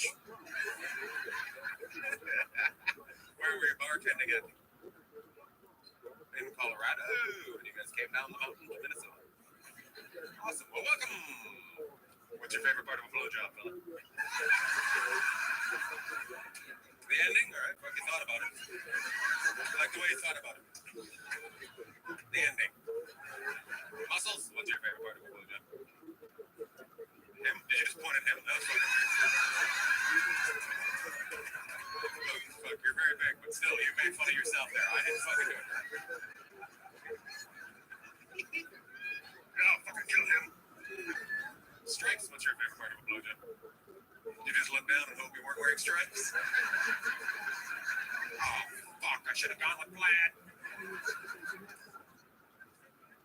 You like to say the end also? Those are all fucking good answers, but stupid, you're with the giver. You should have said the whole thing. What's going to happen next time you get a blowjob? You get a blowjob? Why don't you just whack it off with the handle of my mouth? That's your favorite part, you fucking asshole. I work so hard, my jaw hurt. The best part of a blowjob is when a girl makes a noise. Then a tear just rolls down her cheek like that.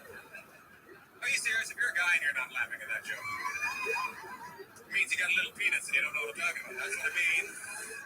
You're very confused right now. You're like, what is he talking about?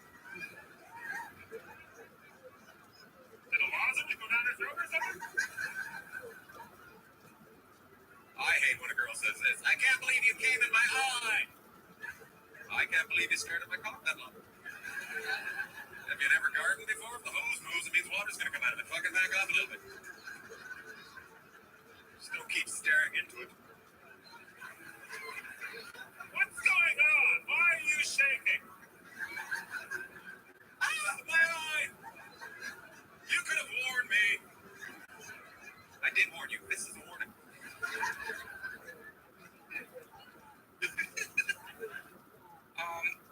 Being a parent is all about managing fear. When the baby is born, the first 2 weeks is just one thing in your head. Sudden infant death syndrome. That's it. It's just you look at the baby like, still not dead, still not dead. Is the baby dead? No, not dead. Great. And then, 2 weeks later, you calm down, and then you're start to think someone's gonna steal the baby. Did someone steal the baby yet? No? You're looking at him? If you don't see him, he's probably being stolen. Get back in the room. Then they get a little bigger, and you take them out of the world, and it becomes, don't get lost. Don't go down to the second aisle. Stay where I can see you. You're gonna get lost in the world. People get lost, and they live their whole lives lost. And they get a little older. You worry about creeps, creepy people, weirdos. Stay away from them. And then they get bigger, and you're like, creep is gonna bother me. No creep with any self-respect. Just gonna see him for 2 minutes and be like, no way, dealing with that. You don't worry about them too much. And then they get big, like my kids are, and it goes back to don't die. Don't do anything crazy. Don't go anywhere. If you're gonna get drunk at home. I'll get drunk and drive you around. Find out what it's like. I've been working on my poker tills because I videotape myself and what should I say? No, because videotapes themselves anymore. The kid who opened the show, Brandon, right? I want to say to Brandon, watch me now. This is how good you will get if you do stand up once every 6 months. Okay? So, you got that to look forward to.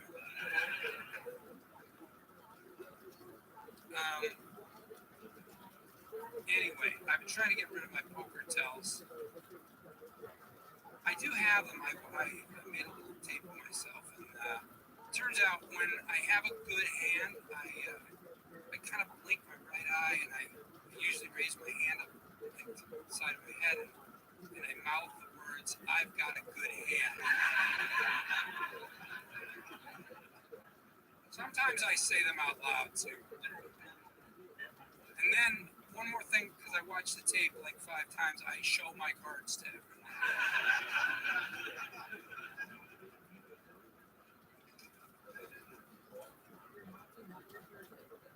Because I have a friend, a buddy of mine, I asked him, would you ever hire female security? And he was very quick to answer. What, drunks? Drunks.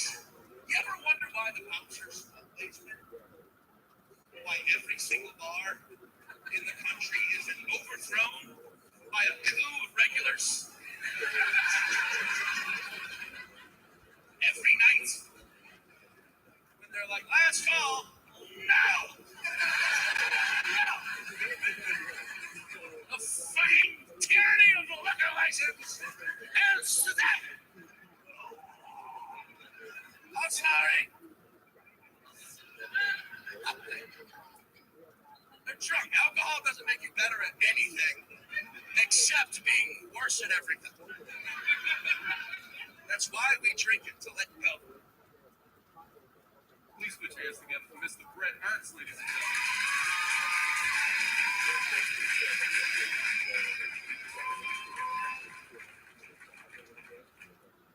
guys, thanks for coming to my CD taping like it's 94. Hey, thanks for coming to my 8-track release party.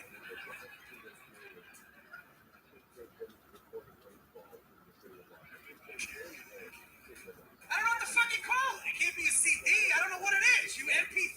What is it? My MP3 taping? The fuck do you call it now? My download taping? Fucking. There's no hard copy. It's just gonna be fucking digital, whatever it is. This is it. This is my recording. My reel-to-reel album. What do you call it? Yeah, my flash drive. Is that what it's called now? Hey guys, thanks for coming to my flash drive taping. God forbid I spring an extra fucking $300 to get a video camera. This is it is what it is. No, but seriously, thank you guys for coming. I appreciate it. I love the improv, applause, staff. Probably for the best though, when I do get a girl to come home with me, I turn into Tickle Me Elmo in the bedroom. It's very weird. We get in there and I'm just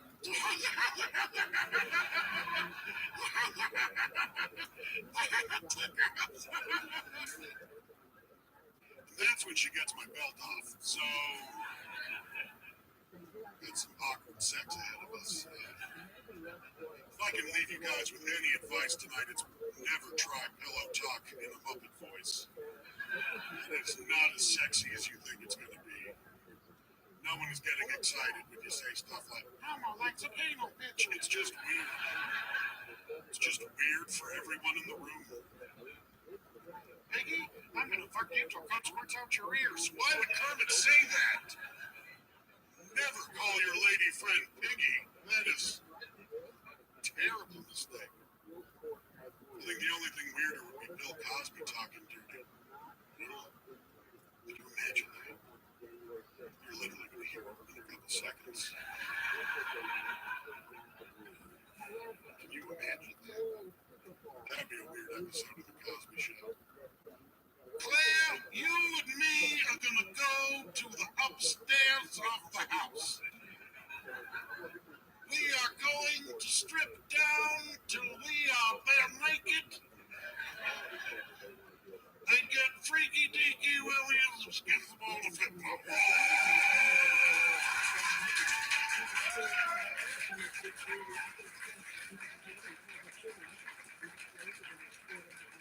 And don't forget the Jello pudding, because Bill's a freak like that in my head where I wrote that joke.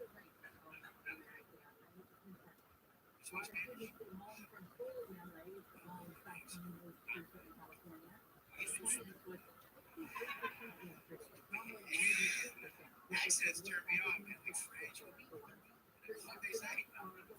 Some accents aren't sexy though. Like I did a Chinese girl, that shit is not that sexy. It's kind of angry, isn't it? You can have like an angry face to speak Chinese, right? You can't be happy to the end of the sentence, right?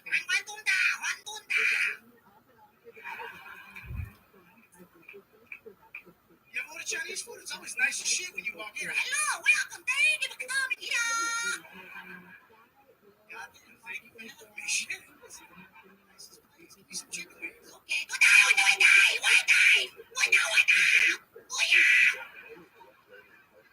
What was that? Are you mad at me? No, you good guy. He asshole. Now, when she says parents, do you work at the church? No, what do you do, Dad? What do you do? You own a real estate company. Oh, my God. What's it called? You better move along if you're trying to be with my daughter. Get some distance between you, sonsofbitches.com. Got your own bus stop? Real estate guys love to put the face on a bus stop, which confuses me. You're on a bus, you're not thinking about buying a fucking house.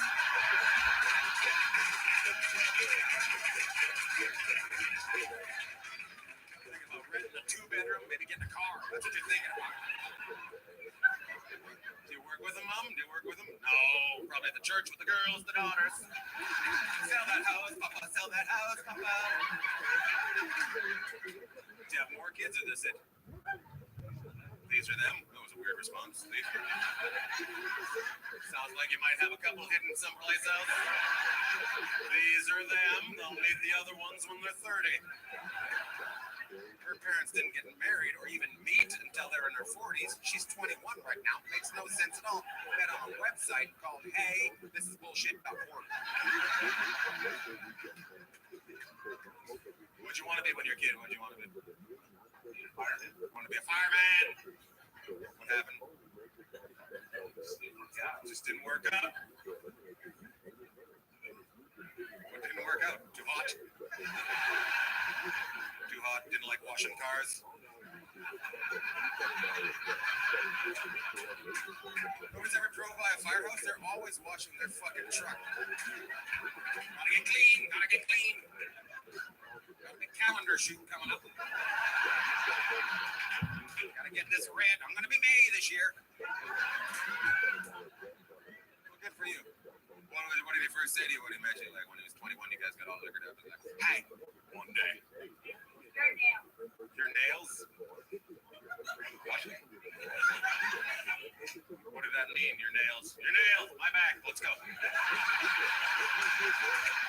Massage me for the Lord. Look at the size of you. How tall are you? Holy shit, you know? You're a big dude. 5'1", 5'8". 6'5". Holy shit.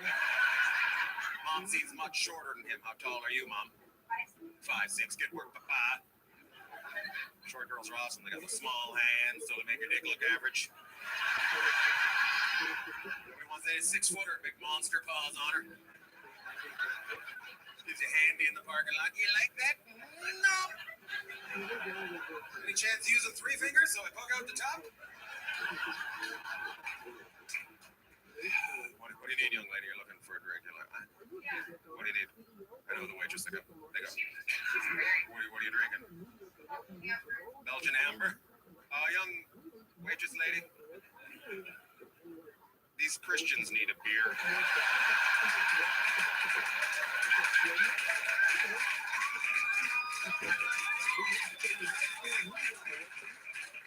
It's getting all fucked up for Jesus. I'm watching the New York Mets this summer, and they have a guy in the booth. He's a billionaire. He's going to donate $1,000 to a children's cancer hospital every time one of the Mets hits a home run. Cheap prick. I'm sure he picked them by accident. I mean, it's a good thing he's doing, but why not just write the kids a check for $500 million? You're going to make somebody hit a fastball 380 feet, really? I'd like to be a 12-year-old boy. You need a new liver. And it all depends on whether Fernando Tatis can break out of a 2-for-20 slump. The windup and the pitch, and he pops up to the catcher. Billy ain't getting the wick this week. I'll tell you that much. But luckily, it's cap night here at Citi Field, and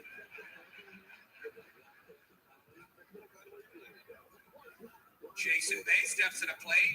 He's responsible for leaving 2 runners on and the death of a 5-year-old girl last weekend.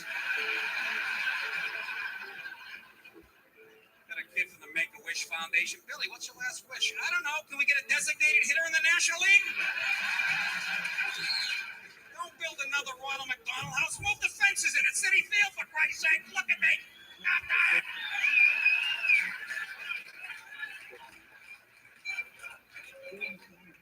You're just numb from reality TV and YouTube generation. You know how hard it is to make YouTube kids laugh? They sit home on the computer watching like people throw puppies into fires and stuff, and 2 girls shitting into a cup. Genius!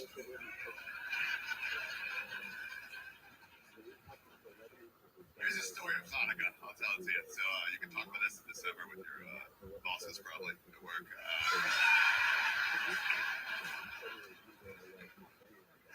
A long time ago, the Jews got kicked out of Israel, okay? One of the many times that happened over history. We are the weakest race in the world. Anybody wanted Israel, just fucking took it. For real. Greeks, Romans, Alabama. Like, it doesn't matter. anybody's like, get out of here. Like, I'm going. It's fucking defeatable. I hate it. Ugh. Here's why I don't really do impressions. Here's my only impression I do. It's the sound of the soul.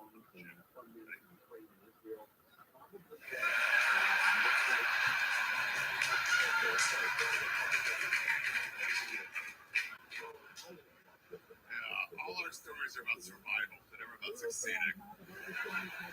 Nobody's like, watch out, the Jews are coming.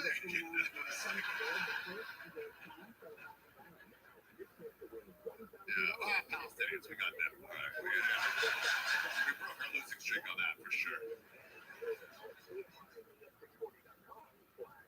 Dude, I saw this Free Palestine march last summer in New York. They were all like marching at a big Free Palestine sign, but the Palestine part was covered. People were making fun of it, so it was covered, so I couldn't see that part. So I just saw the first half. What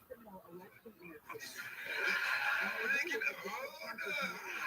Like, this is the worst place for me to be.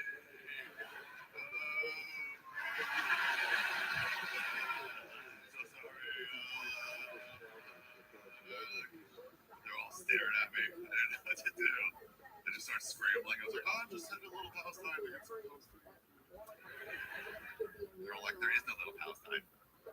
And if you ask Jews, there's also no big Palestine.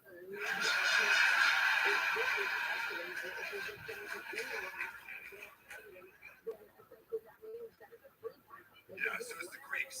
Greeks drove us out. Hanukkah story. We're gone for about 100 years. We came back. They left. They let this place sucks. Took off. So they left, and then they fucked up our temple, like our main, church, pretty much. They like messed. I don't know. They knocked over chairs. Spray painted dicks on the walls. But the main thing they did was they used our oil candles. So he lit all the time with oil candle, and they only had 1 days of the oil left.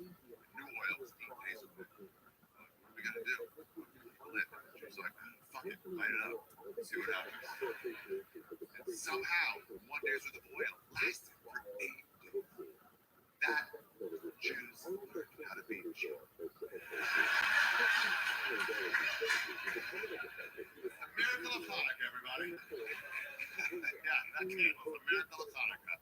Dumbest miracle in the history of organized religion. I'm not into those shows. My girlfriend says it's because I'm homophobic. Now, look, maybe I am homophobic. I don't hate any group of people, but what is homophobia? Phobia, it's a fear of something. It means you're afraid. Now, if you say to me, Art, are you afraid of getting fucked in the ass?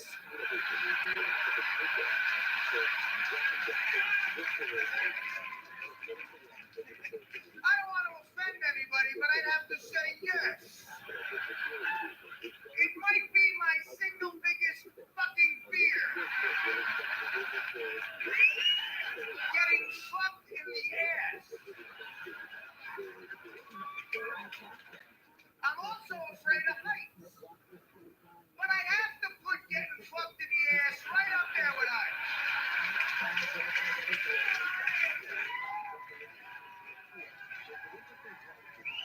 They both have different things that scare the shit out of me. Like with heights, you're up high, you're looking down, you might fall. And with getting fucked in the ass, you got a cock in your asshole.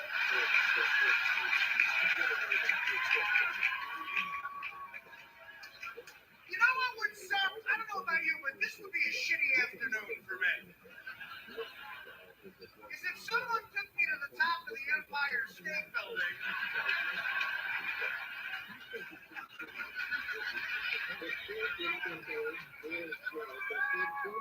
and then fucked me in the ass. I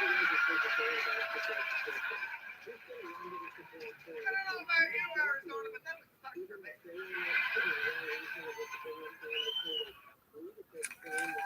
Ladies and gentlemen, Dwayne Perkins.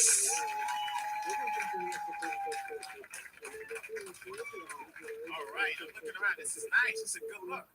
This is the most black people I've seen. This is awesome. I want to tell you guys what I saw last week in LA, because I'm out in LA now. You won't believe it. I didn't believe it. On the same day, I saw 2 homeless Asian people. I did, yes. Let me say it again because I don't think you didn't take that information in. It kind of it bounced off you. You couldn't even your brain couldn't compute it. Yeah. You think there's a glitch in the matrix? No, but you heard me correctly. On the same day, I saw two different homeless Asian people. Yeah. And I was like, wow. We are in a recession. Like now it is for real. Because two homeless Asian people is a recession. Let's be honest. 3 is a depression. And 4, Jesus is coming back. So just A lot of expressions don't make sense. Here's a particularly strange one. You're trying to get 2 good things going on in your life at the same time. One of them keeps falling off. Expect somebody there to go, well, you know what they say. Can't have your cake and eat it too.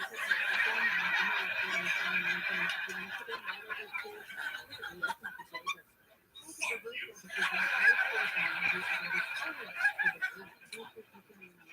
You know what? If I can't eat my cake, I don't even want it. What else am I going to do? Sit there looking at this. I have cake. Well, don't eat it. Then you won't have it anymore. Well, fuck me, that's why I got it. So I can have some cake. No thanks. I'll eat one. You have yours. I get yours when I'm done with mine, then you won't have yours either. Who the hell has cake and doesn't eat it? Diners. You know what a pie is? That's a kilo of cocaine. He's talking about cooking crack in the kitchen, but you singing along with the kids while you making peach cobblers and strudels and shit. You know what you're singing about? The whole song about selling crack. Did you know that? The whole song. And he's not rapping about selling crack. He's singing about it. He's singing about selling crack like it's fun. Crack fuck up people's lives. It destroy communities. You can get shot selling crack. But he's singing about the shit like he in a Disney music. Like he live in a magical trap house. When he walk in, the stove just starts singing, hey, what's up, hello? And little spoons and needles and crack vials start dancing on the table. A little bird fly in and help them stir around the cocaine, and the little squirrels stack it up on the table while they whistle. Turn this shit off, man. I don't like none of this new music. That's how I know I'm getting old. 7 years ago, I went out with an intention. I said, I got to get out there and have a child with a non-white woman. That was the goal for the night. In August of 2014, I went to a bar in Brooklyn. It was called Place to Beach in Coney Island, Brooklyn. And it's still there right now, and you can still buy fake vaccine cards. If you like, a fake vaccine. They have it. So I went there, and I met my daughter's beautiful Latina mother. She was dancing around that night, and I remember saying to my friend, this is the one, look at how beautiful this girl is. She's the one. But I was looking at her, and I said, I can't tell, though, if she's non-white. She has to be specifically not white, because she looked like she could be Italian or Greek, and they count as white. Italians and Greeks count as white. I don't care how tan you are. It doesn't matter. You're white. I needed to confirm that she was a non-white. And then she was dancing around, and she did a little spin move. And I noticed she had a tattoo of a butterfly on her tit. I said, she's Latina, ven aquí. Let's go. Vámonos. Dos hijas. That's what it is. And now we have this beautiful Latino family. And listen,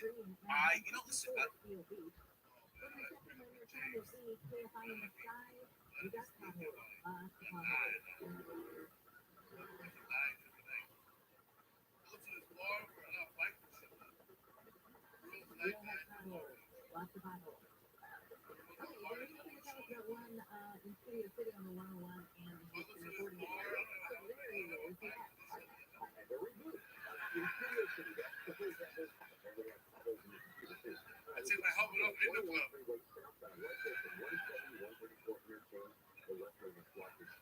Chilling on the bar.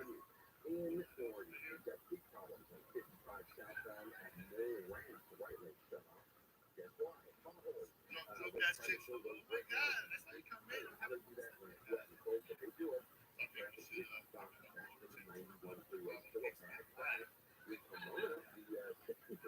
oh my God, my cousin has one of those. Can you give me a ride? Yeah.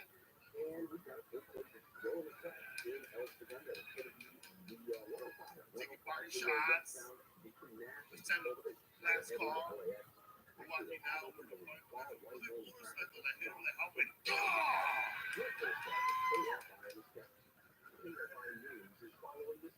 she starts coming around.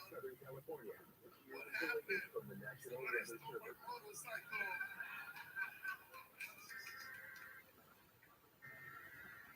Didn't take me home.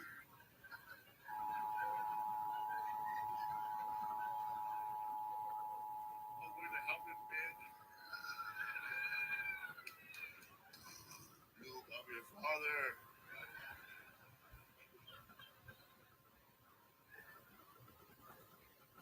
What's up, Wisconsin? This place is great, man. I love Madison. My first time in Wisconsin. You guys are really nice. You're so nice. Everywhere I go, good morning. How are you? How's it going? Can I help you with those bags? I don't have any bags. I don't even have... Just a reflex. Sorry. Just trying to be helpful. And this place is aggressively white. You guys... That's how I would describe it. Aggressive whiteness. I'm from Brooklyn, New York. I am not used to this many white people. I've been to Scandinavia many times, and you guys are whiter than that. I feel like I'm walking around Harvard's campus in 1947 or something. When's this place going to get integrated? Jesus. It's weird. I feel like I'm walking around at a racist person's acid trip. Oh, this is what Hitler had in mind. Jesus Christ.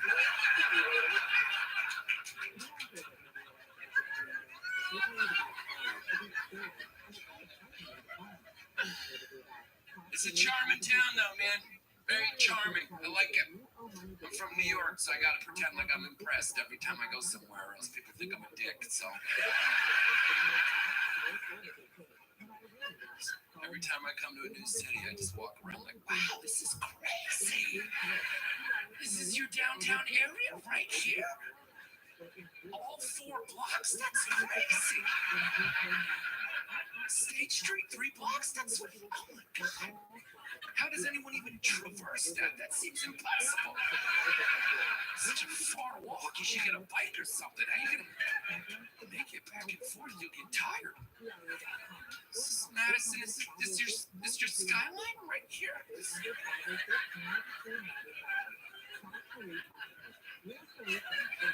The CVS is part of your skyline?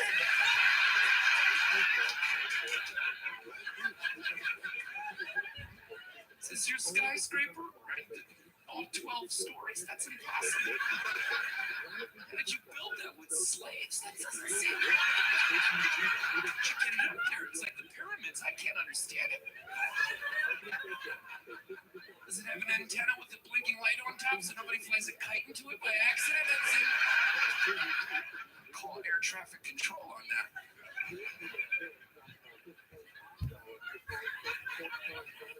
It's charming, though. Very charming.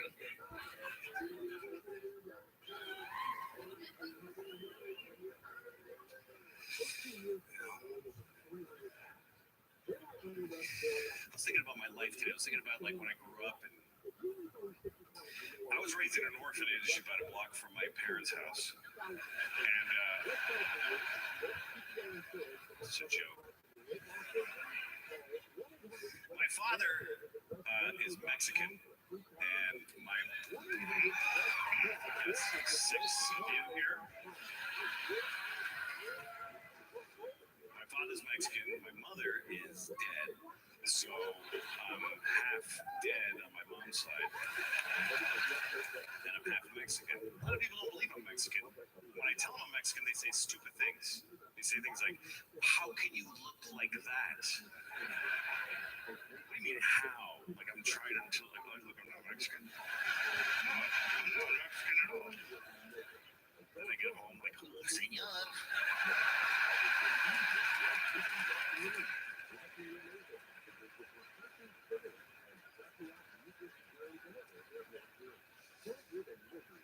My parents, they got divorced when I was about 10, and I have kids now, and their parents are divorced also. And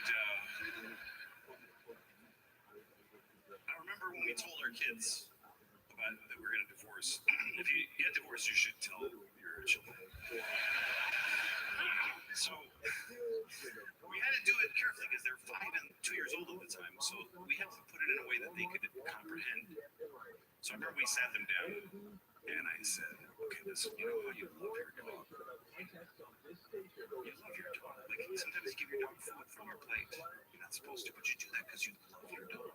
The other day, your mom and I were like, don't give the dog any ham, but you did because you love your dog. Okay, so that's why we're getting a divorce.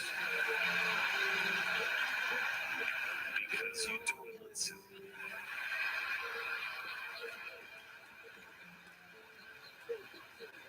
Because we just can't take it anymore.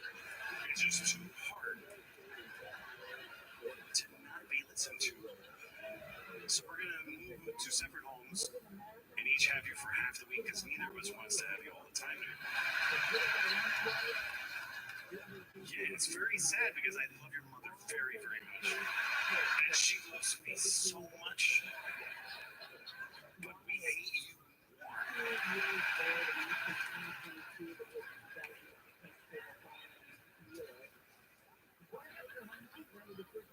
That's how we handled it. You do your best, you know. I guess what I'm saying is this. Every joke you ever hear in your lives is going to be just like anal sex. Some of you are going to like it.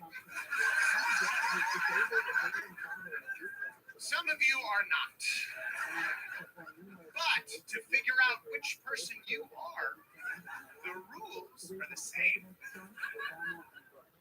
Relax.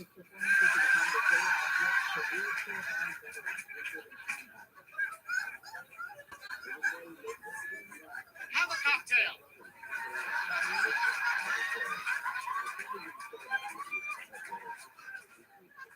Let me in.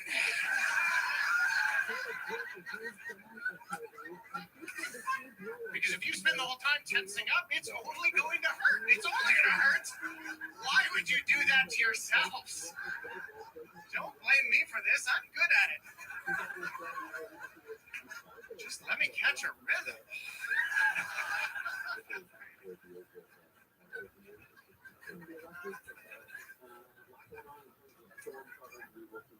I got pulled over the other day. Cops hate when you touch the faces.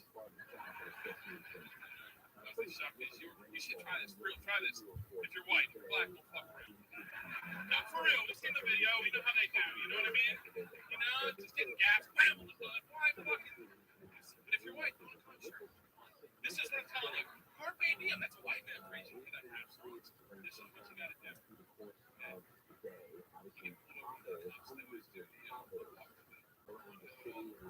Excuse me. Do you know why I pulled you over? Don't guess. I've done that with weed. My buddy got a bag of heroin in his ass. Check it out. No, real. No, you don't get hard, you're not gay. But, that's for real. I guessed one time. I didn't say weed, obviously. I was like,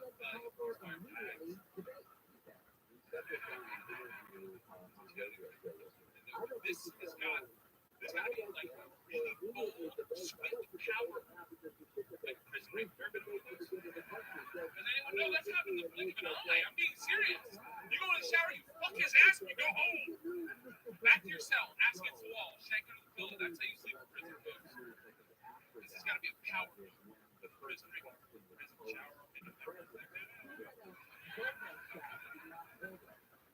I'm the new guy. How does this work? You want to fuck my ass and show me first? I just drop it. Whoa.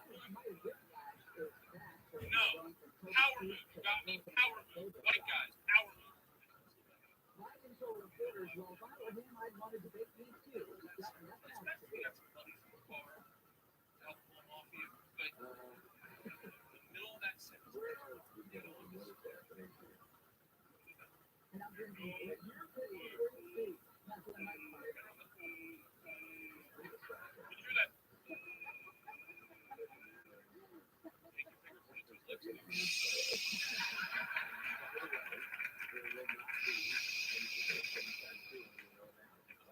trust me, it's going to be silent. That's power. That is power. It will be silent. Just feel. Just stroke his mustache.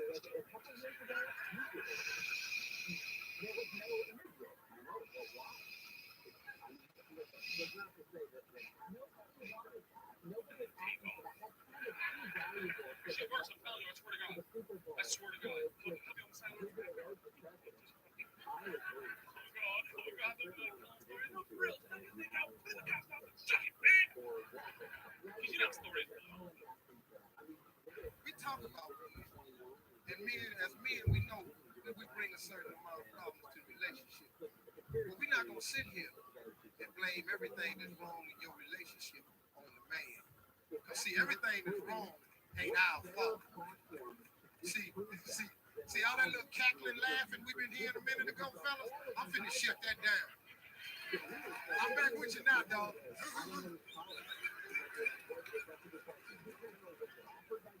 See, when it comes to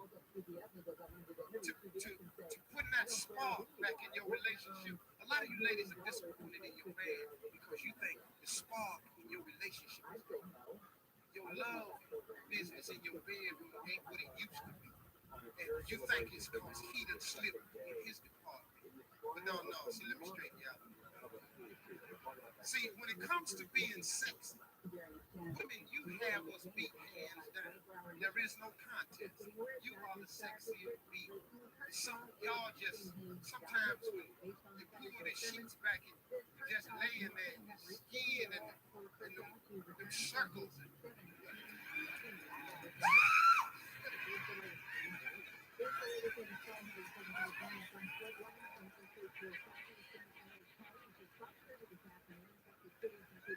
Sorry about that.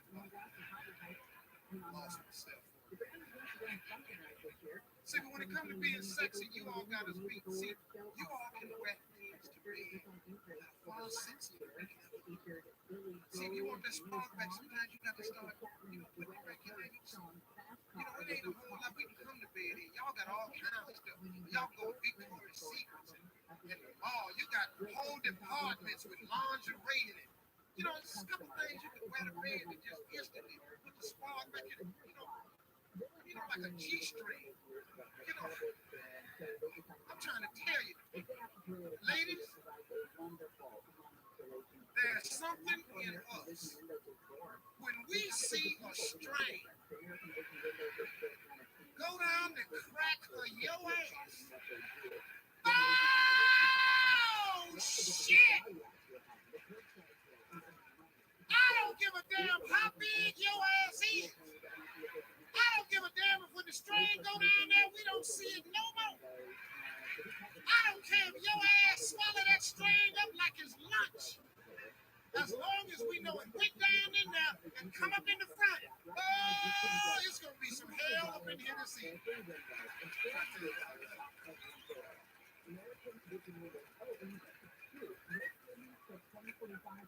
See, a lot of you women out there that quit doing that because you've been with your man for a while and you done forgot the old saying that the same thing it took to get your baby hooked is going to take the same thing to keep her.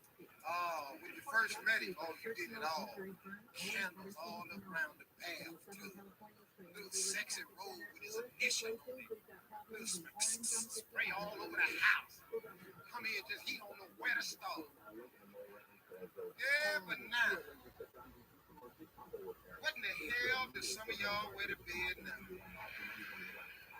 God, some of y'all come to bed looking like anything. Some of y'all come to bed dressed like your ass is going hunting.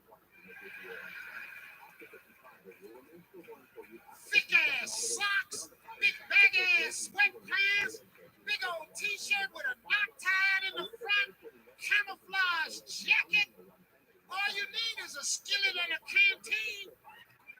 We could pitch a tent in this fucker.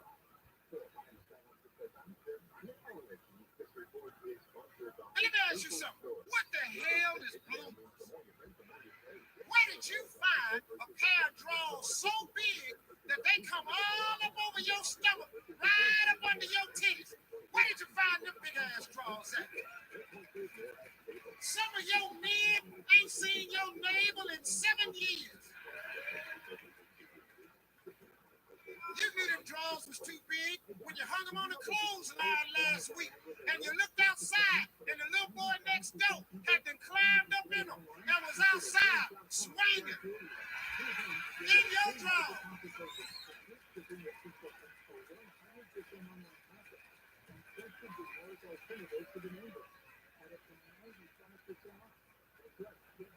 And what about that pair of underwear that you wear during that special time of the month?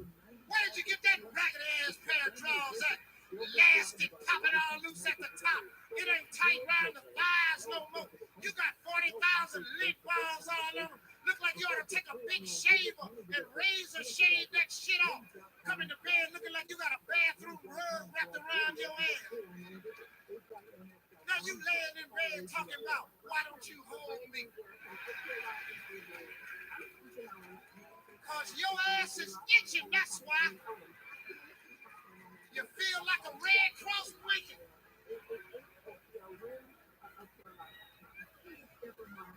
What about them house shoes you've been wearing ever since you met his ass? Used to be all fluffy and pink. Now you done wasted chicken grease on them. Syrup all on the shoe. Now your country ass done took them to the shop and had taps put on them. Now you walking around the trailer.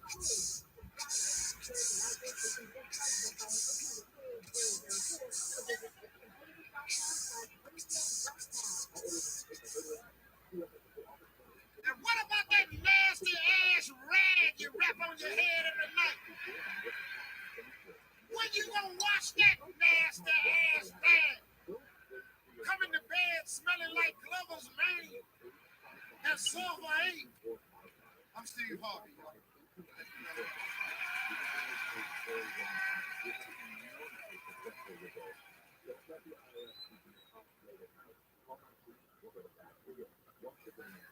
I think a tough thing about being a step parent is I don't have that built-in thing that birth parents have that make them proud of every single thing that their child does. I'm proud of most of the things my kids do because they're super cool kids, but I'm not proud of everything. People I know that have babies are proud of everything. I've had more than one friend call me to brag about how early their baby lifted its head up. To me, that's stupid to even mention. But more than one guy has called me and been like, dude, guess what? My baby's lifted its head up way before babies normally lift their heads up. We're probably going to have to put her in a special school for girls with strong necks or something like that. She's got chubby arms and chubby legs, but her neck is ripped, bro. We gotta cut slits down the front of all her onesies so she doesn't rip it out when she flexes her giant baby neck. I'm jealous of that level of pride. I want to have that, you know? Here's an example of what I'm talking about. One of my girls came home from school, and she said, we ran the mile in gym today. Guess my time. I said, I don't know, maybe like 9 minutes. And then she said, 16 minutes. Well, I would not have guessed that you ran the whole time. That's a terrible time for a mile run. Does something go wrong? Was there someone playing defense on your mile run? Did you have to do your mile run through a corn maze? what happened. But I understand what Darius is going through. I understand what that brother's going through in the sense of revenge, you know? Anything to feel good. A lot of us, the only way we know how to feel good is to get revenge on somebody else. And I'm here to tell you, it do feel good. Oh my God, revenge feel good. I ain't saying it's full of nutrients. It ain't gonna help you in the long run, but in the short run, it feels good to get a little revenge on somebody sometimes. Because revenge, that's an impulse we learn at an early age. We learn revenge early. It's not taught. It's something that's just in us because you see someone who got away with something and they ain't got their thumb behind the ear yet, and you gotta make the world right. My son, when he was 4, bit a kid at school. 4 years old. Just chomped down on another boy's flesh. Just chomped like Rottweilers. Like, he didn't bite and disengage. So we go to the school. We go to the school for the bite meeting. You know, that's what they do. The parents, they sit us down for the bite meeting. And come to find out at the bite meeting, my boy bit the same kid that bit him the year before. That's all in the game, fam. This is not an incident. This is justice. Like, I was proud of my boy, because not only did he bite this child, but he waited a year to do it. Do you know how diabolical that is? This is a bite. This is an intimate attack. This ain't throwing a rock from across the park. You gotta lure somebody in to bite them. That means you gotta earn their trust. You gotta share snacks. You gotta share toys. And then one day on the yard, when the CO wasn't looking, he's like, good job, dog. Good job.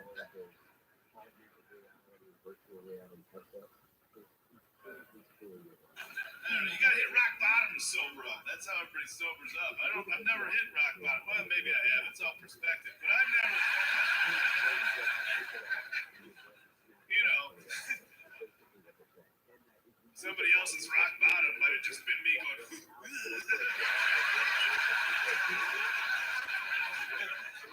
I don't think they're gonna let us back into that water park again.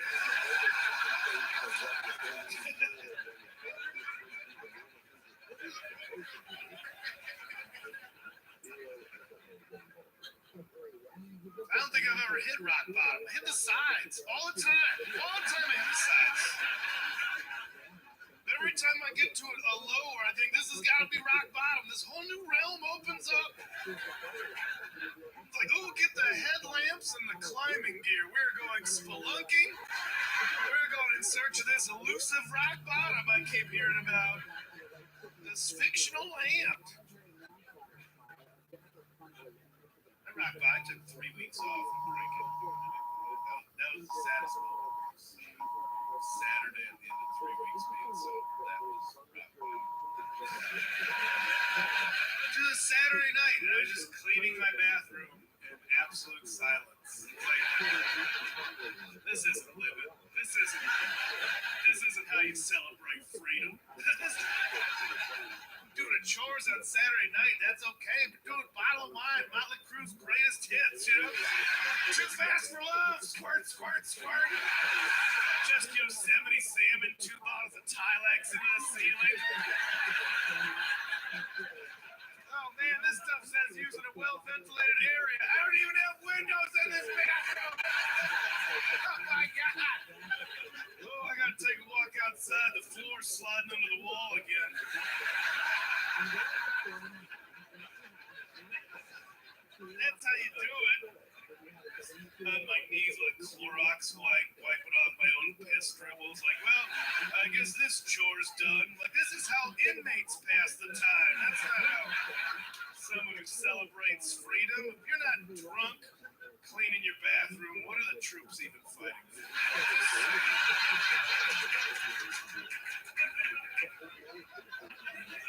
How do you even call yourself an American?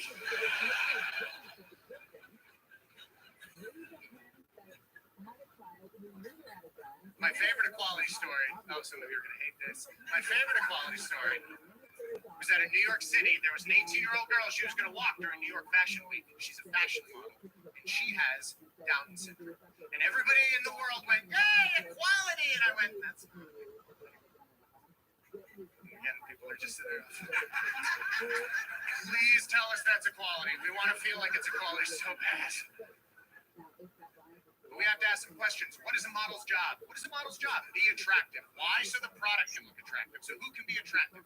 Can big girls be attractive? Of course. Can little girls be attractive? No, there's a law.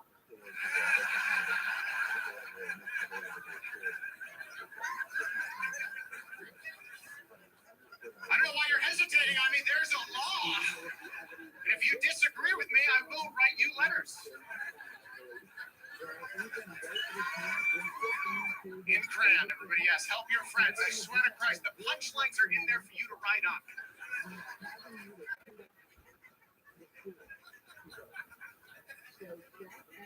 So now we have to ask the question that nobody likes because it never feels good, but it's an important question. Can the Down syndrome model be attractive? Are you okay with that concept? If we are sitting there at New York Fashion Week, you and me, and she comes down the catwalk, and I look at her, and I look at you, and I go,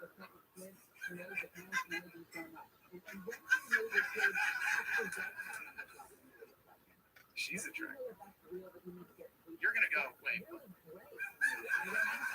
No, stay the fuck away from her. What is wrong with it? What? It's equality, right? All the models are attractive. I just like her. What's wrong with that? I just want to take her out, get a drink, do something.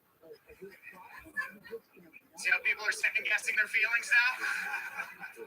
And I'm not being a dick. I'm asking what happens. You're the one that said it was equality. I was going, I don't understand. What happens? We're all at a big Hollywood party. Leonardo DiCaprio walks in, his arm around a model. You know, like he does. And then I come in next.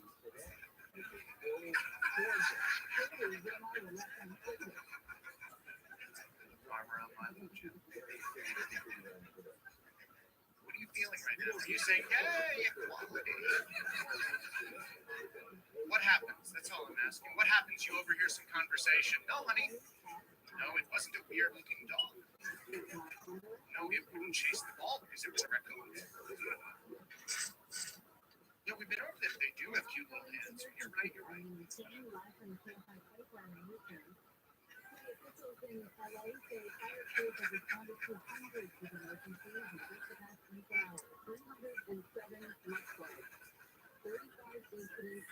And that's Leo talking to his date.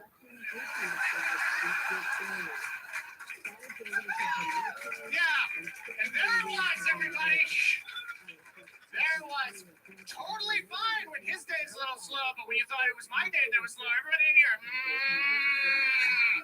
Do you know why? Because it's not fucking equal, assholes. Relax, it's never gonna happen. I'm never gonna date the Down syndrome model, okay? Because I think she's hideous. Now. And there it was. Do you see what's happening? I'm not allowed to like her, and then I'm not allowed to hate her either. Instead, you'd all rather sit in this weird gray area where you go, just don't think about it too hard. Just say equality and get the fuck out.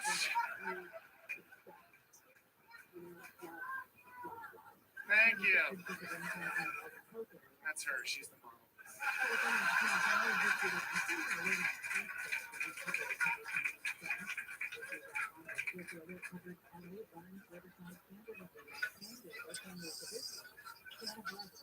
Yeah. Then you had Article 2 was president. They said that this was going to be based on reflection and choice rather than accident and force. That's what Madison said. You got to pick your leader. The king didn't matter. You got to pick. We pick our president based on you like his personality. Invented the public personality. The king didn't matter. Nobody was like, I don't like this king's personality. People were like, so what? He's the second son of the House of Essex of the Duke of York. Goddamn idiot. Good point. I didn't think it through, I guess. Yeah, I guess not. Once again, they're in a convention drinking. So it's based on the guy you kind of put in charge. They're not in charge. They're the person that kind of tells you what the mood of the bar is. You always have the one friend you kind of have, just let you know what's going on the whole night. He's sort of a leader personality, but they're not in charge of you. But they tell you, look, they get to a point, okay, you watch our money, Department of Treasury, watch the door, they tell the bouncers, make sure nobody screws around. They have the power, they'll tell you, like, look, here's what's happening now. In a few minutes, you gotta be careful. George is about to get in a fight. Delaware's throwing up. South Carolina's breaking up with their boyfriend, North Carolina. They're crying in the corner. I go across the street. We're just not sure what's going on yet. And they have veto power. Veto. When legislators like, we want to do shots. No more shots, guys. We got to get up tomorrow. Legislators like, my money. I know, but still, we got to do. You always have the power, separation of powers. And like once again, every other country. You didn't get to choose. It was accident enforcement. Whoever the bar leader was could be that dickhead. Him and his friends just run the whole bar. He's kind of related to the owner. He sets a toxic button. He makes you throw in. He said, come on, we're getting cold. Like, I don't do cold. Everybody throws in. This guy doesn't do cold. Bullshit. Come on. He ends up, oh, sorry, I accidentally dropped in the toilet. Yeah, sure. He did all the cold himself. One of these guys. That's how the other countries work. Here's a word to the wise shopper. Do not wear a red shirt to Target.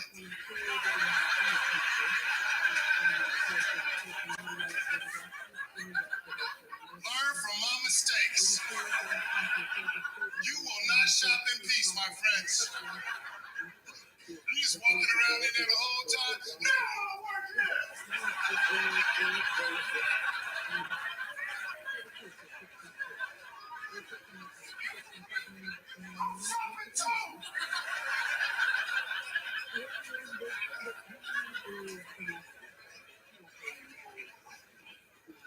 So, if you're ever in Target and you see a guy real mad and naked to the waist, he just got tired of being bothered. I've got Sprint PCS, which I hate. All the passion in my body. And my friends say, Keith, why don't you just leave Sprint? You hate them so much. Why don't you just leave Sprint? Well, I would leave Sprint if my contract with Sprint didn't expire 10 years after the earth blows up. They extend your contract anytime you call them for anything. I try to pay my bill once over the phone. I'd like to pay my bill, please. Sure, we can do that for you, Mr. Apple Snatch. But here's the thing.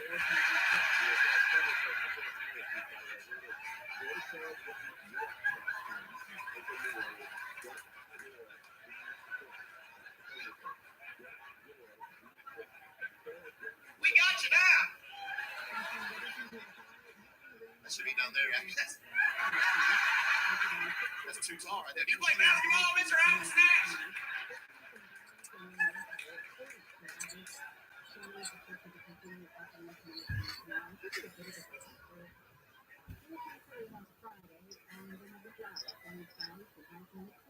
Cell phones are everywhere. So you can't take this shit too seriously, You can't be worried about, it's Judgment Day or, what is go to hell stuff. Because I grew up as Baptist and Pentecostal, and everything in my family led to hell. You couldn't say it's hot. It ain't hot like it's hot in hell. So, I'm for. I just want some Kool-Aid, but ain't gonna be no Kool-Aid in hell. Just start sipping on some Jesus. Jesus, the only thing that can refresh you when it's kind of hot. So what I'm trying not to judge people's religious beliefs, even though it's hard, because people work hard for their beliefs, man. They try. You ever see them dudes in the airport, them Harry Krishna dudes? I feel sorry for them dudes sometimes. So I just take everybody's pamphlet. That's just what I do. I ain't gonna cost them that. So like, all right, sure, Harry Krishna, man. You committed to that haircut. The least I could do is read your literature, man. All right, Mormon, man, you ride the 10 speed with a suit on in July. You must really believe that shit. The one religion people get very funky about is Jehovah's Witnesses. For some reason, you just don't respect them at all. You don't do that shit to Muslims, Protestants, Catholics. You just snap. I've seen people snap on them like they're telemarketers. You ever see that shit? They would just hit your door at 6 and just like, man, get your ass off my steps. I'm still drunk. All I can think is, you just better hope they ain't right. Because if they're right, there's going to be a whole bunch of us in line at the pearly gates like, who? Man.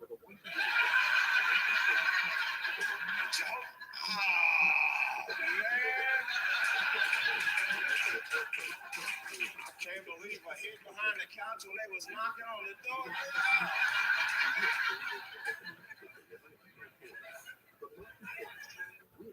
You know what I like about alcohol? It's a great crutch, you know.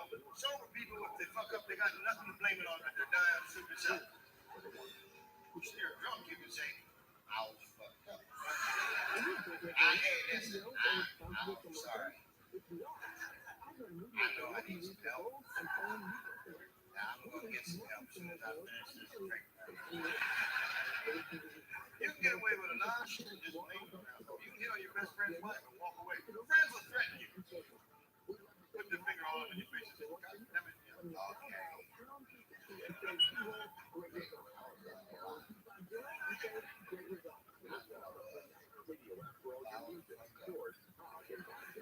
Let me tell you what happened. We were at a party. My wife asked me for a ride home. Hell, I thought she wanted me to go. You were out of town, man. That's what friends are for. You ain't gonna let a little thing like pussy come between us.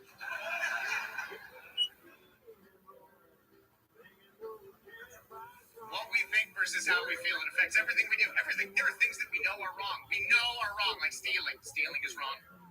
You know what feels great? Fucking stealing. It feels good every time. Every time. Ma'am, you laugh real hard. What have you stolen? Have you taken things? Look at her. That's white collar shit, everybody.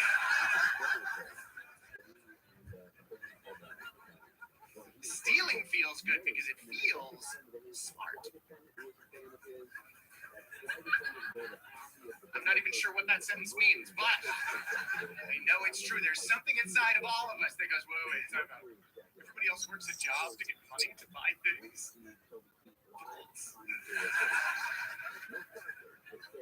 I don't have to do that. There's a shortcut in this rat race.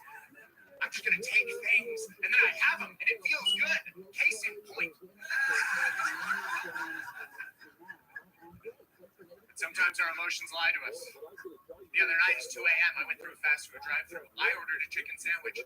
They said $6. I pulled up the window. I handed the guy $10. He was in the chicken sandwich. Did I see him? Coming back with my change. He's holding $14.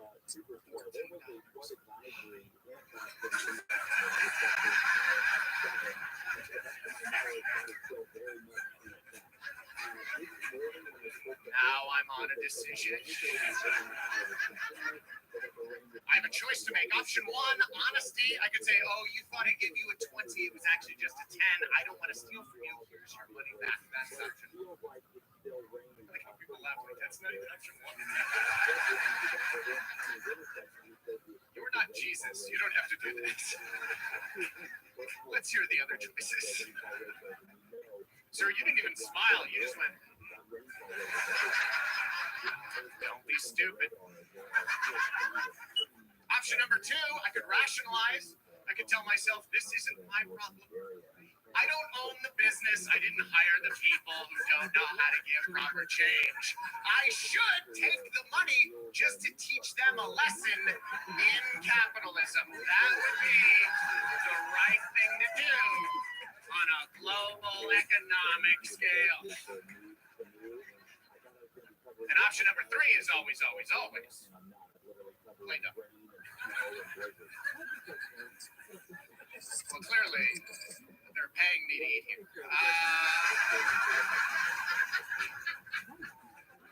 I don't know if they're running some sort of promotion, but I'm going to be a repeat customer. I don't know what I should have done. Because while I was trying to decide, I felt my own hand just reach out the window and grab the money. And I heard my tire squeal as I pulled away from the restaurant. You know something? It felt amazing. Do you know why? Because I beat Wendy's, everybody. I'm better than them. Are you better than Wendy's? Ask yourselves, are you? How much better? I know how much better. $4 in a chicken sandwich. And I went to put my money away and I realized Should have been in that age.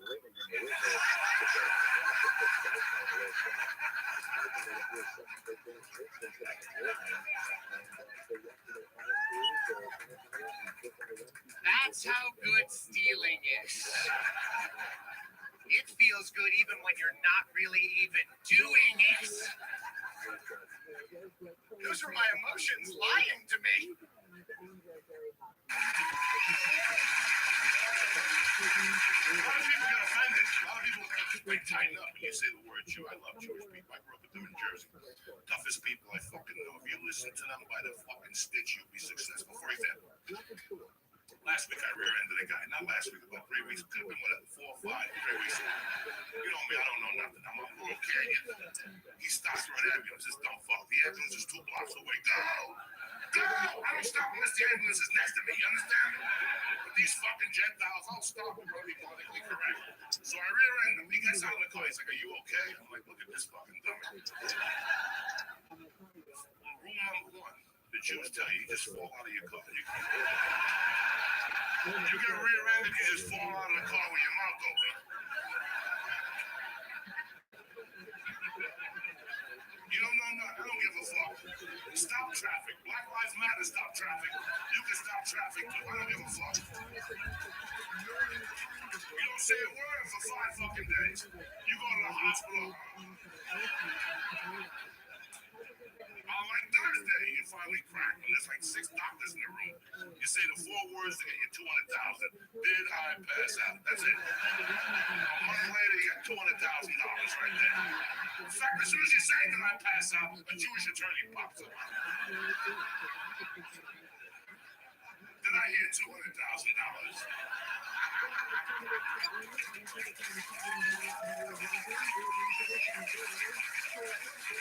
I identify comfortably as a Latino man. That's who I am. I feel as if I'm a Latino man. And, gender fluidity, well, I got nationality fluidity. And people get mad at that. People get mad, especially on social media. White people get mad because you're not. Because I know I'm not like a safe-looking white man. You know what I mean? Like, it's my Twitter profile picture. It's me. It's my face. And I don't look like, I'm not like Bernie Sanders, quinoa. Let's make a difference. Flea market. Yes. The booster. White. That's not the kind of white I am. Okay? I look and sound like an undercover cop. That's what. Yes. I look like. Yes. I'm at it. I'm a trucker rally. I have stormed the Capitol face. That's what I am. I'm CCS, Chrissy Capitol face, and we're going down. No, I'm kidding. I was not there. I'm joking around to the camera. I was kidding around. I was not there January 6th. People make jokes. I was not there. I was in Northern Virginia. No, I wasn't there. I was with binoculars like that. No, I wasn't there. But listen. But man, the thing is, that weed is illegal, cigarettes are legal. That's how I know that not everything that's legal is right and everything that's illegal is wrong. Because come on, all the chemicals in cigarettes, you know that if you gave like any one of them 14,000 chemicals to a motherfucker individually, they lock you up for attempted murder. You know that, right? Arsenic and shit, I still struggle with stop smoking cigarettes. I stopped smoking 10 times. Thinking that ain't a drug, that's addictive. I still got a pack on me right now. And every time I start back smoking is when they stop showing the most effective commercial, really. You know the one with that old bitch smoking through the hole in the door? That shit'll make you put a pack down. You know what I mean? Because, you come in late at night, you try to have your last square to eat with the nightcap lighted up, take a pull. This bitch going, what the fuck? And it's a long commercial too, you know what I mean? So you try not to look, this motherfucker about a minute. And then she started talking. I used to smoke. Oh,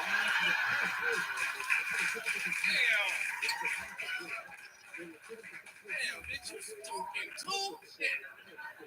I ain't smoking a cigarette with her in the room. Fuck that. But I would smoke a joint. You put that in your hole, give me shotgun. You coming to all the parties, you know that? All the parties. Can you imagine walking into a party with her? Your partner's be like, who is the chick with the hole in the throat? Nigga, watch. Oh, shit, it's a human bomb, nigga, damn. Say, if about 3 o'clock in the morning, she be laid out on the floor. I didn't come here for this. Bitch, shut up. I'll be back.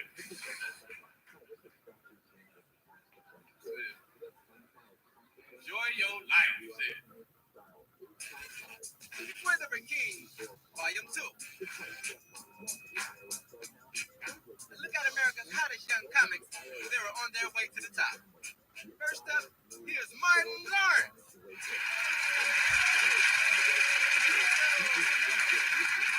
Thank you. I'm Martin Lawrence. How y'all doing? Oh, man, it's a pleasure for me to be here. I'm real happy. Y'all probably looking at me and wondering what I'm going to talk about. Well, I'll tell you this, folks. I can talk a lot about sex, but I won't. But if I did decide to talk about sex, I'm sure you would understand because, folks, I'm a 23-year-old black man. What the hell else am I going to talk about? Archery? Nothing about archery, okay? But no, like I said, I won't talk about that. But I will talk about that. I'm a bachelor. I think being a bachelor is the way to go, especially if you're young. You know what I'm saying? When you're a bachelor, bachelors, we have certain camaraderie, right, guys? We do things no one else knows about. Like, right? Like, we're trying to get a full week at a pair of underwear. Am I right? Wear them on one side 2 days, flip them inside out, wear them another 2 days, right? Next 3 days, we don't wear no drawers, right? I don't know, man. Major, and what we do, we wear some filthy jeans over and over. We know they're filthy. We're wearing. We figure if you can't see the filth, what the hell, right? And we got the nerve to iron them. We're sitting there ironing them, and the smoke coming, smell like bacon bits something you ate last year, right? Folks, at this point, you're not ironing, you're cooking dirt, all right? Major necessity as a bachelor, major necessity. You have to have a VCR. I have 2 VCRs. I like to make copies of the tapes that I rip. Now, I keep seeing this, what is this, FBI warning that you can go to jail for this? Is this a major crime in America? What's up? I'm scared I won't go to jail and somebody in there will come up to me, hey, yeah, look here, man. I'm in here because I killed 10 people. What you in here for? Oh, man, I'm in here because I had copies of Moonstruck, man. A little nervous there, right? I was with this girl in England all this. Listen up, man. This is good shit. We're about to get into something personal here. I was with this girl in Italy. In that trial. So it's either guilty or not guilty. You don't have a jury here. This is we were having sex, and she goes to me, you want to suck on my ball? And I didn't really want to. You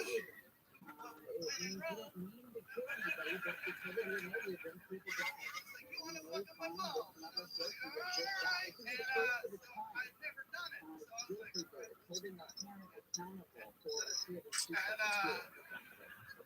I went to do it, and I learned one thing about language. There's an international sign for no ass fucking. That is ouch, no. She went, ouch, no. And I was like, she just looked right at me. South Carolina State University on lockdown. Schools have encapsulated officials said a suspect is wearing all black clothing with a ski mask. I don't even have a punchline for that. Just when I heard him say that, I gotta say that on stage. Then my mom was like, no. The other days, I can't believe it. It's like my mom is like, get the fucking talking to my mama. I like the mama. Yeah, put the fucking caca in my mama. Different people have, different weird phobias. Like, I am terrified that I will get stuck in an elevator and have to poop. That fear rules my world. I have walked up miles of stairs with the knowledge that I have a grilled cheese from 7 hours ago, locked and loaded. And I will never go into an elevator in a parking garage, ever. Because if that elevator gets stuck, you know who hears your screams? Nobody. And a couple months later, they go, hey, what's wrong with that elevator? And they pry open the doors, and there's a skeleton, and it pooped, and it's me. And right there, I was like, this stealing shit ain't for me. It's too easy to get caught, you know? But I would still steal like little bicycles and shit. I had a neighbor, Pharaoh, and he would fucking trim up the numbers and put like a banana bar on it and shit like that, you know? And then, I don't have a juvenile record. I have nothing. I got into police contact. Where I was growing up, there was a cop. He would give you a card with his name and his number on the back and said, extend all fucking courtesies. Do not arrest unless he stabs your mother in the fucking eye. So that means before they arrested you, they would have to call him and say, you know, he broke a window and then let him go. Who gives a fuck, you know? The only contact I ever had growing up, like the number one thing I was really good at was dining and dashing. And it wasn't a felony at the time. I think it's a felony now. They caught on. We were going to the Wing Chun it was the Wing Fung Chinese restaurant. We would go in there eating and run the fuck out. And they wouldn't chase you, they laughed. We did it so much, but then they would chase you. We got good at it. We got so good they would play like a zone defense on me when I go in there. They would put like a Chinese guy by the door, another guy by the fucking thing, another guy by the noodles. They had me. They had me, those motherfuckers. Dining and dashing is like eating and having to run afterward. Like they got a fucking, like one weekend I didn't run out of the Wing Fung. I ran out of Willie Yu Shanghai Palace in Cliffside Park, New Jersey. They had tremendous, and those motherfuckers chased us 9 or 8 miles. They chased me so much, I got sick, and I got like a flu bug, and I lost fucking 20 pounds. So the Chinese food, they put the kiss of death on me. That's why. And then there was another place called the Mai Kai on Kennedy Boulevard.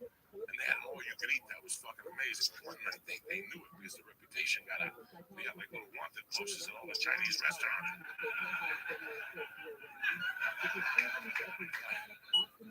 So we went into the Mai Kai late night.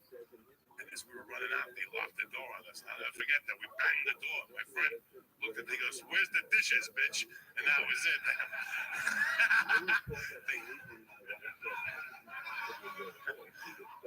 But one of the kids that was with us, his father was a cop. And I was talking about him last week, that his father was a big, all Czechoslovakian. They were fucking ginormous. They were hunters and shit. I'll never forget, like, we're like, oh my God. He's like, oh my God, my dad's on shift. And they used to have glasses. And they had Scott stapled in the middle of them all the times. The father would punch him in the face and break his fucking glasses, right? That motherfucker, one time he beat him in school, but he didn't beat him. No, your father beat you this way.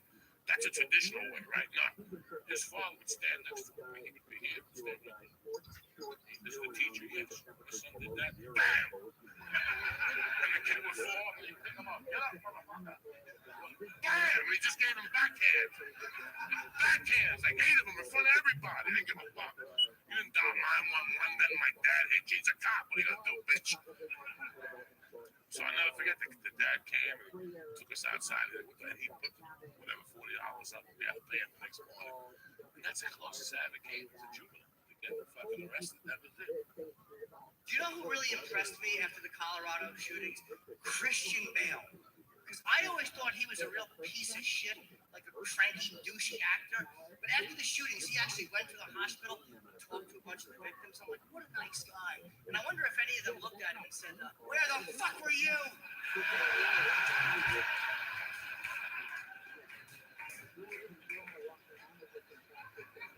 He's a great actor, but I don't like him as Batman at all. Like, I like him as Bruce Wayne, but that stupid stroke-less voice. That's what you tell the Riddler I have Bell's palsy.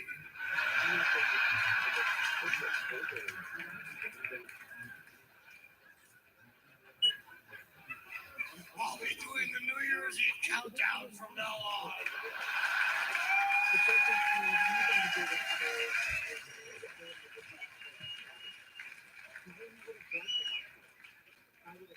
Blah, blah, blah. I didn't like that declaration. Blah, blah, blah, blah, blah, blah, blah, blah. Holy fuck, are you guys crazy? Now, ladies, me, little ladies, as men, if we've done something stupid, trust me, we know we've done something stupid. Am I right, fellas? That's right. As a matter of fact, ladies, we beat ourselves up pretty good about being that damn dumb. So, ladies, we don't really need to lecture that you all feel is necessary to ice this stupidity cake, because trust me, we're going to eat it anyway. I called the house. This is how Gail answered the phone. What happened? How about hello? That's how normal people answer their phone. Hello. She goes, what happened? I go, okay. I got out in the woods and realized I didn't know where Luke's game camera was. I started freaking out because I thought I was going to get killed by a mountain lion or a pack of wolves going to tear me in half. And how they going to tell me and tell the kids and how they going to tell you? And you know what, speaking of you, if you just had sex with me and Batman, none of this would have happened. I don't get the hang up with that making love to a superhero, but whatever. So then I remember the Boy Scout said, walk in a straight line. I did. And I'm at this guy's house and I need you to come get me. That's what she said. I don't know where the bat keys are. Yeah,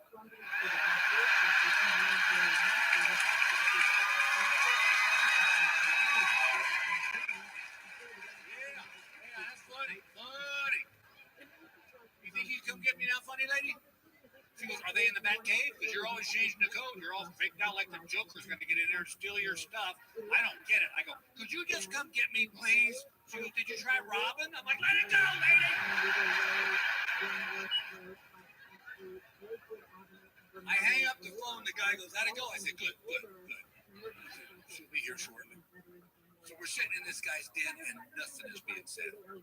Because I'm sure he still thinks at some point I'm going to whip out an axe and go psycho. Finally, he goes, hey, look, man, I don't really know the superhero code, but you can take that mask off if you want. So I reached up and pulled the mask off, and he goes, good God, you're Bill Engvall.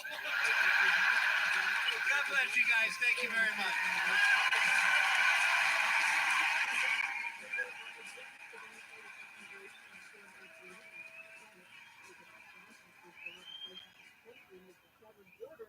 But I guess I'm pro hunting. You kind of have to be, because I eat meat, so I can't really be against it. I eat meat because I like it.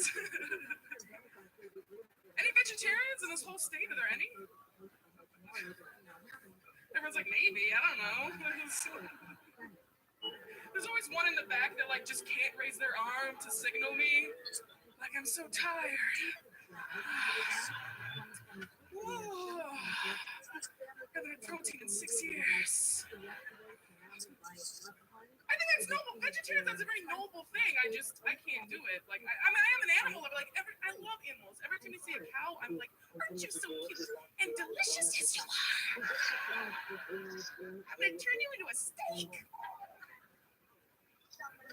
Like, a baby pig is the cutest thing in the whole world, and bacon is so good. Oh my God, right? Oh, bacon. Oh. Like the Baconator? What? It's like Wendy's opened at my dream catcher. Yeah. And out fell a triple stack. Like, just what? Love it. This is how much I love bacon. I just want to keep just in my kitchen at all times. I just want to keep a live pig. Just on a deli slicer. And anytime I get hungry, just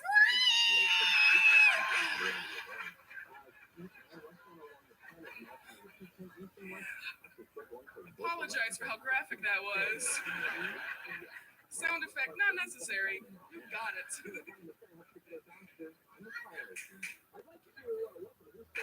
Boycotts now. Boycotts left and right. Boycott. You mess around, don't get on the internet one day, you miss the new boycott. Then people attack you. They attack you for something you just honestly didn't know nothing about because you hadn't been on the internet today. That's how I found out about the chicken sandwich and the gay marriage. That's how I found out about that. On the sidewalk. I'm on the sidewalk, I'm chilling. Didn't know that there was an issue with the gay marriage, and I'm just sitting there eating my Christian chicken sandwich. Delicious. I'm eating my Christian chicken sandwich. Two gay men walk by, and they just look at me, look at the sandwich, and one of them goes, yeah, and just walk. And that pissed me off. Because I thought he was fat shaming me. I'm like, hold on, bro, you ain't going fat shame. So I chased him. I chased this gay man. I got in his face with my chicken sandwich. I said,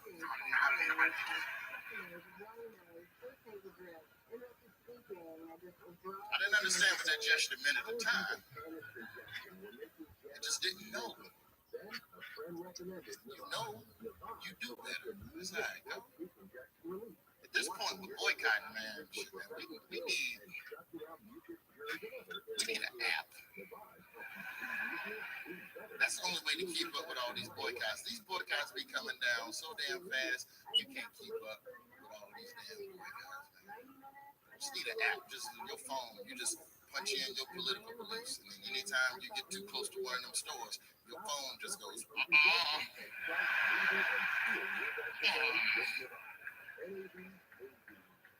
paid $2 for that.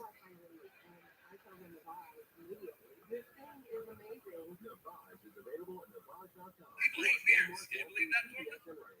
Oh, a beard hater in Portland? This place must be like a personal hell for you. I mean, look, I didn't grow this beard. I stopped shaving, and this is the choice my face made. Beards are your face's natural rainforest. But no, listen, round of applause. How many of you do not like beards? Yeah.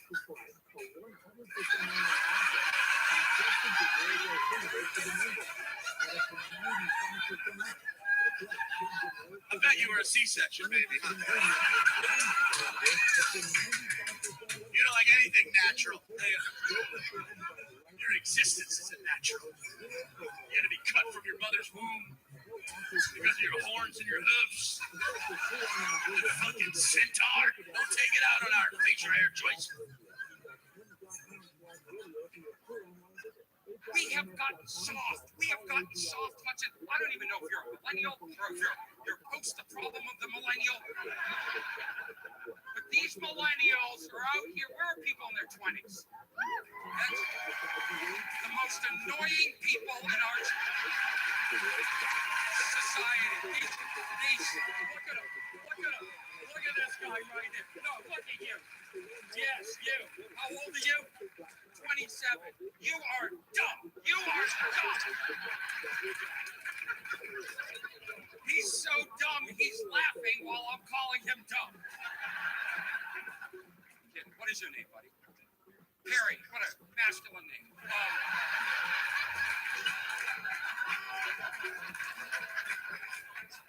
Let me tell you something, Perry. Your generation came onto our planet and you ruined it. You changed too much. And they're out there right now judging me on a criteria I did not grow up with. I don't even know what gender I am anymore.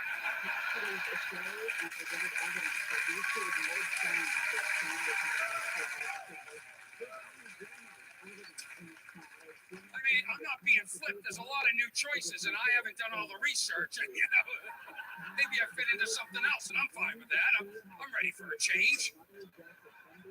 Millennials have taken away all the fun. It's not fun anymore. Do you realize that? Everything's got to be equal for you guys. Everything's got to be equal. You can't be a man in bed, can you? What's the fun talk for a millennial guy like? You're with a girl like, whoa, are you my little equal? Who's my little equal? Who's my strong, independent? Get that guy laughing right there. Get it on him. Look at him. I haven't had an erection since the millennials took over. You have to have sex on the side so nobody's in a power position.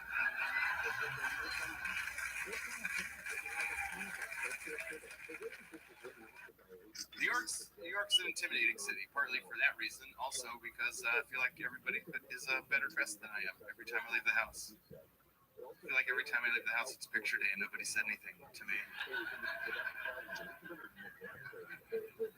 And that's only particularly frustrating because when I was in 3rd grade, my single dad sent me to school. Just totally forgot about picture day.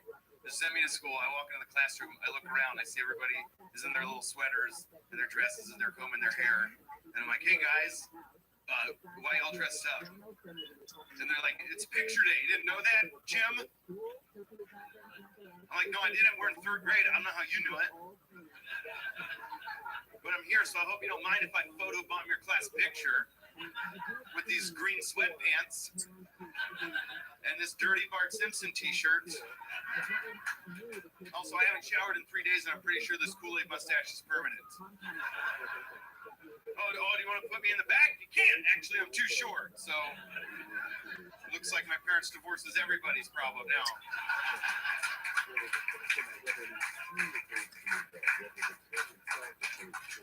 The year before that was my mom's week. That was my mom's week. 2nd grade, you'd think it would be better. It was in intent, but not in execution. She put me in a tuxedo. When you look at that picture, it's like a healthy group of 2nd graders and one ventriloquist dummy. Oh, Jim, is this your 2nd grade class? Who's the tiny magician? It's me. I'm the tiny magician. For my next trick, I will attempt to put my parents back together. Come on. Are you kidding me right now? Are you really having this hard of a time with my parents' divorce right now? It was over 30 years ago. You all need to get over it.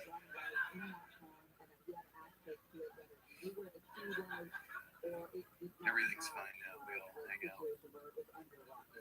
All my parents hang out. All 4 of them. It's true. Ladies and gentlemen, please welcome John Reed.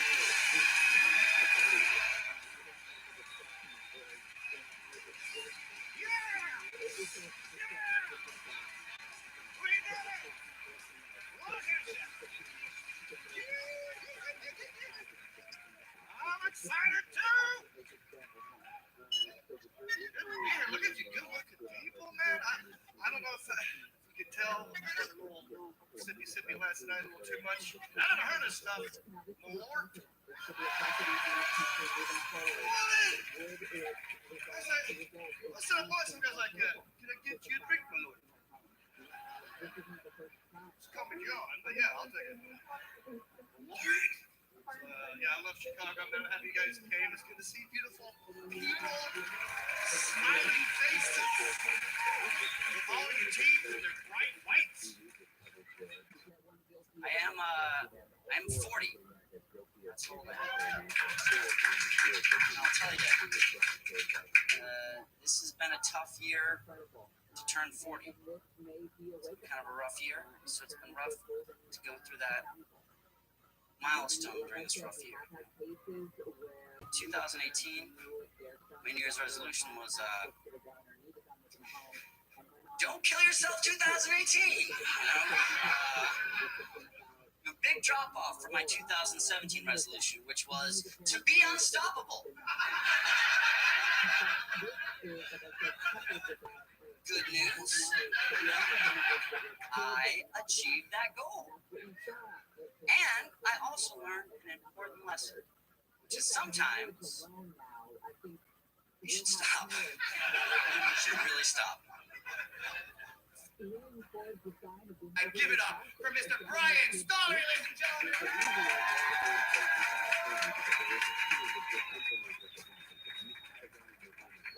Very much. So thank you so much for coming. I appreciate it. I read this quote on the internet today, said 80% of success in life is just showing up. So let's give it up for me.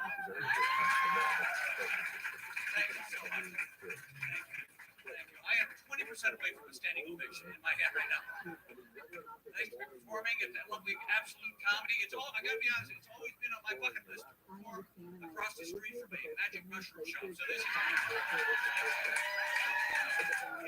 dreams do come true. You know what I'm saying?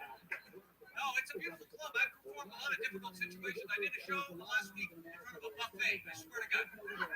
I was right in the front of the buffet, middle of my performance. This woman walks right in front of me. She stops right in front of me. She goes, "Sorry, you're good, but so is the cheesecake." And then, you know, and it was my mother too. That's.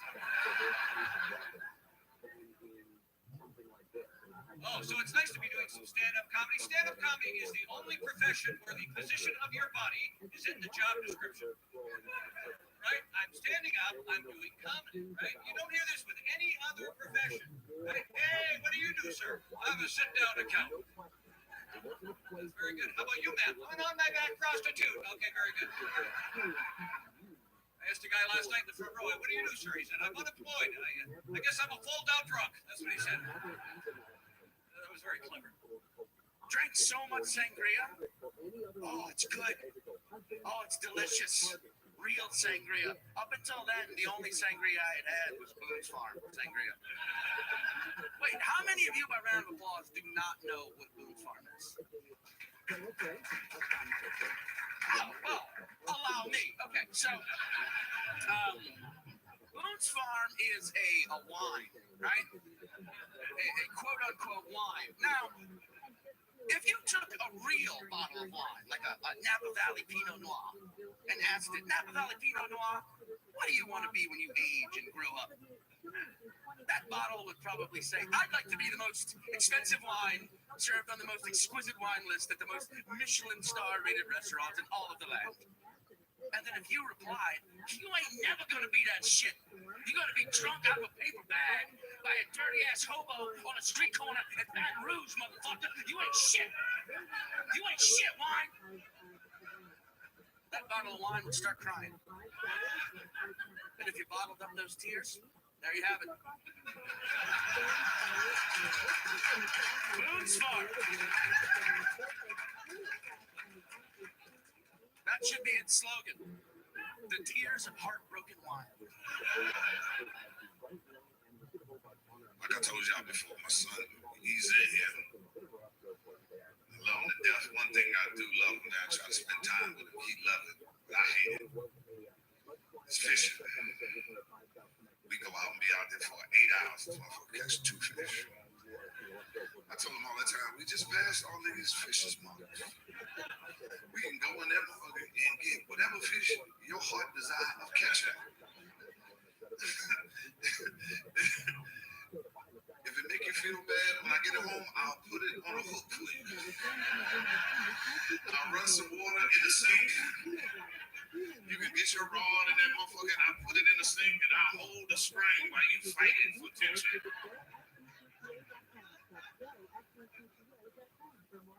These are not jokes.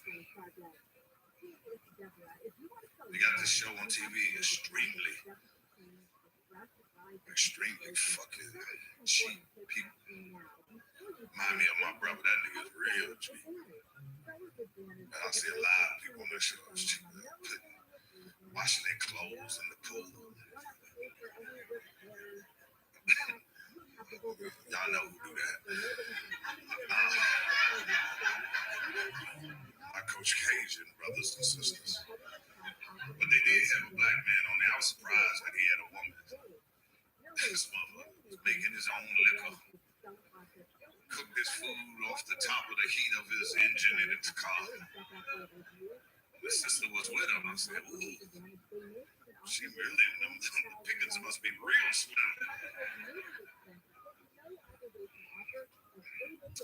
These ain't jokes. And then you got niggas out there who take care of niggas' kids. You gotta be one of the most hardest things a man puts himself into. Because most niggas lie to be in a relationship. Because half the niggas in here, ladies, you ain't the bitch you really wanted to be with. Did you know that? Look at the nigga ass, is that true?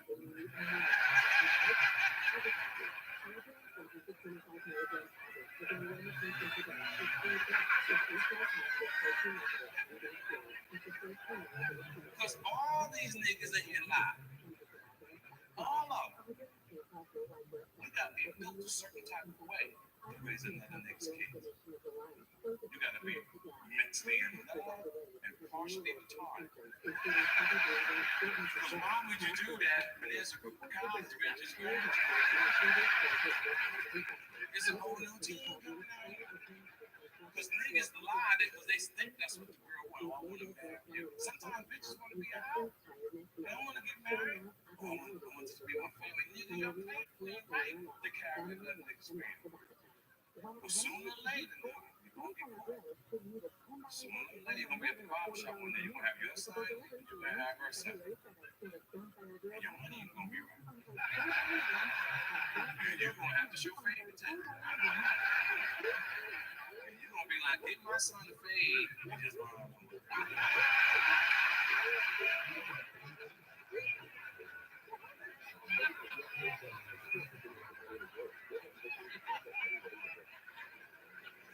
It's confusing because you out here lying about what you can do and what you can't do.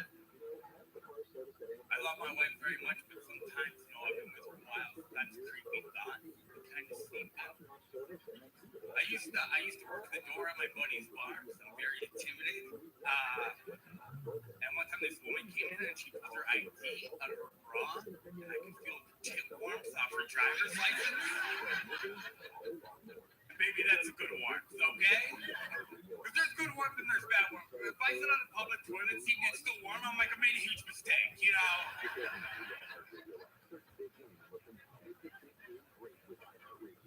But feeling tip warmth off somebody's ID, oh my God. Feeling tip warmth off somebody's ID is like finding $20 on the ground. Like, this wasn't meant for me, but I'm going to enjoy it, And maybe, just maybe, I held onto the ID longer than I needed to. Like, I checked people's ID all night long, and all of a sudden, I'm like, I can't find the date of birth on this anywhere. I actually did that joke in front of my wife one time. I was nervous to do the joke, but I fucking I did the joke anyways. We leave the comedy club, go home, go to sleep, no fight at all. This is awesome. I wake up in the morning, I'm still smoking at the time. I want to go for a smoke, but I can't find my lighter. I'm like, hey, have you seen my lighter? She pulls it out of her bra, throws it at me, and goes, let me know if that does anything for you, asshole. I'm like, all right.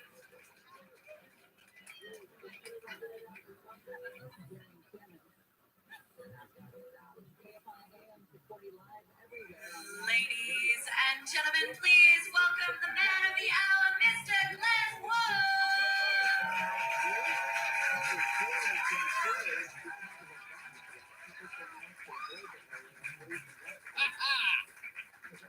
Hello, Galway Comedy Festival. How the heck are you? Oh, come on, you should be ecstatic. Like her. So I don't know, maybe you just haven't looked at it this way, but everybody in this room here tonight should be overjoyed because you just survived a worldwide pandemic! Not everybody did. They didn't. They're gone. Should have washed your hands more thoroughly. You guys get to see the future. And that future is World War III! That was quite two apocalyptic horsemen that close together. 1 day buffer in between them. We had disease. We had a day off. And we had war. I don't know what the next one's going to be, but I'm hoping for famine. I'm ready for famine. I don't know if you're like me and turned into a little hungry hippo during that lockdown. It got out of hand. I knew it was out of hand when I realized I was no longer able to fit in any of the available waist sizes in the shop called Fat Face.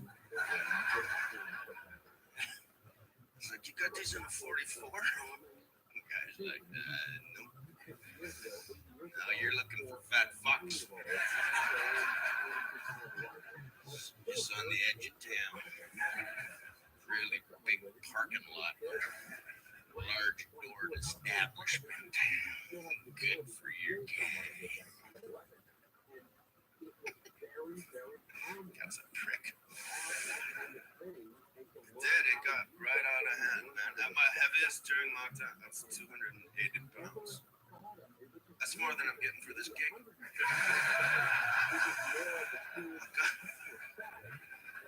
Got fatter than my wage. Yeah.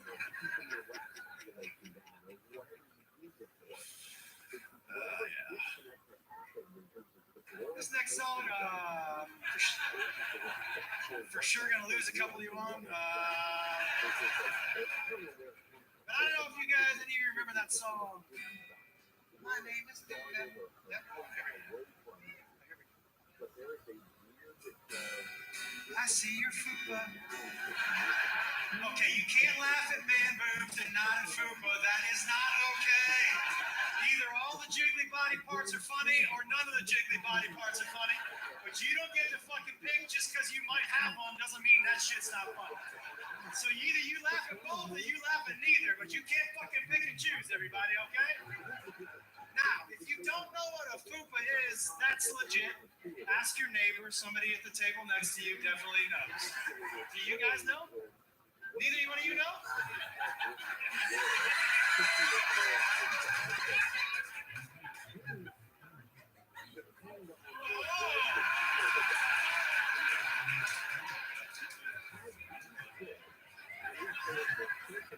Listen, man, you know, just teaching the youth the important stuff, you know what I mean? Okay, here we go. All right. I see your fupa.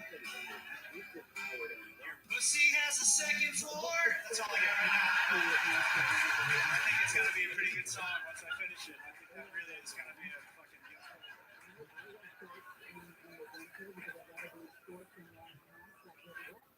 I've been on the road on and off for like 5 months. It's just like, it's like trains, planes, and automobiles, you know what I mean? I fly a lot. I had to take airlines recently called Spirit Airlines. Oh, okay. Some of you have heard of this Greyhound bus with wings. For those of you who have never been on Spirit, I could describe it as Hitler's backup plan. Yeah, there is Holocaust survivors that look at Spirit and are like, that is an inhumane form of transport. It is awful. If you're like one of those people who are like, I want an in-flight movie, well, that won't happen, but you may end up on an episode of Cops. If you're one of those people that's worried about putting your seat back all the way into its upright position, don't worry, these seats don't fucking recline. In fact, I'm pretty sure they're set just a little bit forward so you're constantly braced for impact. Fuck Spirit. It's honestly probably my fault. Like, I picked an airline that's called Spirit. You know, the thing that leaves your body when you die. I was like, yeah, $40 flight to Chicago, no red flags here.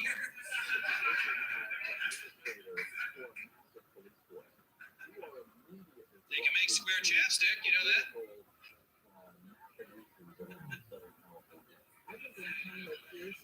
I said they could make square chapstick, but they don't, do they? No.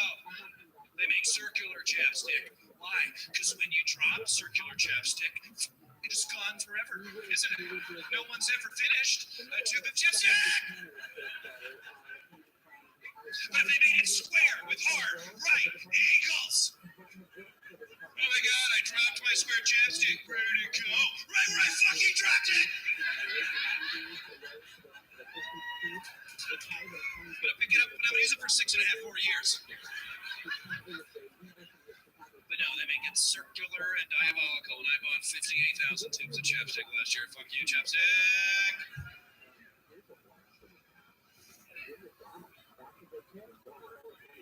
I travel a lot.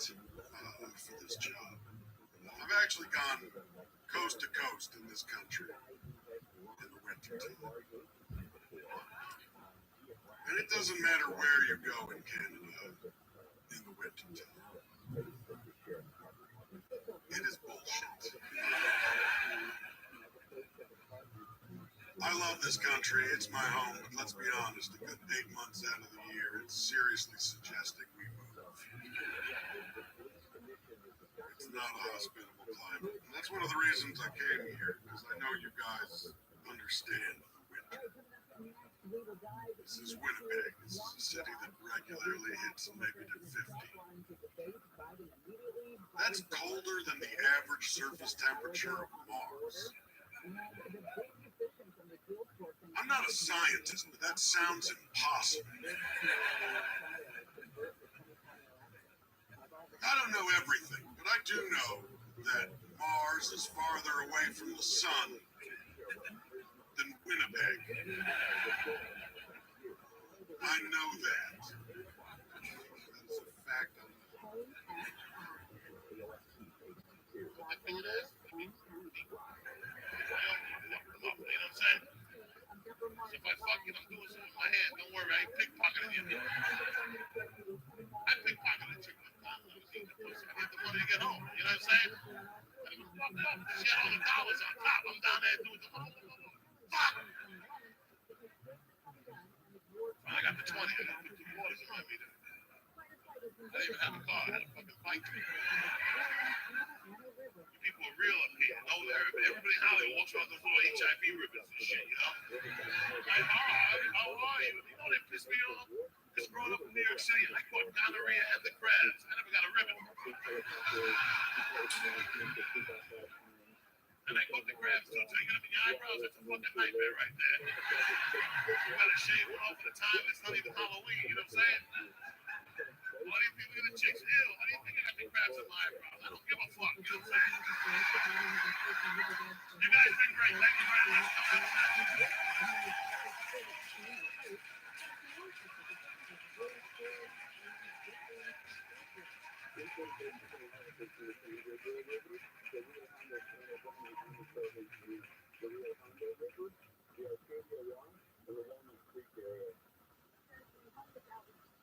Created during El Nino storm 2015 as of Monday, and says they've only made contact with 14 people, way less than this past. The LAPD fire chief spokesman kept busy with storm-related calls on top of individual emergencies.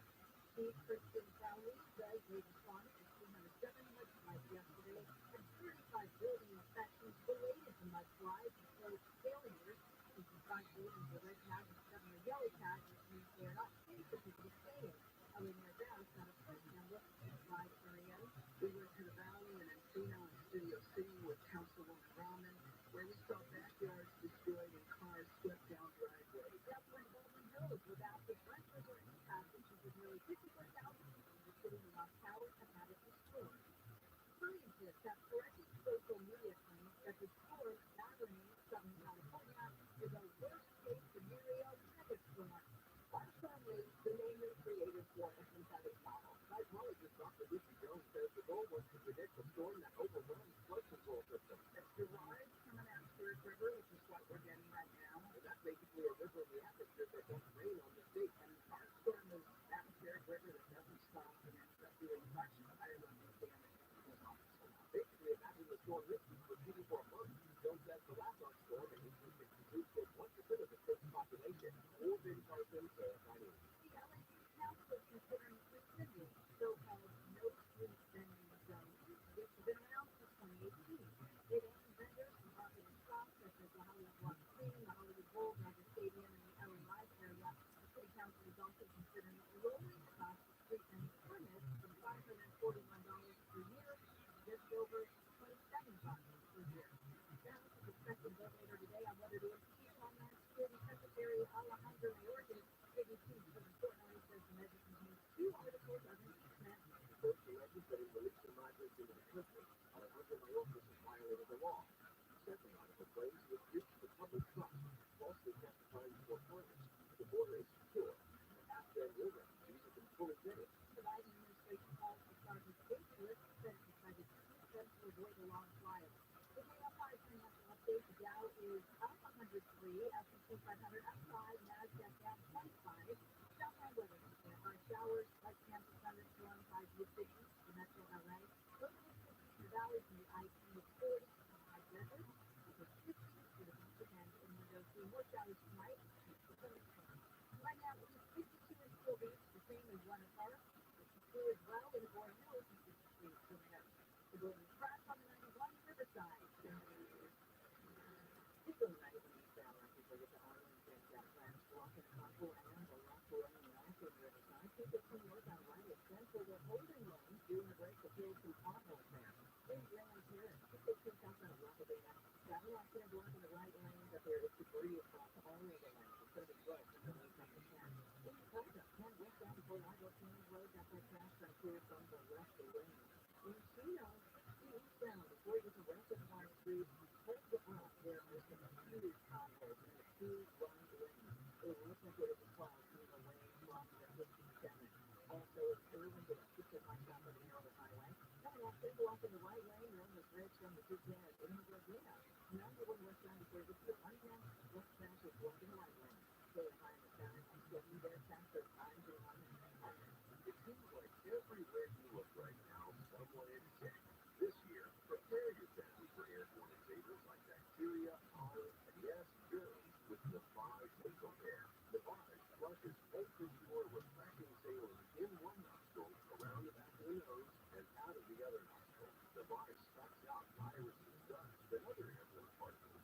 All the stuff that gets trapped in your nose, making you miserable. Don't get caught empty-handed this way. Get Navage, the drug-free solution that helps you breathe easier, sleep better, and feel healthier. Even better, Navage is HSA FSA eligible. So Navage is a great way to spend those funds before they expire. Don't wait a minute longer. Buy Navage today and you'll breathe easier knowing you're putting your funds to good use. Navage is available online at Navage.com or Walmart, Walgreens, CVS, and Rite Aid. Navage, N-A-V-A-G-E. Clean nose, healthy life. But the one you get it done, the most important part is the one you have. And the best part is the one you can deliver. That's why millions of maintenance with Air Pro trust Granger. Because we have professional grade supplies for every industry, even hard to find ones. And we have same-day pickup and next-day delivery on both orders. But most importantly, we are unwavering committed to help keep you up and running. Call, get Granger.com, or just stop by. Granger, for the ones who get it done.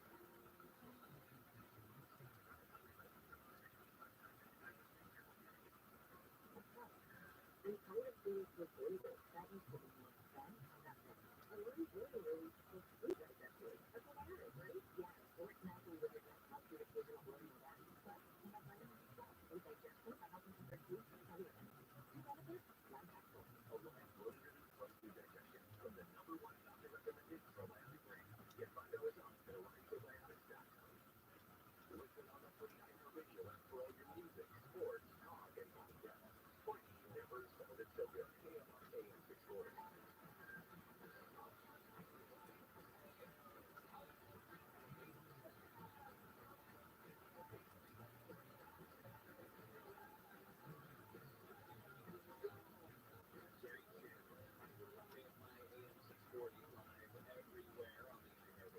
I got some mail here. It's marked confidential. There's no anthrax that I can see. Jeffrey, the show going on in Western Minnesota with one director. There's real there's better something.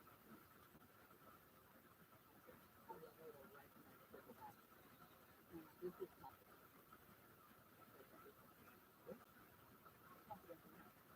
What was it? What was it? Something. So my son is definitely a short in winter kid. That's when he's on the side. I know it's a discomfort thing because if I force him to wear pants and he thought for even a few minutes, he is miserable, like between tears, cannot handle it, the discomfort. So I let him wear shorts and a jacket, and he did have a high five the other day from a short dad walking to school. So definitely a self-post again. I love that. Well, people are used to wearing shorts, and it reminds me of life and hate.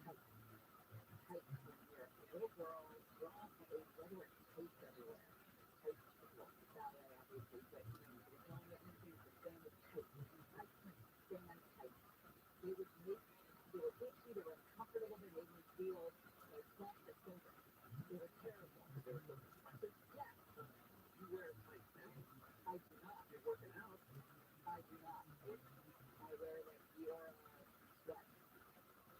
Oh, not really. It's not like the, what do they call it? Yoga pants? And I'll wear yoga pants, but they're not tight. They're not that tight. They're cotton. Oh, I see. I see. It's also the material. Yeah. Important. Okay.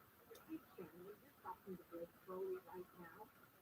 I tried to find him on Instagram and I have no luck.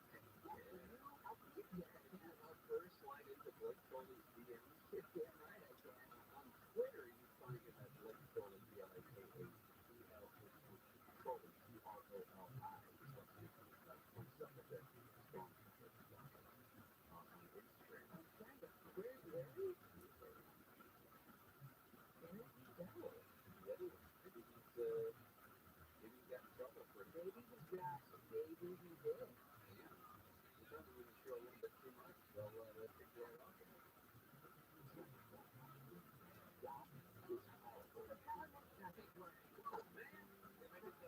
Reality TV show. What will the flag do? All of the fights anywhere. Watching the big stage.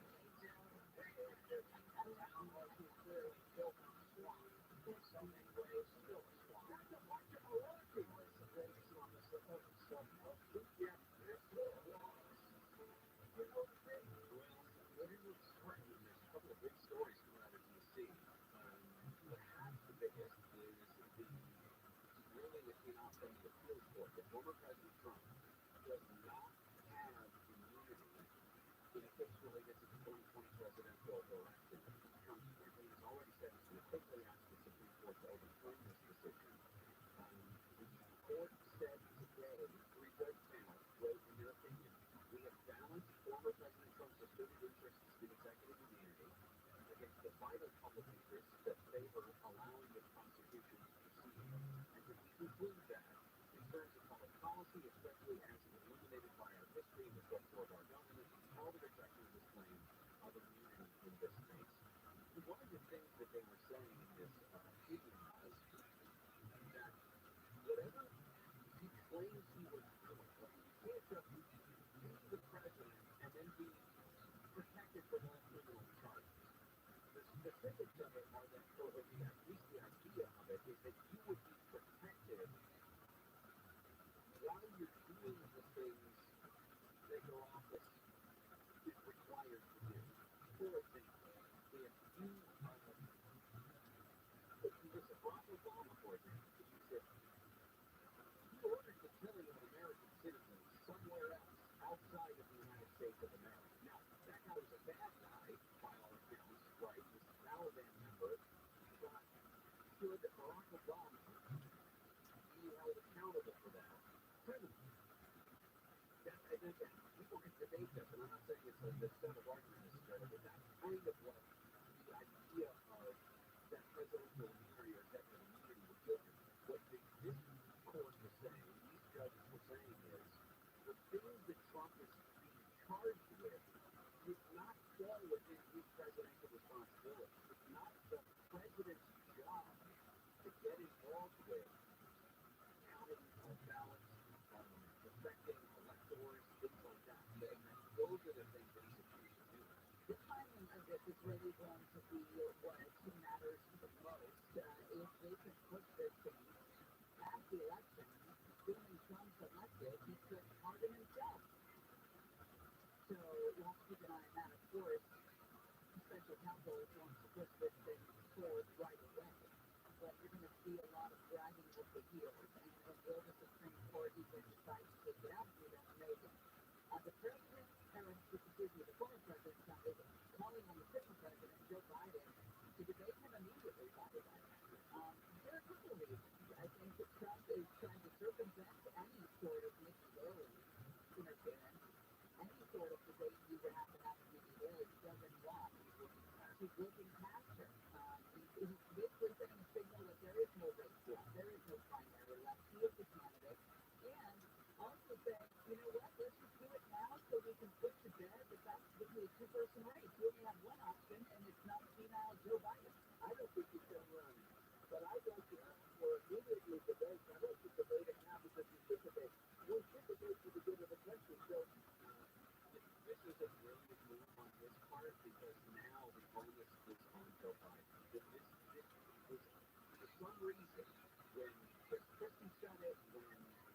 Baker said it, when Nikki Haley says it about Donald Trump, it doesn't stick. So Biden, maybe they just think some pressure to debate him now. We still have 9 months to go.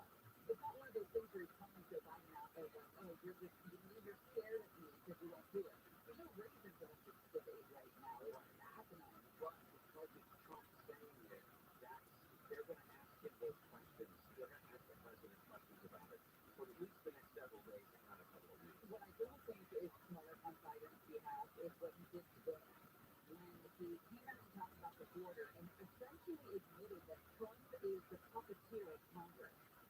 Joe Biden came out, urged Congress to show some spine and to stand up to Donald Trump because it's Trump pulling the puppet string of the people who say the border deal, the bipartisan deal, doesn't go far enough.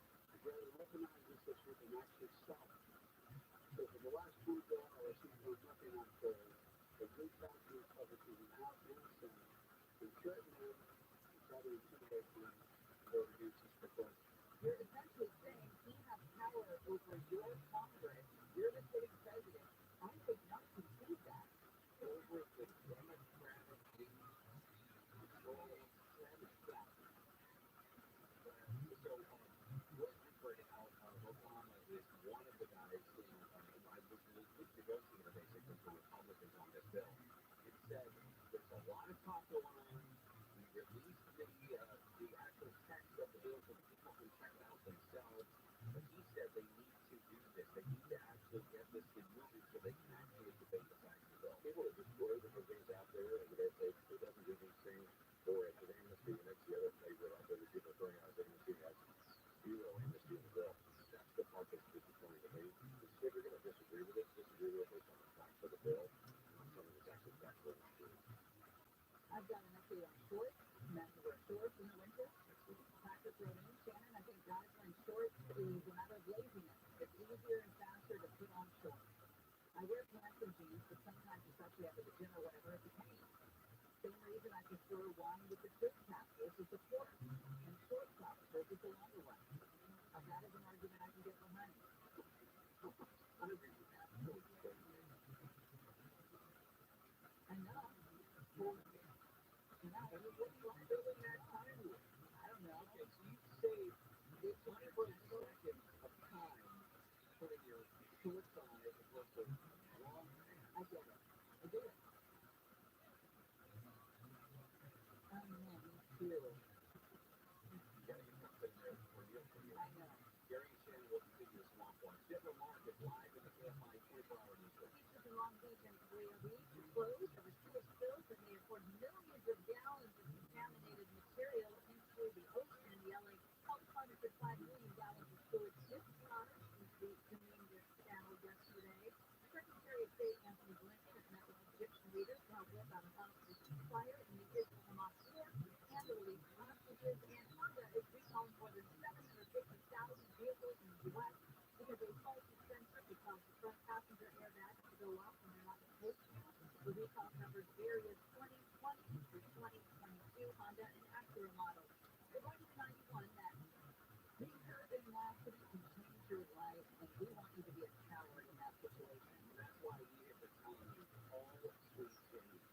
One of our listeners got hurt in a motorcycle accident. He was shot by the mobile operator that got from the insurance company. He called T. James, and the attorneys at T. James helped him get the medical care he needed, so now he can recover as quickly as possible and get back on that bike. And then they fought tirelessly to deliver a $400,000 year. If you're ever hurt in an accident, you need a team of local attorneys who have the care, the skill, and the resources to win the most for you. Compensation is a huge part of that, but it's also about compassion, care, and justice. Tuesday brings over 500 trials of experience to every case, big or small, and that's why they win 98% of the time, and they win big. Call T. James at 800-9 million. Now to take guarantee the outcome, but make sure to have them on your side. 800-9 million. 800-9 million. That's 800-900-0000 or go to tjames.com.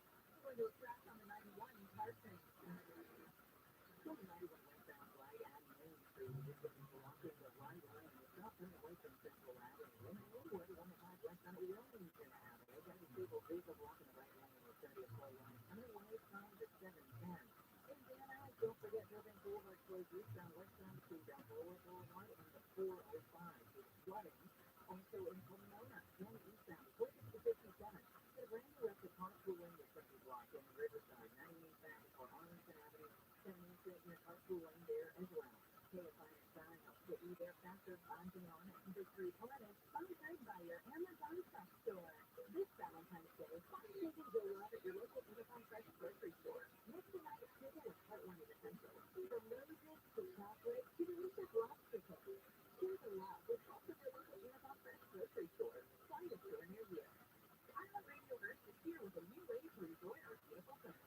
Reduce your impact on the environment this fall by packing a waste-free lunch for school or work. Avoid foods with excessive packaging.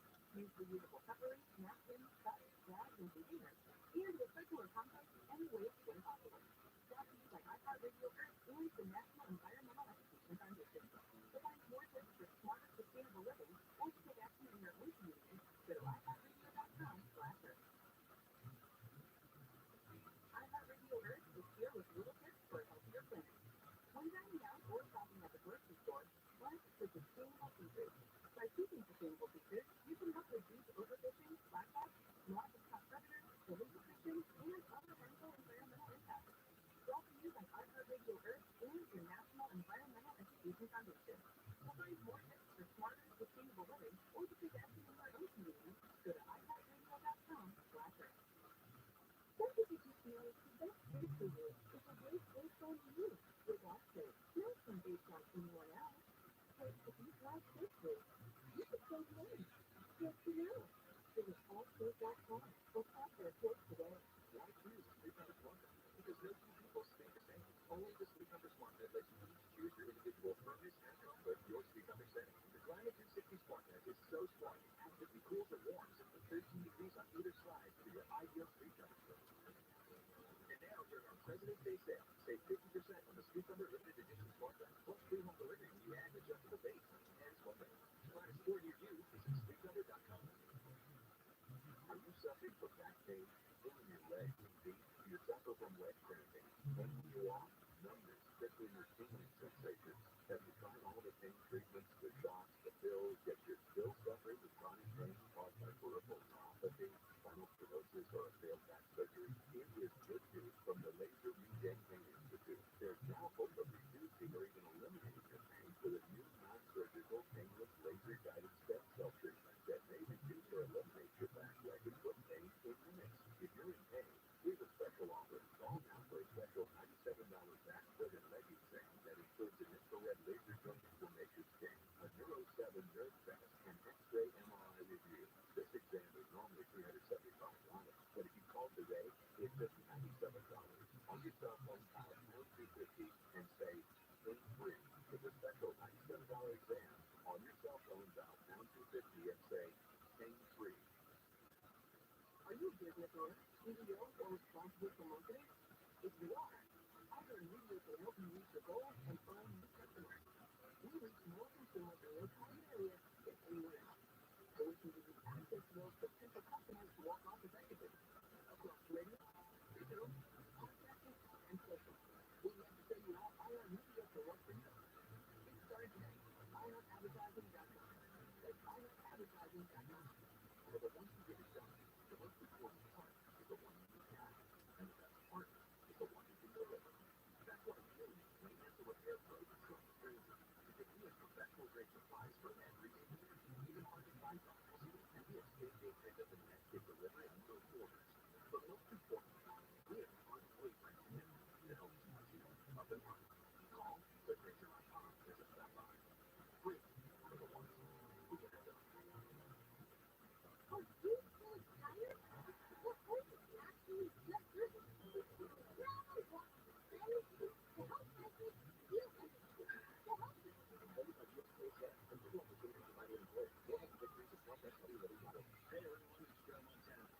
Spreading word about pneumococcal pneumonia, potentially serious bacterial lung disease that can be life-threatening. If you're 65 or older like me, you're at increased risk. So, what's the game plan? A strong defense. Pneumococcal pneumonia can strike at any time in any season, so you shouldn't wait to help protect yourself. Talk to your doctor or pharmacist about vaccination today and learn more at nopneumonia.org. KNOW.com. Now, if there's at least a chance there might be some light of a deterrent, someone who can actually respond. I don't know what the stats are for shootings on Metro. I know my feelings are it's not quite fit. I want the person who has to be on that train going to Palmdale, and all of a sudden shots ring out. No Kelly, there's no presence. Live 7 to 10 p.m. on KFI and on demand anytime on the Radio app.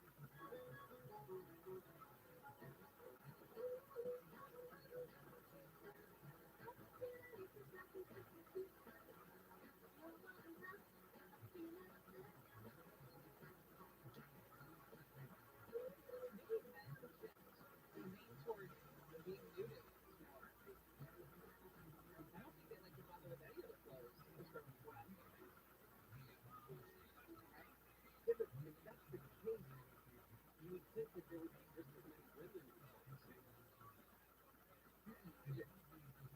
I don't know. Hey, what's up, Gary and Shadow? It's not a night of laziness with the shorts. It's simply because I hate the way pants go on my legs. Every time I walk, it's grabbing your knees, grabbing your thighs. It's freaking annoying. It's a sensory thing.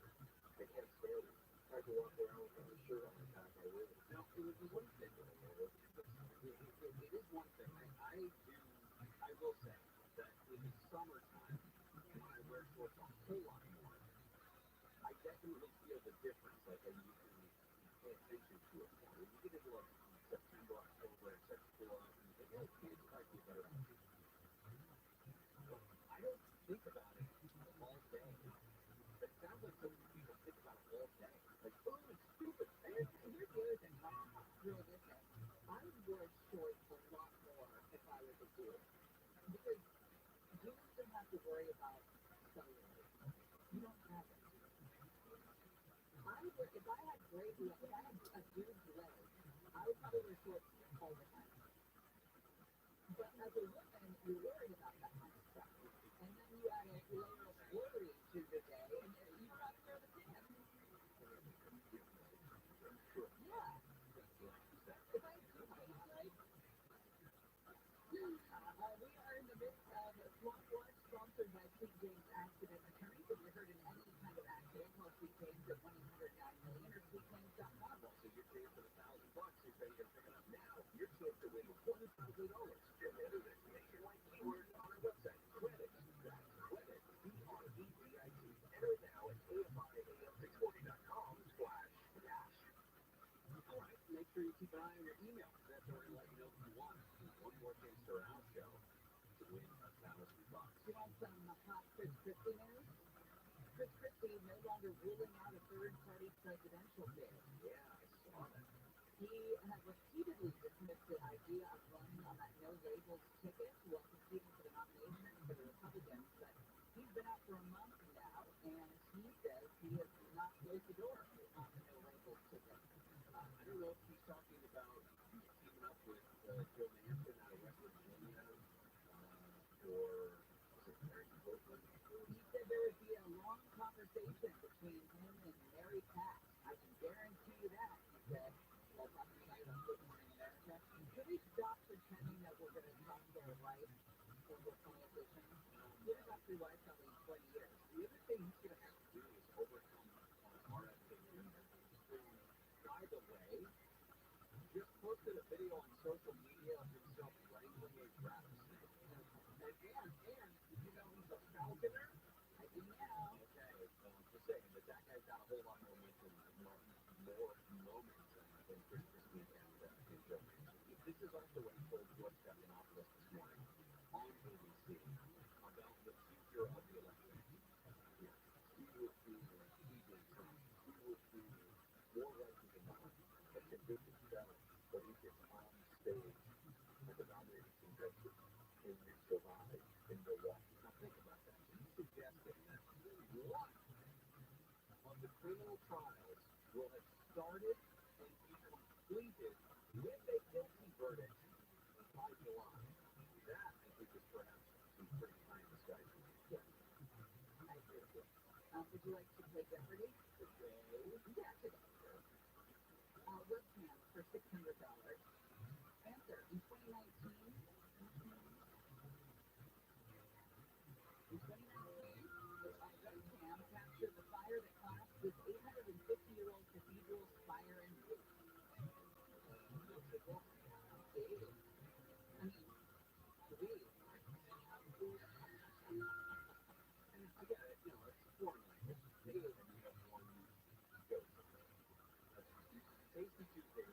Deborah Mark is live in the KFI 24-hour news.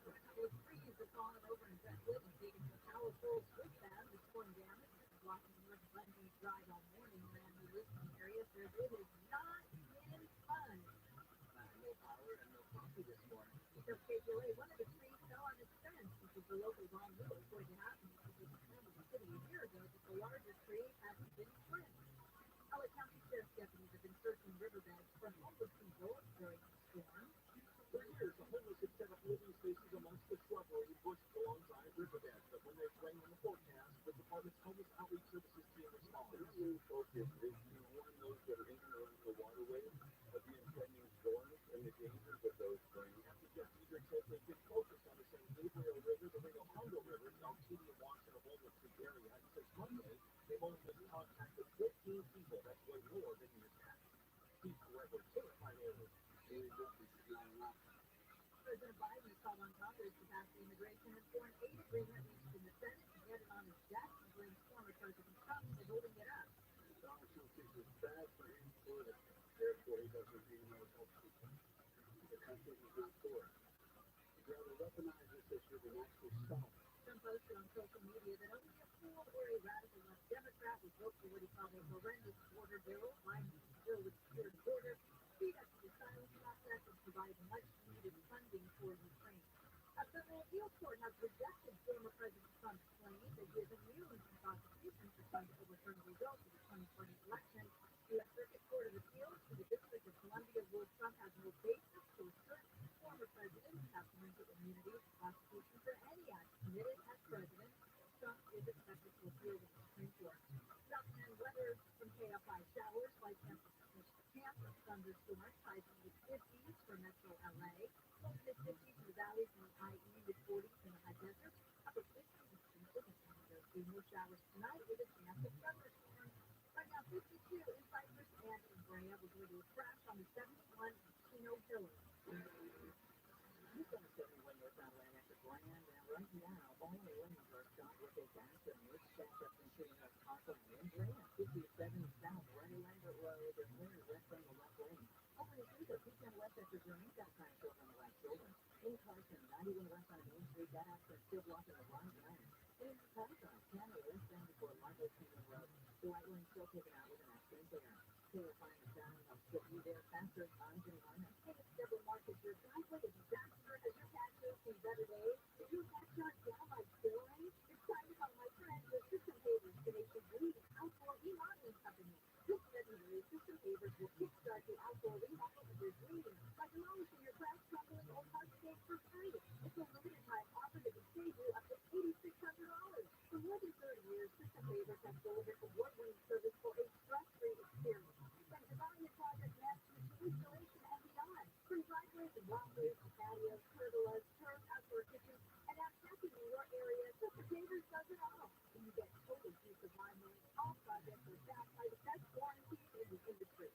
Start your remodel by calling 800-K-004 or visit systempavers.com/radio. That's systempavers.com/radio to book your free consultation today.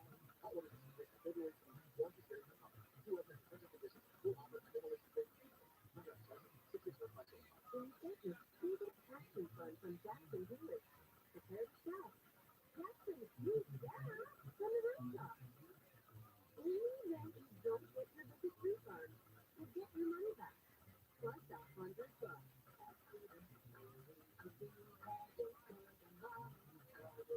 Here's Freedomdance.com. It's paying top dollar for your card, but sports card, Sonic, I told them I like them spot. Right now is the time to go. Fill up your card. You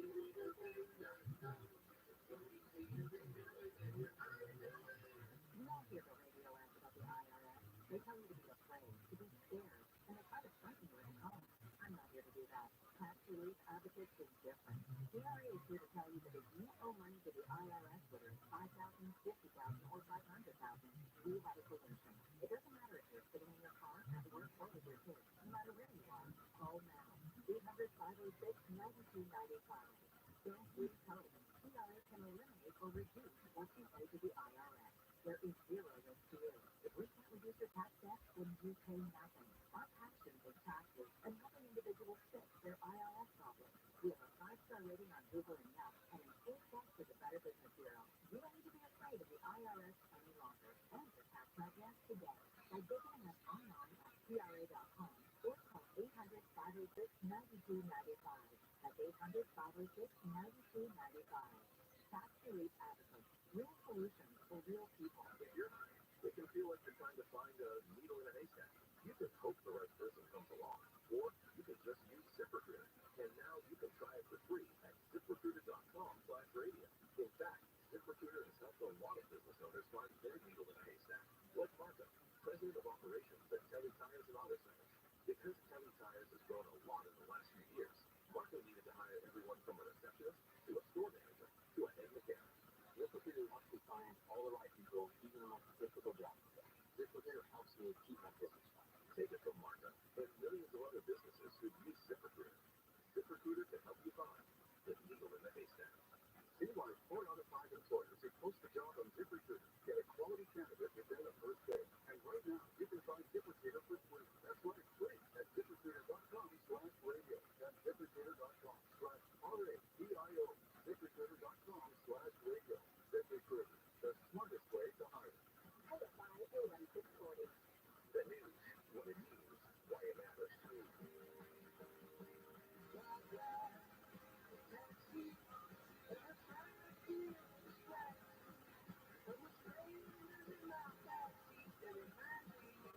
Madden NFL 24's official simulation of the Chiefs beating the 49ers in the Super Bowl. So you should play the video games, kids.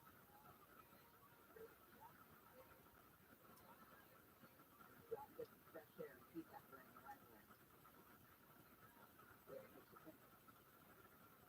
Better, stronger, more accurately.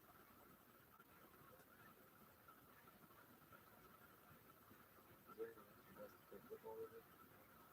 There are a couple stories that we have been watching for. So Michigan jury has found a school shooter's mother guilty of involuntary manslaughter in this trial that included those who had any responsibility in the deaths of 4 students that her son shot and killed. Prosecutors said that Jennifer Crumley was grossly negligent. She failed to tell Knoxville high school officials that the family had a gun, and that her son had used the gun at a shooting range. He was allowed to stay in school back in November of 21. Even after a 12-minute meeting with Jennifer, his dad, James, school staff are expressed concern about violent bullying. And we now know that when they were in that meeting, he had the gun in his backpack. And on Thursday, when the parents had the opportunity to say, we have a gun at home. You could have had access to that gun. You could have it with him right now. I mean, there were a number of negligence terms that they took. A lot of compounding factors that led to that guilty verdict today in Michigan. And dad goes on trial next month, same charges. It's hard to find minister says Hamas's reaction to the latest ceasefire plan has been generally positive. There was a secretary news conference with Anthony Blinken today. Secretary of State Potter has been working with the U.S. and Egypt to broker some sort of a ceasefire deal that would involve an extended stop in the fight for 6 weeks and release some sort of hostages to help Hamas work. It's been selecting one nut, chasing the other nut to say, oh, look, I'm going to catch you.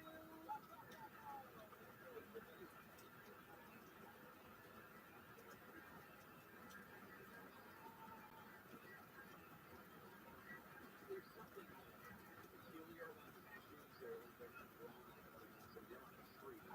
Weren't you telling me that people can't believe that the cashews, they bleed out? That they bleed? Are they things? Poison strangers. There's a lot of nuts poison. Really? Well, I mean, obviously, a lot of straight nuts. Well, we like the The cashews. reality is toxicity is equal. So there's a few of them. If you Just the operation of the state. Not just the state next door. We're not soliciting prospects, but cashews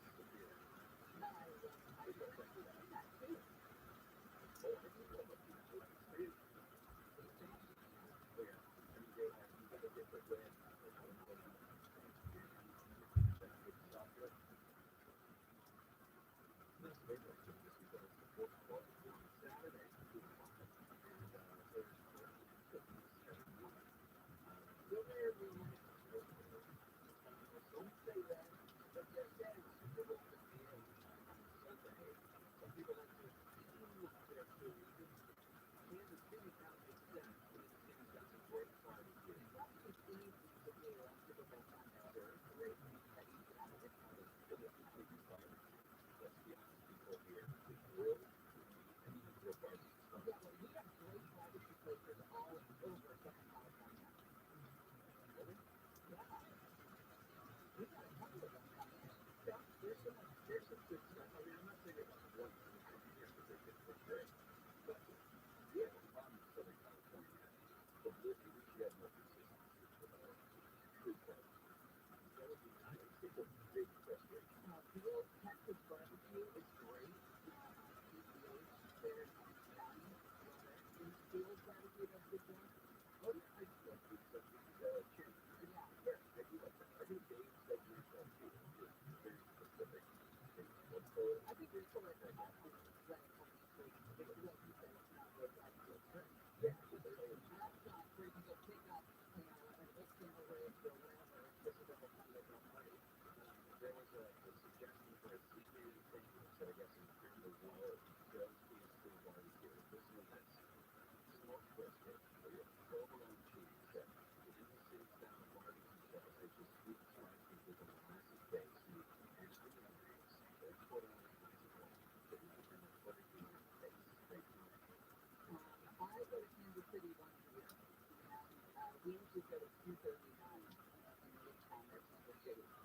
And the amount of barbecue that they give you, sitting even playing they pick up the hooks and horns. It's not even to the point where like there's 5 of us that usually go out or something like that. And I would order my own meal because there's so much food on the table, you can just pick off other people's plates. It comes with business tricks. Yeah, exactly. And it's like you get the stuff, you get the brisket, you can get the smoked ends, you can get all the things. And you look at it and you go, yeah, I'm so hungry. And then you never have enough bread at a barbecue place in Kansas City.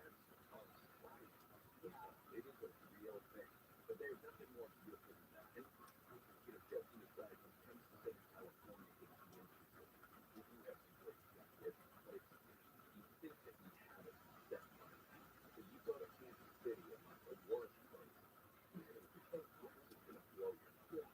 So in San Francisco aspect of this, though, I mean, we both grew up there, so we can think of some foodies, but not necessarily something that would be iconic. I mean, seafood is what I was talking about. I call it either clam chowder or a potato soup or onion soup even in a sourdough bowl. Or you just sit on the couch and eat a local sourdough bread. I think that's a great idea. Like if I was coming over to your buddy, I would want well, my husband went through that sourdough pandemic phase where he made the restaurant and it was incredible. So it's really good. There's nothing better. You sit down and there and with some Irish butter. Good night. Irish butter. For those listening at home, Shannon doesn't mean like very good. She means butter with butter. No, I mean I mean the Kerrygold cereal. That is the butter content in Kerrygold is so good. Yeah, it's worth it. It's not great. I ate some of the foil last weekend. No, I'm serious. I'm not even lying. I wanted my Kerrygold. I was in such a rush to get the butter and the bread in my belly. I'm like hacking into it with a knife. I spread it. I'm walking out of the kitchen. I see there's a piece of foil on there. Do I care? No. I ingested it. I had a fortune cookie the other day, and I pulled it back and looked to take the fortune out. When you have it, I'm like, oh, see you in 40 minutes, buddy. The suggestion from CBS is outside of the Kansas City barbecue is to use a San Francisco staple at a sports arena would be garlic fries. Yeah, that was something Shannon has mentioned many times. Garlic fries first entered my life when Hot Dog first opened. Over in the Giant Chris moved there, and that was on the menu, and I thought it was the coolest thing, like this mound of garlic and oil on French fries. I mean, it was too bad that they charged, $12 for it. don't know if that was the first place. I don't know either, but in my life it was, and then now they're ubiquitous. They're not every stadium. And they smell great. And I think that's a relatively easy thing to make. I mean, you do, for instance, the thing with garlic, though, you mix garlic and go to saute it in butter. And people will say, let it get golden. But it's gonna end up burning. But the second you smell that garlic come up out of that, take it off the top, and you stir it and let it in golden that way. Yeah, because it goes from just aromatic, beautiful to brown out rancid and accurate and everything is like that. I mean, you're making garlic fries. You don't need to hide the garlic. You might as well, err on the side of a little bit raw. Take that edge off the raw. No one's making out with you after the Super Bowl anyway. You should never hide your garlic.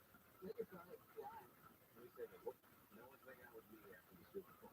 Well, you should do what you eat. Oh, really? I see very much. My eyes are open while I'm eating. Not always. Nachos.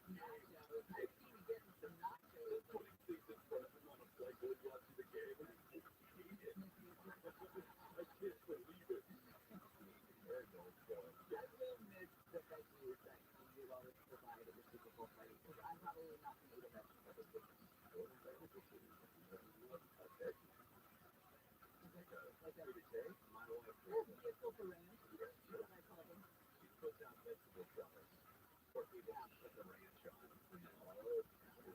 Actually, they're the bottom of the ranch. You have to get them like yogurt with the fruit above it. It's completely in chaos ranch dressing. Well, use a carrot stick. Those make you feel better. My son Max accidentally came across that he was ranch in the house really enough for those folks. He just put out. Yeah, I know. Go figure. I love it. It's just not something that I think about all the time. He came across something. This is delicious. Like, oh boy, here it starts. Yeah, here it starts. I hope it's almost fatty. Come on, Bob. We're talking about affordability when it comes to fast food, McDonald's, and then Burger King is going to give you a million bucks. I'll take it. Jerry Mayer with the burgers. Just a moment. Deborah Mark is live in the KFI 24-hour news feed.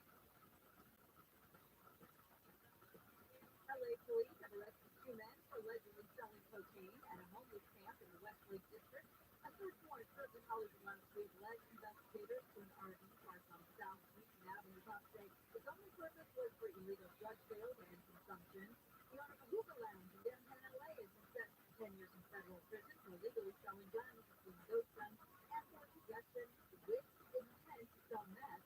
The guy pleaded guilty in September. The Riverside Board of Supervisors is considering whether to take a manual ballot once the polls close for the primary March 5th. It would be part of an enhanced transparency process. Supervisors are requesting asking for a 2% manual ballot instead of the state minimum 1%. Scotland weather, some KFI showers by Camp Service Stores, highs in the 50s. This report brought to you by Allstate from the Southern California Toyota Dealer Shopping Center. Let's go places. We're going to crash on the 210 in Arcadia. So the 210 eastbound from San Diego Avenue over to Huntington Drive, that crash at the right lane before it's been great. I'm 57 south of the Lambert Road. Got an accident in the left lane. 8 on the 10 west on Mount Vernon Avenue. That crash is blocking the 2 left lanes in Grand Church. 215 south before you go off of the drive. Looks like we got a crash in that Senator Minor area. I do see flows on the northbound side of that 215 in that area now as well. In a new type of 10 westbound before you hit the light of Canyon. That accident still blocking the right lane. KFI in the sky, I'll still be there faster. I'm getting on this street corner. Sponsored by China Guys. Your dog trust begins in the gut. Dynavite is an nutritional supplement created to boost your dog's immune system and overall health. You can now try Dynavite for free. To post shipping and handling, visit DINOVITE.com/radio. Go with your gut. Go with Dynavite. Are you suffering from back pain? Pain in your legs, your feet? Do you suffer from leg cramping? Pain when you walk? Numbness, prickling, or tingling sensations? Have you tried all the pain treatments, the shots, the pills, yet you're still suffering with chronic pain caused by peripheral neuropathy, spinal stenosis, or a failed back surgery? Here is good news from the Laser Regen Pain Institute. There's now hope of reducing or even eliminating your pain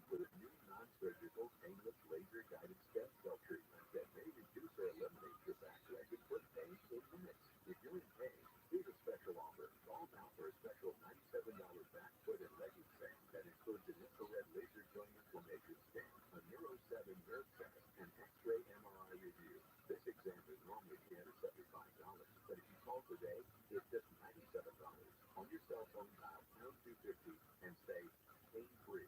For the special $97 exam, on your cell phone, dial #250 and say pain-free. Are you a business owner, CEO, or responsible for marketing? If you are, iHeartMedia can help you reach your goals and find new customers. We reach more consumers in your target area than anyone else, and we can give you access to those potential customers to work off effectively across radio, digital, podcasting, and social. We'd love to show you how iHeartMedia can work for you. Get started today at iHeartAdvertising.com. That's iHeartAdvertising.com. Some people just know the best rate for you is a rate based on you with Allstate, not one based on anyone else. But if you drive safely, you can save money. Trust me now. Visit Allstate.com or call for a quote today. Hi, I'm Jim.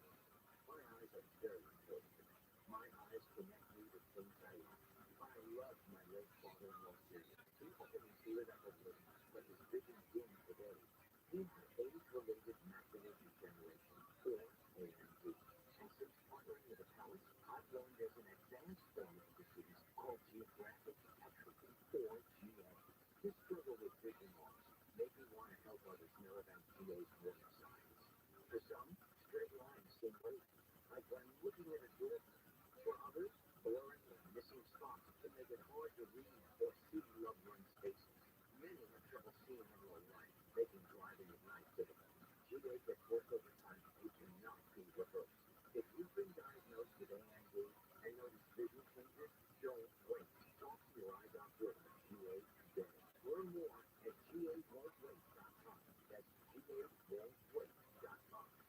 Hello, this is Susie Essman and Jeff Ryan. And we are the hosts of the History of Curb Your Enthusiasm podcast. I want you to be rewatching and talking about every single episode, and we're going to break it down, and we're going to be joined by special guests, including Larry David and Cheryl Hines, Richard Lewis, Bob Odenkirk, and so many more, and we're going to have clips, and it's just going to be a lot of fun. So listen to the History of Curb Your Enthusiasm on the iHeartRadio app or wherever you get your podcast.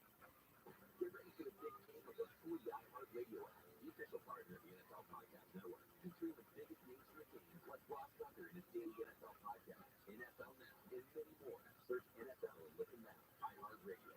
Free never sounded so good. Portions of the following program will be recorded. Stay out of debt. Don't spend money like a drunken hooker. Save like smart drunken hookers. And 3, it's supposed to be like drunken sailors. How about hookers who sail? Okay, and Amy, I'm going to ask you, do you spend money like a drunken hooker who sails? They'll handle. Maybe it's just a little. All right. Wow. This one is live 6 to 9 a.m. on KFI and on demand anytime on the iHeartRadio app.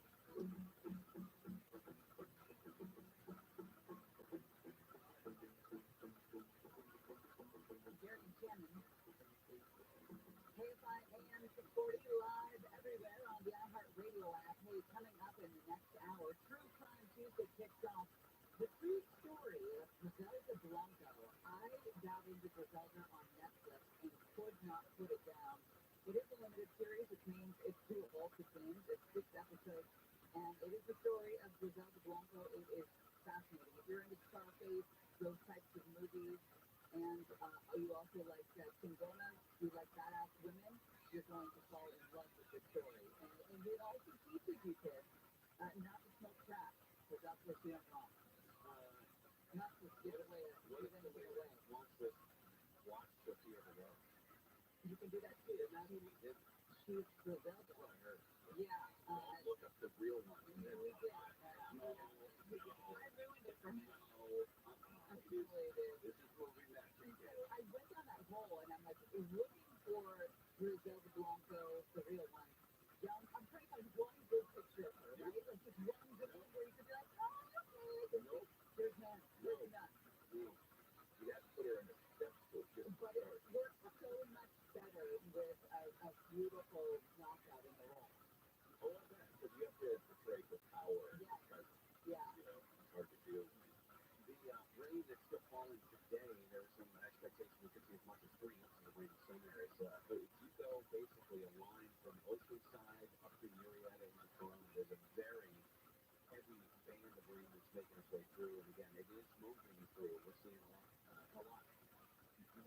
spotty, I guess you could say, rain over the course of the last couple of hours, and we saw even this morning. So it is starting to weaken a bit before we start to see any sunshine tomorrow. We'll have more on this as we start coming up in the 12 o'clock hour, but a historic verdict today out of Pontiac, Michigan, where Jennifer Trumbull has been found guilty on all counts in her involuntary manslaughter trial, where the mother of Ethan Trumbull shot and killed 4 classmates in November 2021.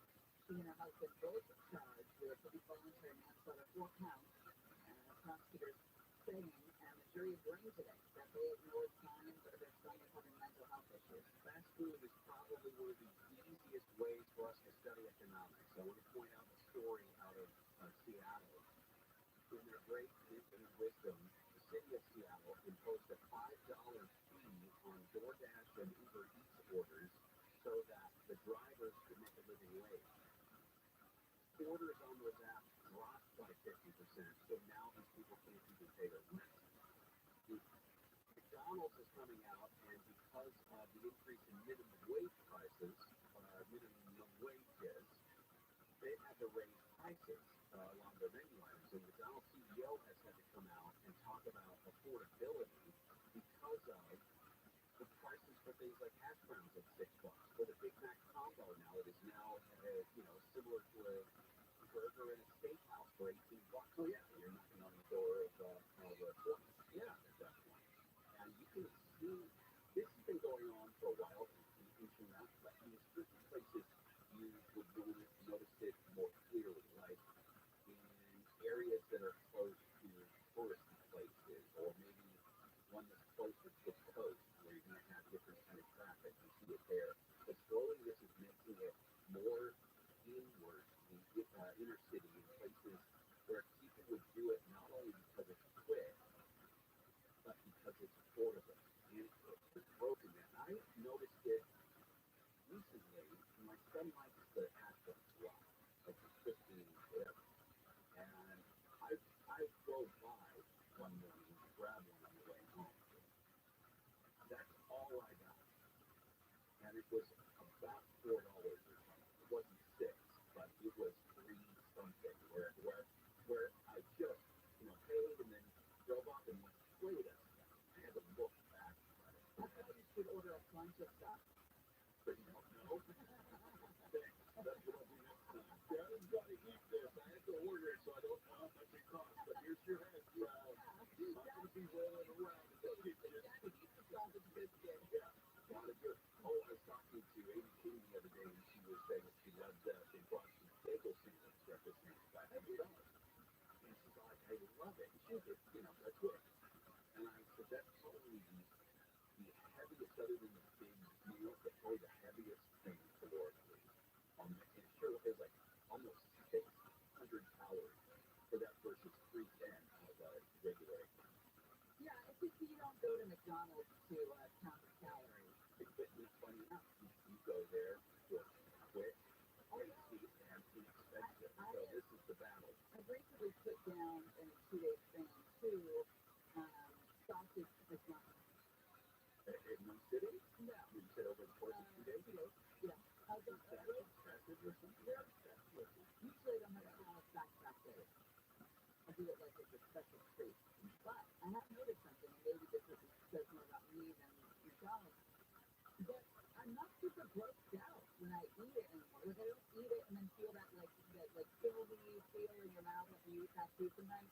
It tastes really fresh to me lately. Well, they're changing things. That's part of the thing that they're wrestling with, is that they've changed some of their ingredients, freshness of them, the way that they're cooked, and that all costs money. It's hard to get labor, and the labor cost is going up, and it's got to be passed on to them. Well, it tastes great, whatever they're doing. Actually, I like that, though. But I do like the food, yeah. But they're cooking them, they're not sitting into the lamp. Right, you can tell. Yeah. To the Burger King note, they are offering to pay somebody $1 million for the next great offer idea. You can add whatever kind of combos you need, whatever things you think. These different toppings. Here's where the marketing comes in. Sign up for the Royal Perks account on the app. They will generate, once you put your ingredients on there, they'll generate an image using AI. You can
Downpours could be deadly because the ground is so super saturated already. There have been over 300 mudslides in LA in the last 2 days. Landslides can happen even as hillsides dry out.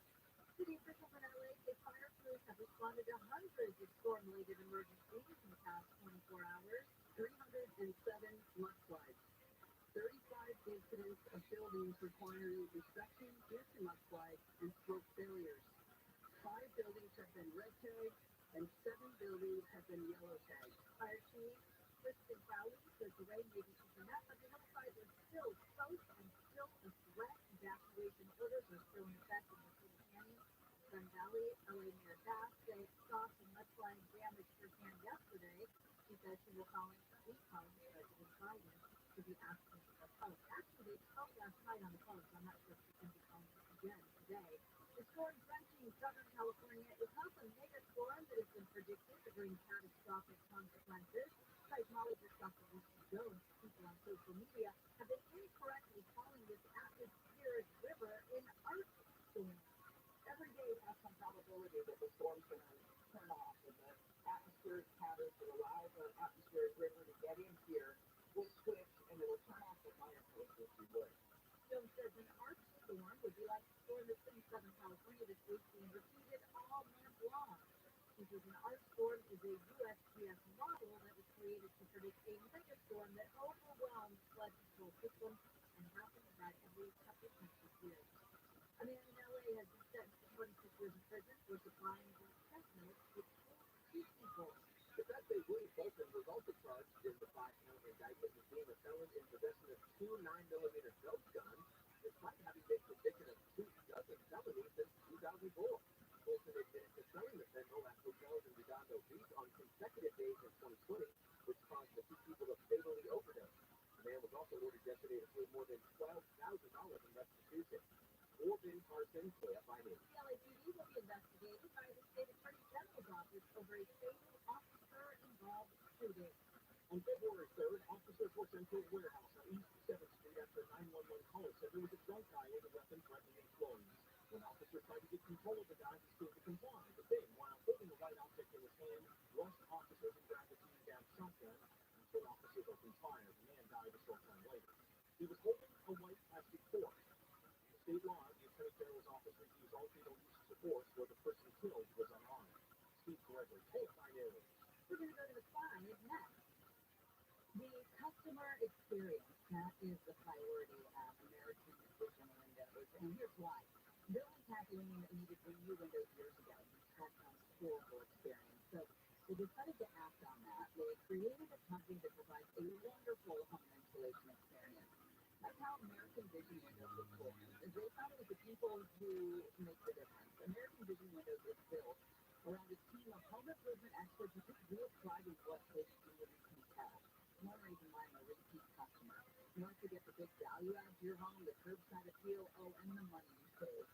You look at the rising energy costs, and those dual-pane energy efficient windows just make sense. When we first moved in, we had those old aluminum windows. We paid dearly for those. So we called American Vision Windows. They came out right away. And we felt better, knowing the home was well insulated. These were windows that would ward off the cold in the winter, keep me from constantly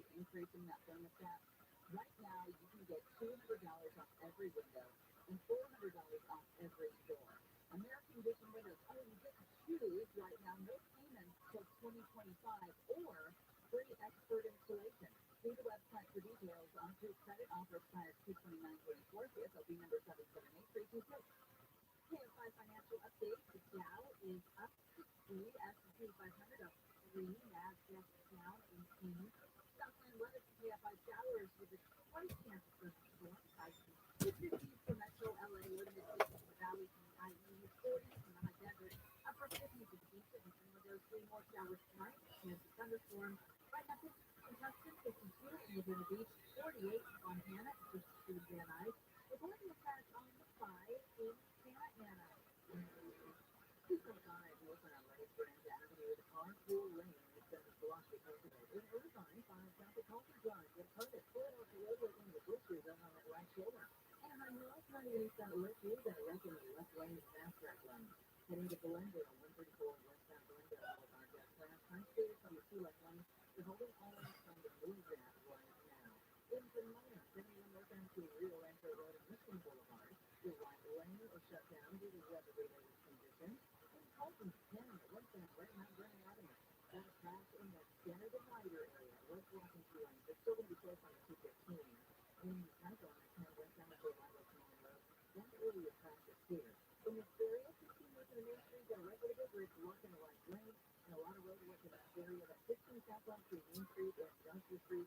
The third lane from your left road. And on 15 northbound between Joshua up to Bear Valley Road. No left lane is blocked. Clear to find the guy about to get you there faster. I'm getting on that 4044. You honestly think the road here is working out for you? Do they have your back? We have political chaos, building wars, no border protection, and our leadership tells you about full hours and what's the call. It's time to take a hard look at protecting yourself and your family. It's time to look at the Oxford Goalkeeper. Call the Oxford Goalkeeper, 833-995-GOAL, and order their best guide, or make a purchase of precious metals and get up to $2,500 for free gold. 833-995-GOAL. You. I know what it is. It's FW.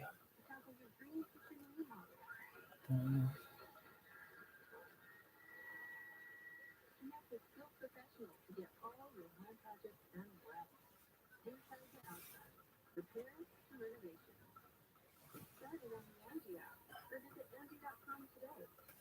You can do this when the Angie app. Cool.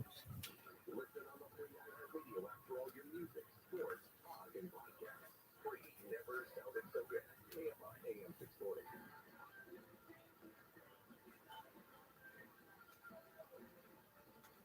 Dude, who's that one, bro? I don't know shit. Crazy.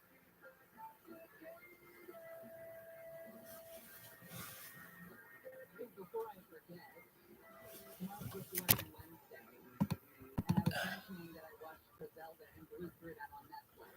We'll be talking about the real story of Griselda Blanco for Two-Time Tuesday. But I asked Deborah Mark what my next show should be, some keys where I go for all my entertainment suggestions, and she said you Capote versus the Swans on FX. And I wanted to ask you, Deborah, did you ever read The Swans of Fifth Avenue? I didn't. It's exceptional. I read it when I want to say it came out maybe like 4, 5, 6 years ago, something like that. But if you like the show, you'll probably love the book. Yeah, I like the show. So far, not too. Okay. Yeah, I recommend it. Oh, yeah, I believe through that. And you know what? She had me at first said, I liked it, then I didn't like it, then I kind of liked it, then